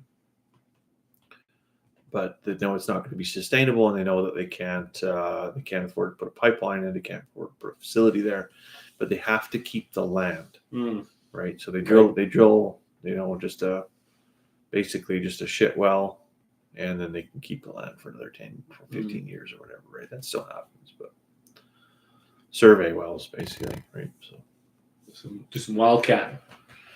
Well, yeah, there's lots actually. That Lindbergh country, there's lots out there where there must be a hell of a play underneath there that they're waiting for it to be the next big thing, I think. Yeah, well, we had heard that. I know there were some oil companies put on some shows or whatever, and they were going to. But then that's back to the technology changing, right? I mean, you're not drilling a fucking 3,500 vertical well or a build and hold or something. Sure. You know, they're building long laterals. The technology's there, right? To pull down rigs, top drives, all these things so they're accessing. You know, it was another thing that was, you know, we have so many people come through, right, with the feed and stuff, and everybody has a job outside their 10 shares. Sure. Yeah. And they, you know, so they get critical of the government, and I mean, if anybody sticks in here long enough, they know that we are also critical of the fucking government. Sure, we are. Yeah.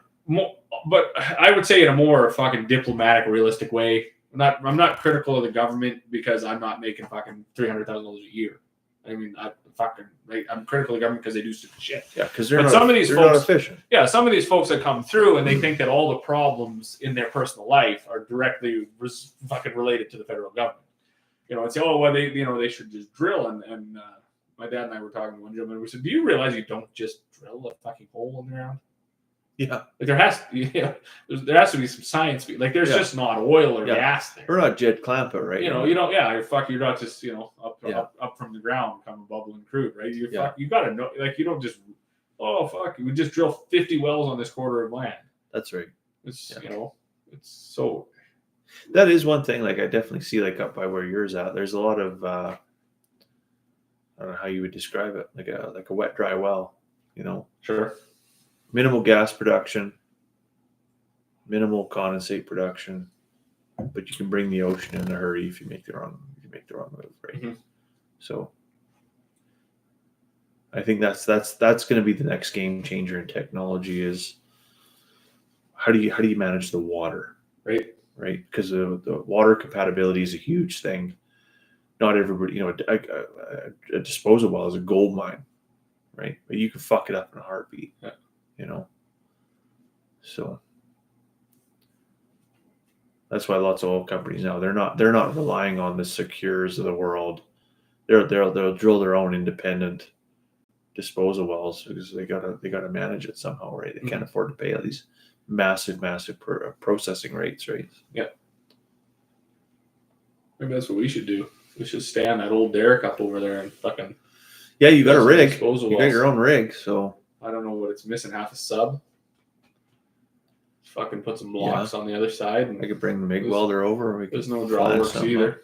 Hook the fucking old Blueberry up there. Hey, there you Forward and reverse. You got the linkage fixed. I got a Massey 44 coming over here right away. We could run a belt drive off of that old baby. And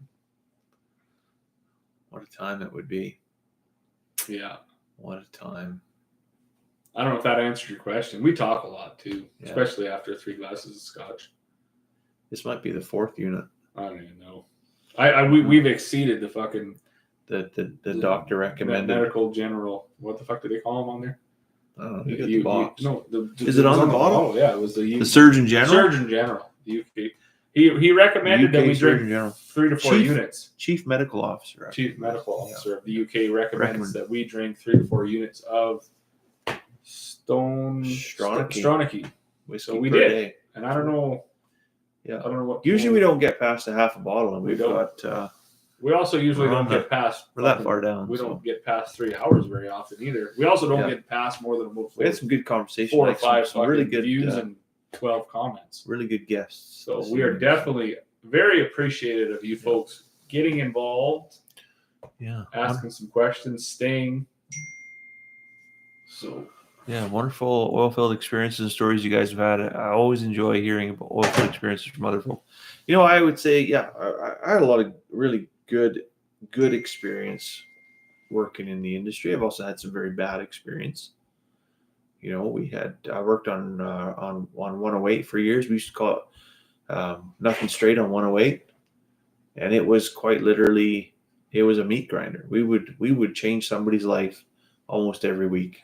We would hurt somebody really, really bad, right? So that's a big shift in the industry that I didn't talk about previously, but where worker accountability for not only their own safety but for the safety of other people on the rig or even on the whole work site has changed immensely, right? So hurting a lot less people these days. Nobody's getting in a truck and leaving their family and coming to spend 3 to 4 weeks in camp to get all fucked up and not be able to care for their family again. Right. Like, so that was one thing I can definitely say I was very fortunate enough to never see or really encounter was a horrible attitude and then just a total disregard for the fucking human condition. Yeah. Like, we had the odd fuck up, but the first driller I ever worked for, and I was only for about a week or two, and then the other driller was like, "Nah, you come work on my crew." It was funny. I think he was probably the meanest man that I've ever met, but he never was mean to me, and I don't know why, because I was 17 when I started on the rigs. Yeah, and that's kind of a weird fucking like age, I guess, because you're like almost too young to fucking like he'd scream at the 40-year-olds, but he didn't really scream at me. Like I was like a little brother or son or something, like whatever. It was too. I was too soft to be yelled at. Unwilling mentorship there necessarily. Yeah. So, but I remember he was screaming and fucking hollering one night, and I asked. I was working lease. I asked the roughneck. I said, "What's he yelling at?" He said, "Oh man, he's yelling at his old lady." And I went back to doing my thing, and then he said, "I want some coffee." So I brought him some coffee. And he threw the whole entire fucking pot of coffee, like just directly at me. I was like, "All right, good cup of coffee." Obviously, that wasn't what he wanted, so we made another one. And I was pretty mellow about it. And then I asked him, I said, "Why are you so mad? Like, why are you always screaming at everybody?" And he's, "Oh, fuck the old ladies, this and that, and the next thing." And I told a few guys throughout the years that I was working, and I said, "Well, you just think of this for a minute, because you're out here with 5 fucking guys, odds of you getting laid are fucking 0. But your wife, who you're screaming at and telling her all these things, she could be. I guarantee you, she's burning your shit in the fucking front lawn right now. Yeah. And there's a lineup at your fucking house." Mm-hmm.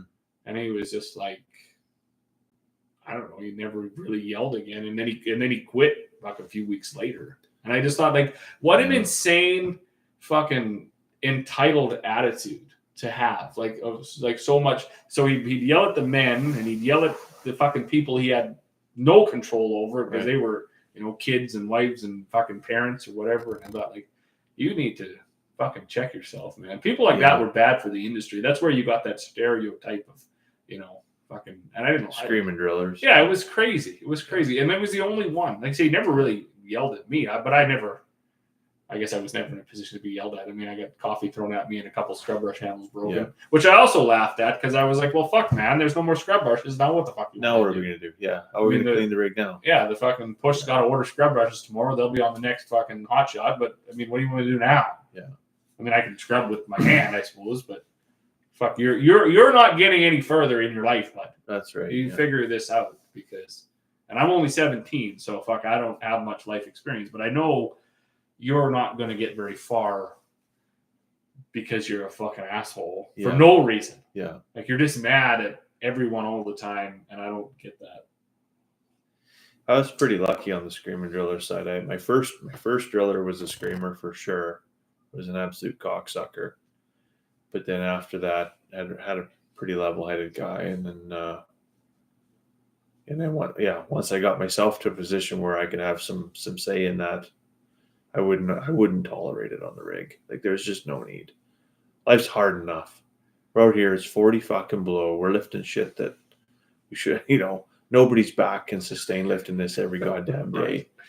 And like you say, you know, left the wife and kids behind, and life's miserable for me and life's miserable for them. And right. Well, let's make the best of it. Let's work together and get this done so we can all make a paycheck at the end of the day. And hopefully, you know, only half of us have to get divorced at the end of it. But right, exactly. No, it's 100%. My very first shift was the first night. I had to question whether or not that was the end of the oil and gas industry for me. So the derrick hand climbed up to the monkey board and forgot his hard hat. So he climbed back down, grabbed his hard hat, back up to the monkey board. Driller already had a joint sitting there waiting for him to pull back. So instead of tying off, he just fucking reached across and unlatched from the elevators. And you mean 3.5 drill pipe, no pullback rope, no fucking rope on your harness. He got sucked right into the derrick, and all the rest wasn't on. So gravity does what gravity does. And so I'm standing there fucking with a set of tongs, and all of a sudden, fucking Buddy's face, which was here, is now over here, laying on the fucking power tongs, bleeding fucking crazy. Holy shit. Is this fucking happening right now? This guy just fell. Just watch the man die. Well, yeah. And he didn't die. That's right. The fucked up thing. He didn't die. We landed a helicopter there, and fucking ambulance came and everything. And they fucking shipped him off. And he had like 17 surgeries. Oof. And he lived. And he did eventually. He come back to work on the rigs. But yeah, holy fuck. I was like, man, oh man, like, is this what this is all about? And then in that time, you didn't stop work. Like, you'd fucking get that guy packaged up and you put him back on, put him in the meat wagon. He's going to town, and then we're tripping pipe. Like, it's fucking giver. Let's trip pipe. Well, then the tool push comes out fucking, I don't know, like 2-3 hours later. It's the middle of the night. It's late October. It's cold. And it's like, you can run the floor by yourself, right? Because the other fucking roughneck's up the stick now, right? And I'm like, fuck, I'm fucking figuring it out, I guess. Like, I'd never seen a rig before. I was getting my ass fucking handed to me. He's like, you got till fucking 7 o'clock in the morning shift change. And if you can't run this floor by yourself, all this fucking guy's up there, I'm buying you a fucking bus ticket home. Like, I drove here in my own truck. I don't need a bus ticket. Like, and I was like, I don't think that's what he was trying to say to me. Like, you better fucking figure it out. So, yeah, I'm glad those days are over. That's for sure. But what do we miss there? Are you guys Devin Larratt fans? Never heard of it. Never. Yeah, I apologize. I'm not familiar. Well, there's a Devin in here. Yeah. Many of the rigs here are going single man nowadays and all. What are your thoughts on AI automation hitting the oil field industry in the future? You're still in it. I'm out of it, so I don't know. I don't think, yeah, sure, maybe in the future. I think the public's perception of what AI can do far exceeds what AI is ready to do. There might be a time, but I mean, you look at autonomous vehicles, self-driving vehicles, all that stuff. It's not reliable yet. It's pretty hit or miss. Maybe it'll get there. Just type something. I actually had a fellow that works for me. He sent me a written report here the other day, and I was like, "What the fuck are you trying to say?" And he come back with 6 other fucking ways of saying exactly what he was going to say. It's like, "Here's what AI told me," and I'm like, "Are you using AI to write your fucking daily reports?" He's like, "Yeah." I'm like, "Well, it comes up with a bunch of clever words, but it doesn't mean fuck all. So stop doing that, because it's not going to save you any time." I can see through this. Yeah, I can see through it from a mile away. So maybe there'll be a time, and I'm sure it'll happen very, very quickly. But I don't think it's there yet. There's even like in the drilling side and production side, people make, well, even outside the oil and gas industry. You take the aviation industry as an example. There are how many mistakes that a pilot makes in an hour that could end the lives of the couple 300 people that are on that plane. How many mistakes do you think a pilot makes in an hour? They could crash that fucking plane. I think 0 because they don't crash. Fuck. There's 20 mistakes that a pilot makes every single hour. And that's why they put a co-pilot in the plane. That's why they have automated systems in there to catch the alarms and all that stuff. Okay. People make mistakes. I'd like to fucking think 0 because I plan to take you a fucking would trip love this to think it was 0, but people make mistakes, and that's why you got to have a second person in there.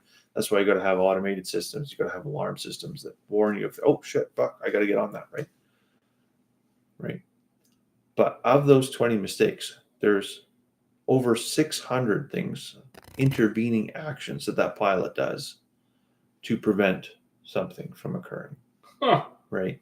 So the same thing is true in AI. So is AI smart enough to think for itself, to take immediate intervening action to a thing before it is, now descended far enough that your fate is sealed, essentially? I don't think we're quite there yet. I'm sure we'll get there, but I don't think we're there yet today. That's interesting. I'm not. I'm not. I'm not so sold on much of it either. It's too. Yeah. I don't know. I make a living off of people that make mistakes, so I've got a bit of a cynical view. Sure. Perhaps, but you want to ensure you have a job tomorrow. Well, I don't. It's not that I want to ensure I have a job tomorrow. It would be great if I didn't have a job tomorrow. I'd love to work myself out of a job because there's lots of things I could do that bring me job satisfaction. But I just don't think I will be out of a job tomorrow. I don't think people are going to stop making mistakes, and I don't think the technology that's there is still man-made. So it has its limitations.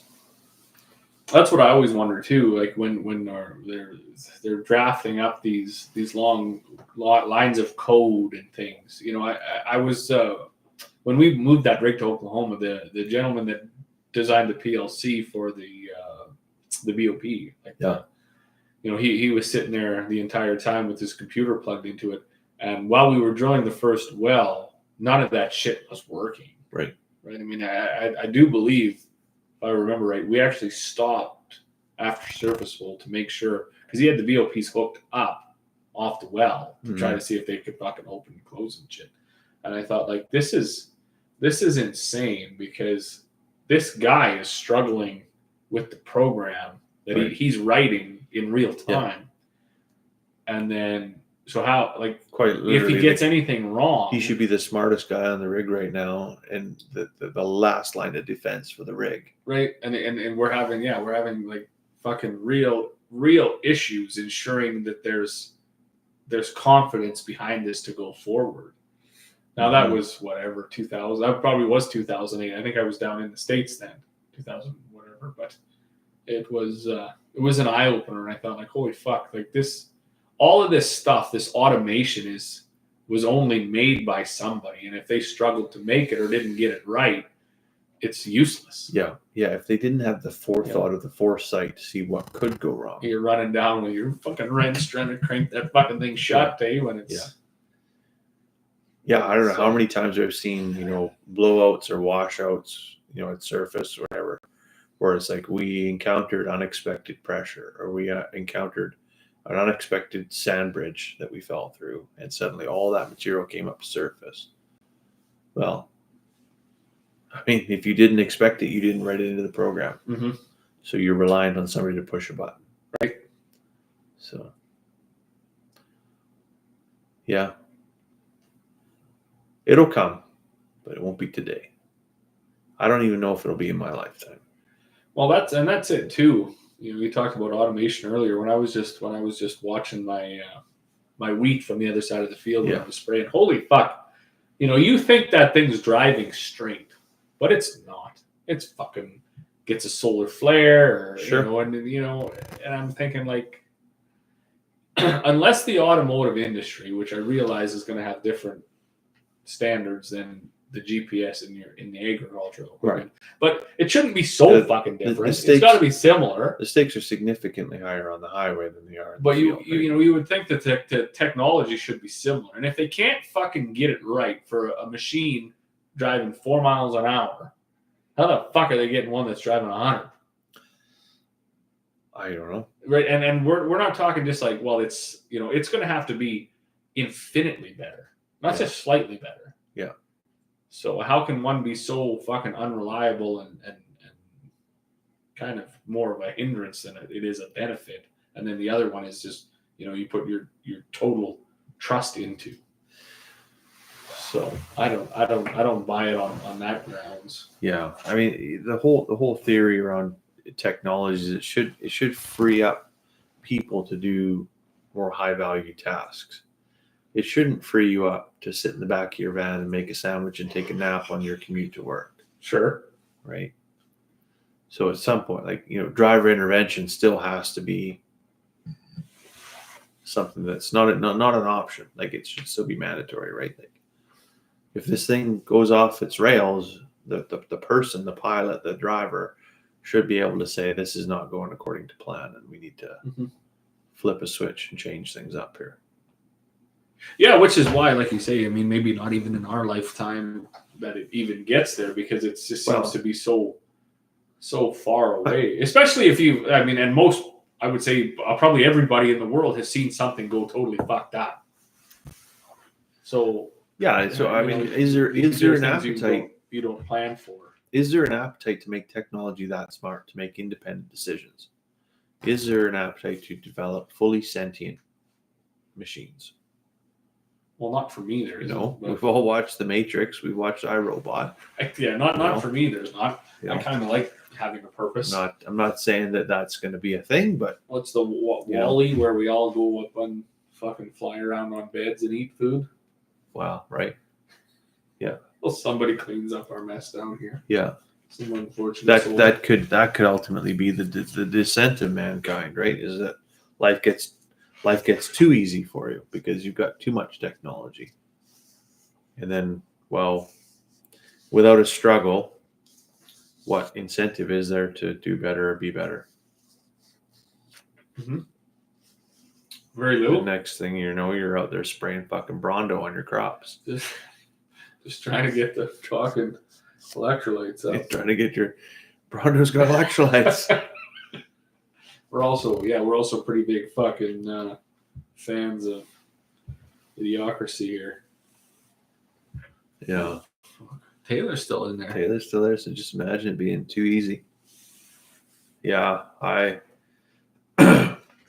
that's what we've talked about, like the monarchy, right? Like, should there be a monarchy or should there not be a monarchy? And I think you're like more of a parliamentarian than I'm more of a monarchist. And I am very much against the monarchy. I think the monarchy, is very expensive for sure, but it gives me inspiration. It's just something, I can be something better. Sure. Right. As opposed to parliamentarian, or if I look at Canadian government, even British government, those are my two world experiences. And I look at the corruption and the incompetence that's involved in those individuals simply by having the willingness to show up versus anything else. I don't know. I'd rather aspire to be something better than that. But see, I don't look to either for inspiration. I don't. It's just I realize that there has to be decision makers and legislators, but I don't. I think that pot is basically full of overcooked fucking shit, and it's not. Oh, I don't disagree. The pot is full of overcooked shit. There's a lot of politicians out there that wish they were kings. So I don't look to any of them and say, like, yeah, if only I was more like that guy, I would be better off. But yeah, I don't necessarily mean if I was more like that guy, but maybe if I tried a little harder, I'd be closer to achieving what that person has achieved. But have they achieved fuck all? Well, they have achieved it, but with I don't. Their goalposts are different than ours, but I don't look as being born as having achieved anything. You were born. Yeah. You assumed a role. just different than ours. Sure. You know, if you make good decisions and you do good for people, that's fucking probably fine. I'm not sure having a fucking $100 million budget for your air fucking travel is doing much good for anybody but yourself. But maybe it is. I don't know. I know they bring commerce to the country, and they say that's important. Yeah, they do that. But so how that is beyond me. If there's, I'm sure there's some businessmen somewhere that can bring commerce to the country as well. I know there was a I don't know what to call him. Maybe a CFO for Toronto, for the city. Right. And he was under a lot of flack for staying in a fancy hotel in California. Yeah. And for some odd reason, it made headlines here, and it was a talking point for a few weeks. And I took the guy's side. I said, where the fuck do you want him to stay? Like, he can't stay at the Super 8. No. And fucking bike up to the chalet where all the billionaires are hanging out. I mean, I've even seen that for even, Trudeau, our previous prime minister, was under flack for staying at a. Right. I can't remember how much a hotel room was. Yeah, who gives a fuck? He's the leader of a G7 nation. Yeah. I don't want him staying at the fucking homeless shelter. I don't like the guy either, but it'd be great if that hotel room was, $150 a night. But it's not. Right. And if you want him to negotiate a trade deal with, some of these other nations, he probably should be in proximity to those people. Exactly. Yeah, he can't be renting a fucking e-scooter and whitewater rafting his fucking way up to the chalet to sign the papers. The guy's he's got to kind of be there. Yeah.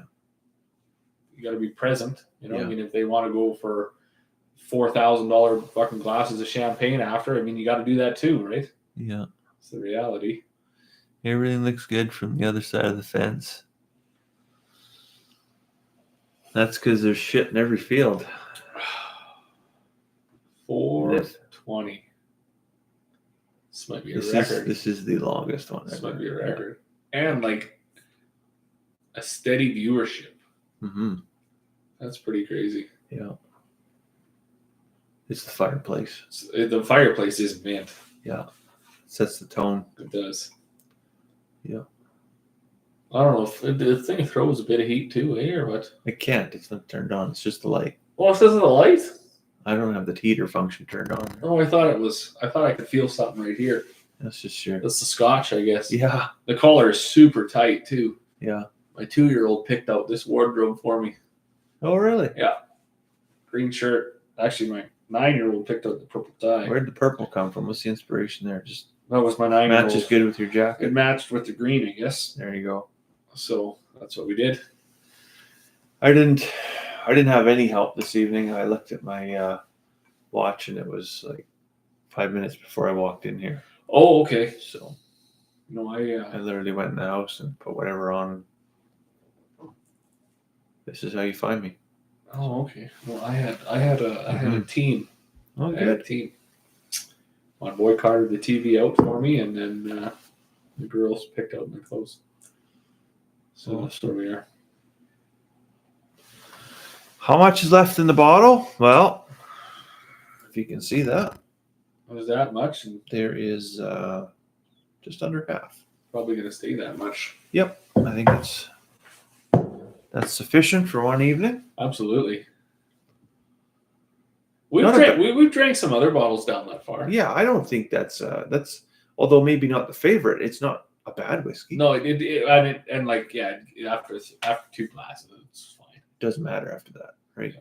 Everything's climatized. Yeah, you're ready. You're acclimated to the burn. You're ready to consume. Mm-hmm.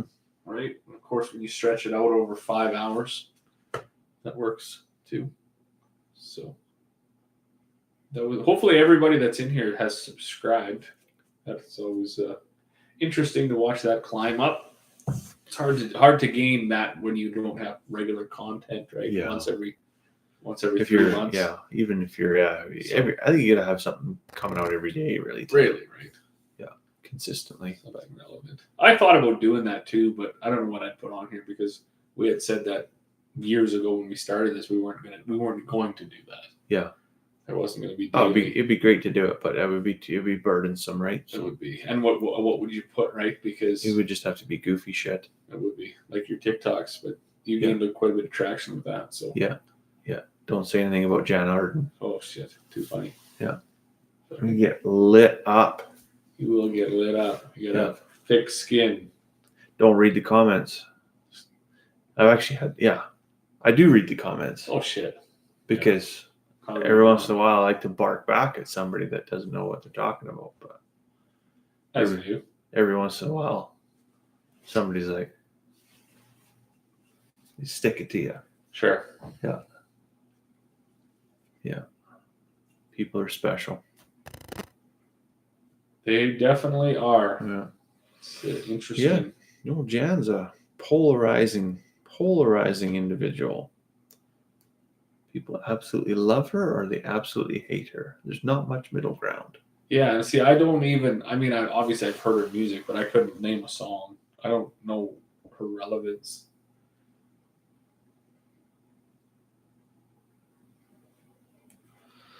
With many men working in the oil field, most of us never intend to stay in the field for most of our lives. Some have goals to work and make big money, but to chase a dream we hope to achieve one day. So yes, the industry can be a means to an end in terms of trying to make some quick cash to kind of get yourself to a position where you can move on to something else, right? Like maybe you make a bunch of cash and you can put a down deposit on your house and then work maybe somewhere closer to home, right? That can be a thing for sure. But maybe you find, like what I did is I just found somewhere else in the same industry, but puts you in a position where you can still be home and have a family life, and but that comes with the expense of having to pay your dues, right? The personal expense. I mean, not the financial expense. So, goal is to set up a cigar shop one day. What are some of your dreams? I don't know. You want to take what are your dreams? My dreams? Well, I wanted to farm. Yeah. So I knew that in school. Sure. In grade school. That's what I did too. I was ridiculed for it in school, actually. I wanted to, but my dad was a tool push. Yeah. Of course, you do. I think most people that get along with their fathers want to do something similar. Similar to what they do. Yeah. I rushed to graduated half a year early, went right onto a drilling rig, very much enjoyed it. Some of the people that I encountered that were my superiors, I didn't much care for, so that put a drive in me to surpass them. And I was successful in that for sure. That's not even tooting my own horn. I was drilling by 19 years old. I was directional drilling by 21. I was out of the industry by 25 or something. Right. Now that won't work for most. My biggest thing was my parents had a farm. Yeah. Right, and it was getting big enough that there was enough work, and then the potential to have a decent standard of living just off of that. But I used it as a means to an end. I saved. I never bought a quad. I never bought a Skidoo. I did buy a boat, but sure. That I kept for a few years and got rid of. I never had. I did have one nice vehicle in my life. Most of them were just kind of plain or whatever, secondhand. Yeah. So I never had a want for a bunch of dumb shit. Right. I never had an intense party life. I never had an addiction. So what was saved was turned into land purchases, and then ultimately, house, and then things went well for agriculture. Sure. Had they not, life would have been different, right? Yeah. Had canola not hit $27 right at the year where we had the best canola crop we'd ever grown. Yeah. And hadn't there was so many things lined up for that. But that my dream was to farm. That was it. I was going to farm. Yeah. I was going to farm and work the rigs as long as that took. Right. Which is what my dad did for 45 years. Mm-hmm. But outside of that, do I have dreams now? No, not really. I don't. Pretty content. I'm doing other things now with the feed, and that's interesting. I'm curious to see what that manifests into. That seems to grow every year almost organically, almost as a passive thing without doing a lot. Yeah. Just sort of being present and involved. So we'll see where that goes. But no, I don't have any dreams at this point. No. I'm a day by day individual. Things went. I was very, very fortunate. Interesting. I never intended to work in the oil and gas industry ever. I looked at a postcard one time and thought, man, I should move to Canada. And once I got here, it wasn't quite as easy as I thought it was. And then got an opportunity to work on a rig, and fell into the trap. I would say I fell into the trap very early on. To new vehicle, fast girlfriend, working out of town, probably drinking too much. Ended up having a kid, ended up getting divorced, and then being borderline. I wouldn't say necessarily destitute, but how am I going to make the next truck payment, right? When the big slowdown happened. And that was good for me because it really humbled me to a point where you're like, okay, I gotta mature very quickly, and figure out getting my life in order, get my priorities in order, deal with whatever family trauma, divorce, all that stuff, get that out of the way and get my shit together here. So, dreams, I would say, maybe it's cliche, but the whole living, how you doing today? Well, living the dream. I can honestly say I am doing currently today everything I had hoped to accomplish 20, 25 years ago, right? Sure. So, you got that? Yeah. So, yeah, home every night, making a decent wage, father to my, kids, husband to my wife, not carrying a bunch of debt, financially secure. Yeah, doing really good, right? So got a dope whiskey room. That I think is, to me, that's the dream, right?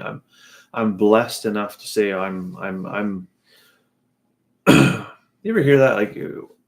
Wouldn't it be great if you could know you were in the good times before the good times were over? Yeah. Right. I think these are the good times. Sure. I agree. There's a lot of hurt in the world. There's a lot of pain in the world. There's a lot of people that aren't doing very well. But I'm fortunate enough that, I'm in a really good position right now, and intend to make the most of it. And if I can lift somebody up, bring somebody along, help somebody out to do something similar, happy to do so, right? So, yeah, everybody gets there. Some people do it in 5 years, some do it in 50 years. Right. So, but yeah, similarly, very ambition driven. I think I was drilling at 20, pushing at 25, burnt out by 30. Sure. Needed to take a direction change, right? So. Yeah, that was it too, right? I mean, it's like lots of folks get really lucky, right? Some people are lucky on the day they're born, right? Yeah. Born into what greatness or whatever. I mean, others they just seem to get lucky. I look at most things for me, and I consider like that. I was fairly lucky. Yeah. I know in 2007 or 8 it was, Stoneham Drilling had a 300% turnover. Sure. Rate. And there was me and about 4 other people. Yeah. And we were, because of course you knew them. Mm-hmm. And they're like, well, how the hell did you miss that axing? And I was like, I don't know, I just was quiet, I guess. And kept your head down and I just stayed out of the way of people. Head down, ass up. Yeah. Never looked at anybody, right? Yeah. So, and then of course, after that come with, and I admitted to a lot of people. I mean, I was elevated into positions light years before my experience ever got there. Yeah. It was just luck that nothing bad happened. Right place, right time, right? To some degree. But I mean, you would have put 19-year-old me on an intense well. you would have had a TV show. Sure. I mean, the thing would have been burnt down, right? I mean, yeah. We, the only reason I was successful is because we were doing, carrot puller things on low profile stuff. So it just all seemed to be very, very lucky. Mm-hmm. And most people don't even admit that they get a swollen head and I'm here for a reason. Right. It's probably not the case. It might be, but it's probably not the case. You're probably here because you're lucky. There was nobody else right there at the time. You were there. Eric Wickberg. I remember I worked with him. His dad, Don Wickberg, owned Poncho, right? And I watched him take a whole 5-gallon pail of spray nine and dump it out over the fucking berm. And he's like, my dad doesn't got me here to clean this fucking rig. My dad's got me here to learn how to run this operation. That's entitlement. Sure. That's the wrong attitude to have. Yeah. With some interesting characters your guy runs into. Sure. Yeah. Yeah. Well, I heard that when we first went to the States, more than half the guys. Well, I thought we were sent down here because we were the best of the best. I said, well, we were sent down here because we don't have a criminal record. It's not fucking We could cross the border. It's not Armageddon. Right. Right. Yeah. That's why we're here, because the border agent said, yeah, you can go. Right. Yeah. That's it. They tried a lot of people. We just made it because we don't have DUIs. Yeah. Yeah. It's so humble up a little bit there. That's right. Yeah. Just cool your jets there. Maybe you'll learn something. Broski. Hey. Yeah. Crazy. Yeah, and I mean, I've worked with guys that 15 DUIs, and if they get pulled over for as much as a fucking burnt out taillight, they're going to jail. Right. Oh, for sure. And gotta burn the truck within a minute. I did actually work with one guy. He looked just like Alan Jackson. He was from Saskatchewan, like the country singer Alan Jackson. Yeah. Fucking blonde hair, mullet, the mustache, everything, like identical. And we used to fucking make fun of him so bad. The Derek hand would sit up a stick. And he'd just fucking cross his hands and be like, you're going to fucking jail. But sure enough, he went on a bender one night and we never saw that guy again. I'm confident he's making fucking license plates in Saskatchewan. Yeah. Poor guy. Yeah. Well, that's how it went for some folks. That's right. Yeah. Yeah. Fell in, but maybe fell in a little bit too deep, right? So, yeah. Yeah, maybe never had a dream, right? Just living for today. Yeah. Yesterday's history, tomorrow's a mystery. Yeah. That's not the best way to live. I would say I'm very, very happy that I was able to experience a downturn in the industry, though, because the struggle was a key motivator for me, right? To be like, oh fuck, like it's not all sunshine and roses and $3,000 paychecks. Like life can be hard. 1 minute you're working away from home for 3 weeks to, I think my longest hitch was 96 days, to fuck, you're just sitting for months. Right.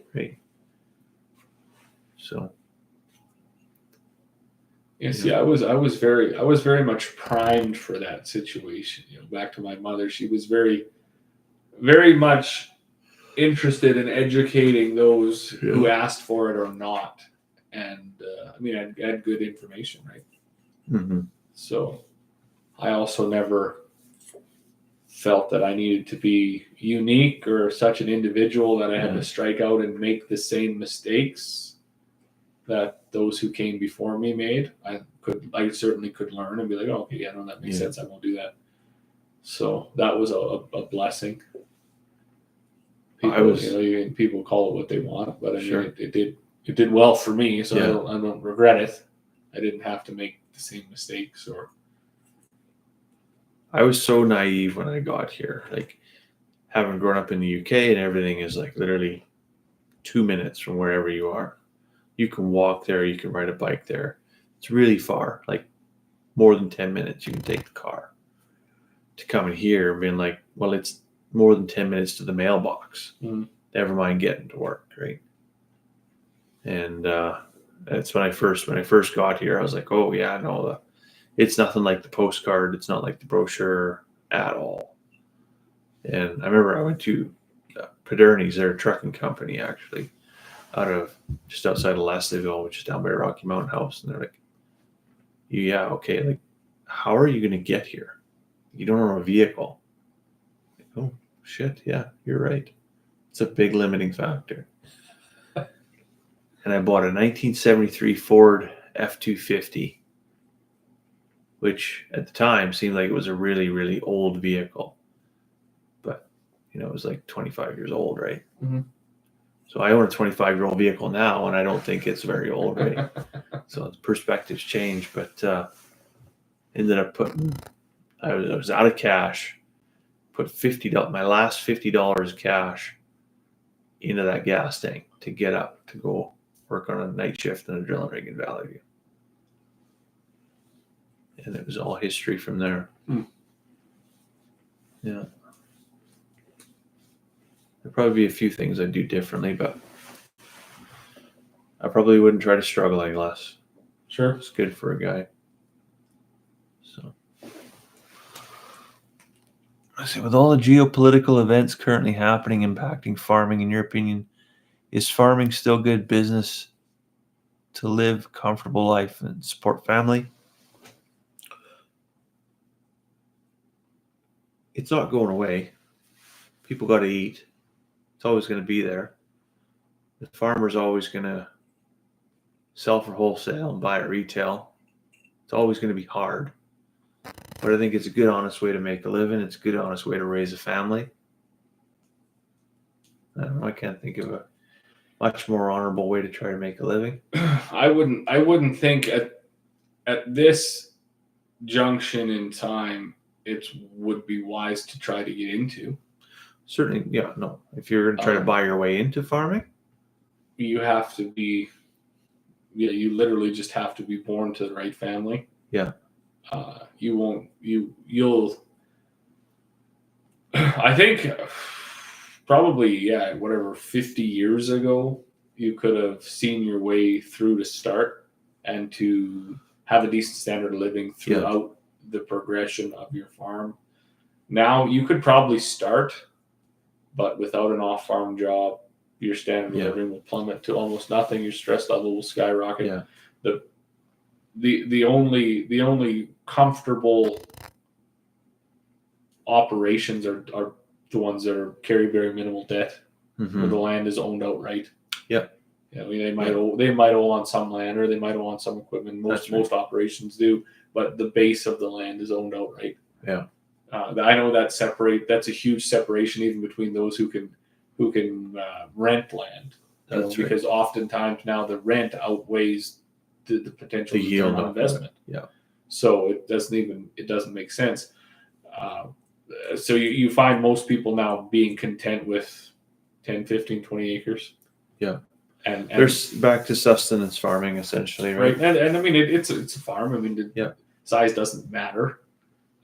But you're most likely not going to generate certainly up in our area, right? You're not going to generate the keeping up with the Joneses quality of life, or not quality of standard, I guess. Yeah. Like just like we opened this conversation 4.5 hours ago, 4.75 hours ago, like, to buy a quarter of land, which is, I don't know if they have quarter sections in the States or not, but 160 acres, you're looking at $300,000 to $400,000. To build a house, you're looking at $500,000. Right. So what's the tractor worth? Start off with something $20,000 to $25,000. Okay. What's cow worth? $3,500 to $5,000. Right.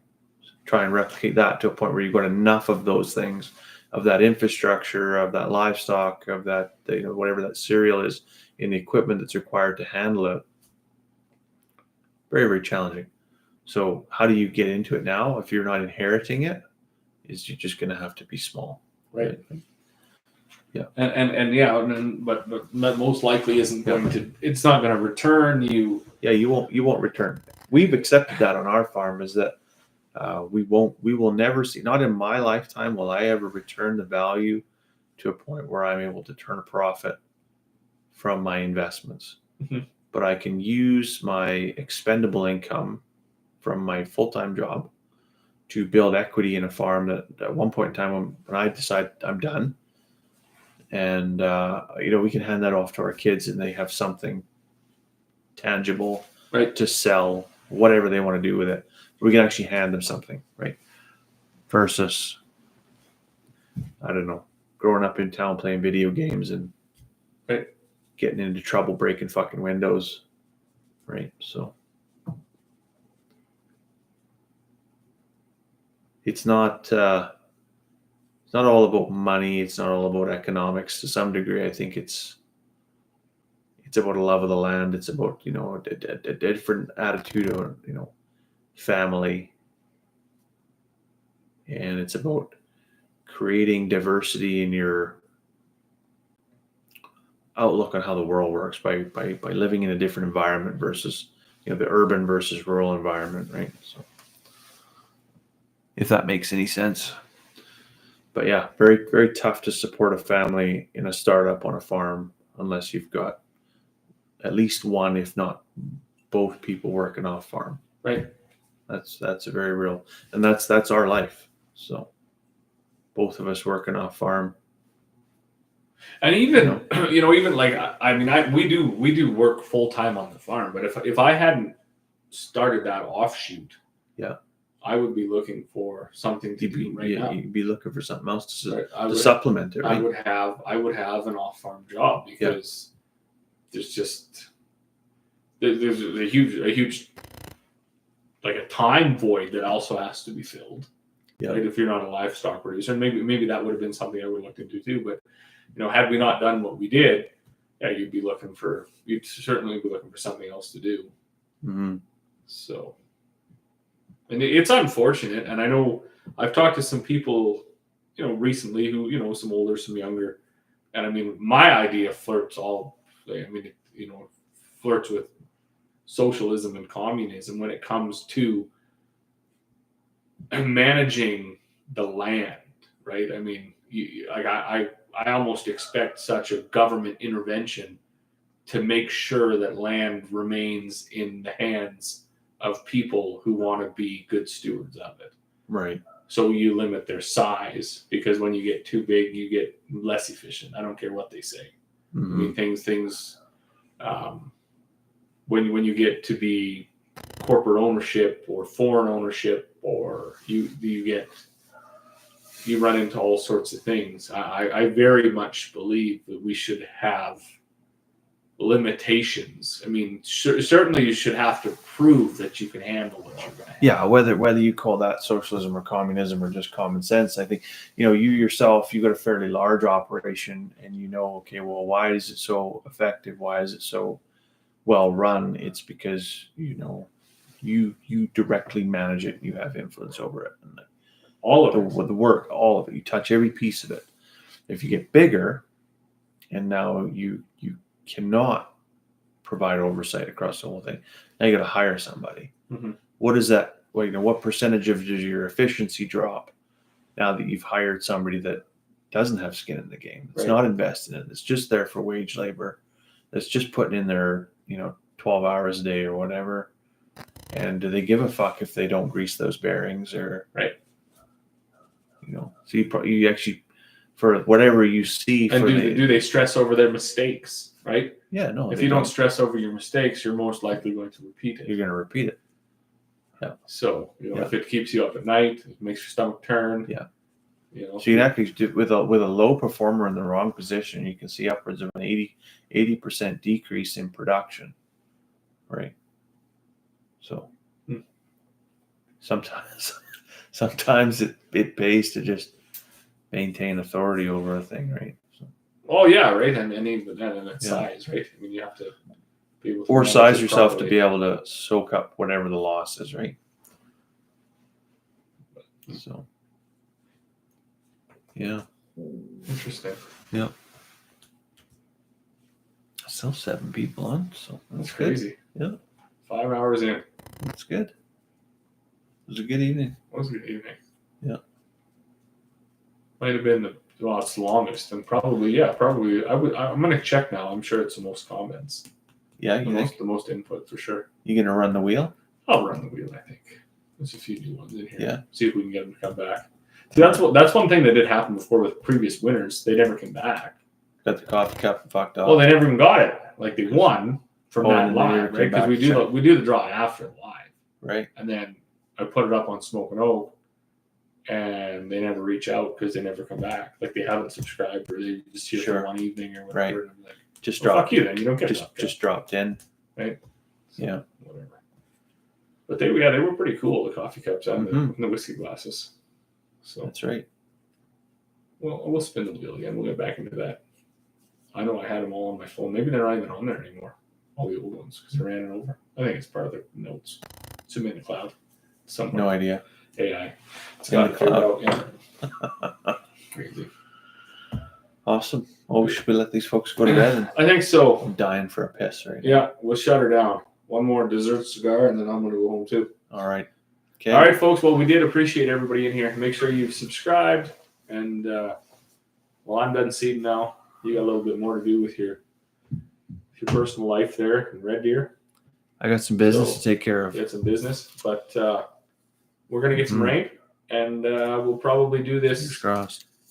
Well, we should try not to let a whole month pass. Yeah, we should let like 2 weeks pass. We'll go back to the 2 to 3 week. That'd be optimum. Yeah. So, and if we get rained out this weekend, okay, that's okay too. we might do it then. So stay tuned. 9 of them now.